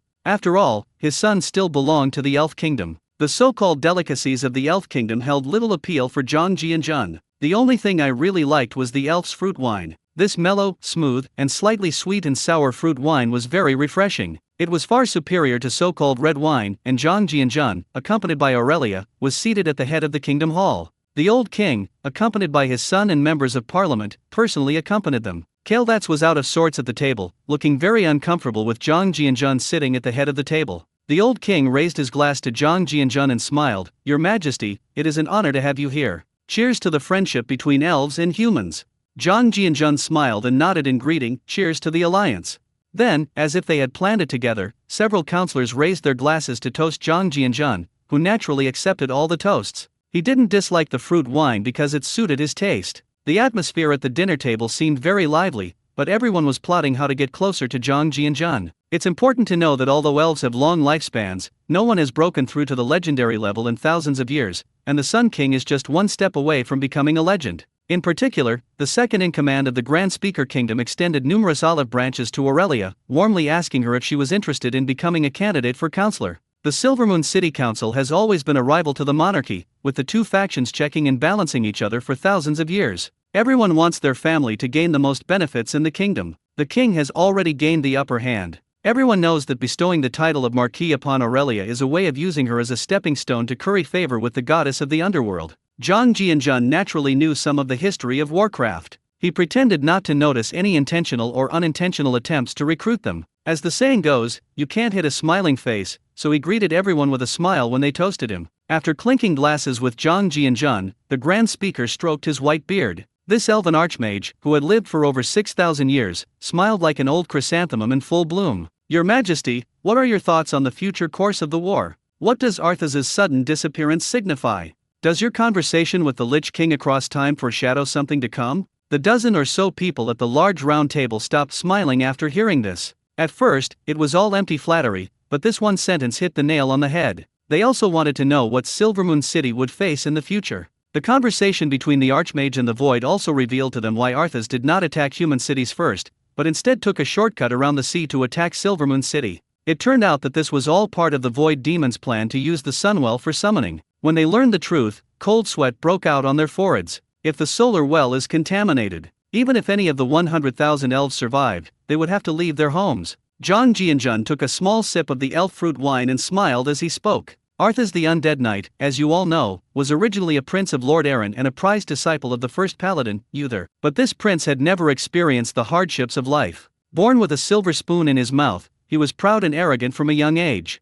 The Lich King Nazul was most adept at mind control, and he used Arthas's weakness to bewitch him. The strongest fortresses are often breached from within. From the moment Arthas ordered the massacre of Stratholme, Lordran's second largest city, after the plague struck, the inner demons of this prince of Lord Aaron had already begun to fester. Kael'thas blushed and his neck bulged as he listened. The first few sentences from this archmage were clearly a veiled attack on him, born with a silver spoon in his mouth, arrogant, conceited, and self-satisfied. When Arthas pulled out Frostmourne, his soul had been completely corrupted, turning him into an undead knight. The Lich King Nazul's first plan has been accomplished, and Arthas has become his spokesperson. In necromancy can create the Lich Box. To be on the safe side, Nazul naturally created one for his representative, and under the forbidden spell, Nazul activated the Lich Box. That's why Arthas was able to escape from the Sea of Lightning. However, under my thunder, Arthas's soul has been severely damaged, and in my perception, less than 3/10 of his soul remains. That means Arthas will have to sleep in the Lich Box for many years to repair his soul during this period of time.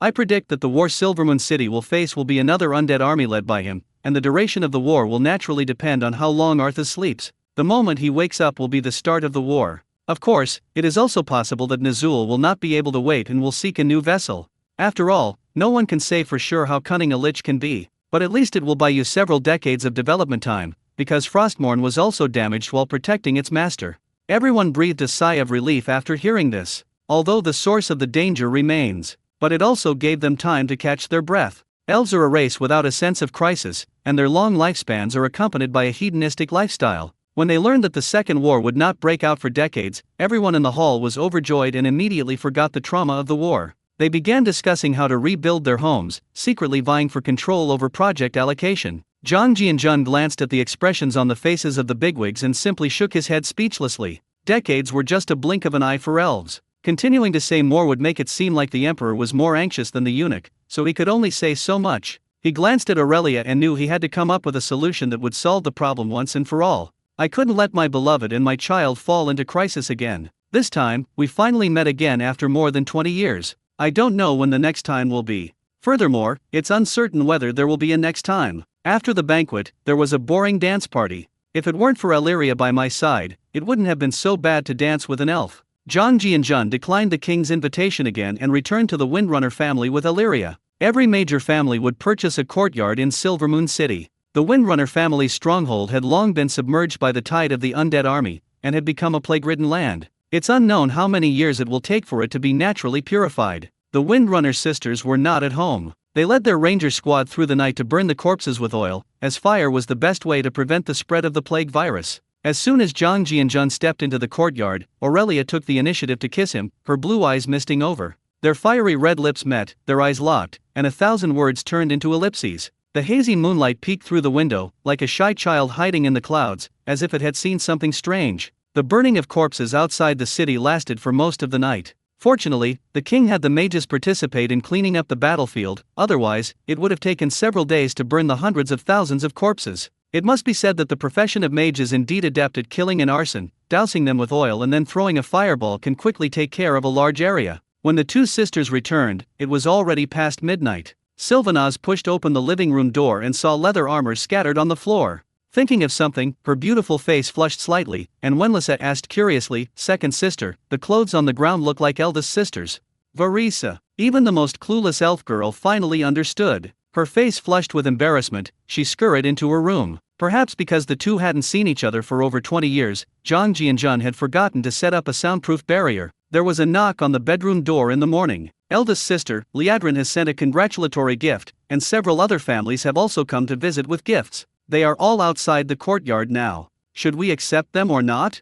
Aurelia lazily opened her eyes. Liadrin is the first female priestess in Silvermoon City, the only member of the Church of the Holy Light in Silvermoon City, and has a very good relationship with the Windrunner family. He lazily said to the girl outside the door, "Tell her to wait a moment, I'll get up right away." After saying that, she got up and went to the wardrobe to change into a purple dress. Purple represents nobility, and this is the attire that elves wear when welcoming friends, signifying respect for their guests. Aurelia, dressed in a long purple gown, resembled a Greek goddess, noble, elegant, and untouchable. Her updo indicated that she already had a husband. This was the first time Zhang Jianjun had seen Aurelia in a long dress. Even this elven beauty had an elegant and refined side. Aurelia looked at Zhang Jianjun's burning gaze and a smug smile appeared on her lips. She winked seductively and walked out. Luxurious carriages were parked on both sides of the entrance, belonging to the Sun Chaser family, the Andre family, the Stormrage family, the Saren family. All the prominent families sent their congratulatory gifts through their stewards. Looking at the dark circles under my younger sister's and second sister's eyes, Aurelia asked curiously, "How long did you two finish cleaning up the battlefield last night? You both look like you didn't sleep well." A blush rose on Wenlissa's pretty face. He looked at his second sister. Sylvaris smiled and said, "Big sister, we came back in the middle of the night, and we don't know what happened, but we kept hearing strange shouts coming from the house. Perhaps the spirits haven't been completely purified yet. Luckily, your best friend, Pastor Liadrin, has arrived. Let her purify the environment in the courtyard. That should be a good idea."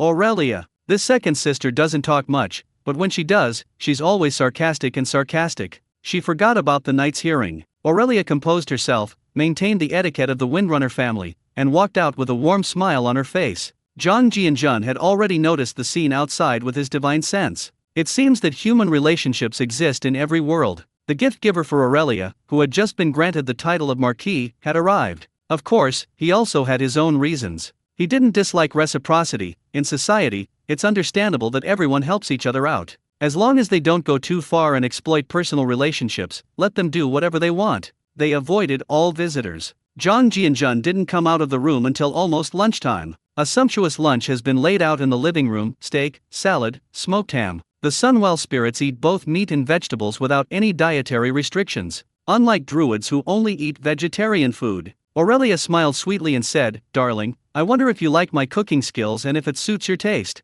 Zhang Jianjun glanced at the three women already seated at the table and sighed inwardly. Of the 18 rangers in the Windwalker family, only 3 women remained. The various wars have taken away almost all of Windrunner's loved ones. Their parents died in the Troll Wars, and their youngest brother must have died in the Second War, when the Red Dragons controlled by the Orcs breathed fire and turned Windrunner village to ashes. I really don't know how such a loyal family could exist in such a corrupt country. It is a blessing for the kingdom. Or perhaps it's just another misfortune for the Windrunner family.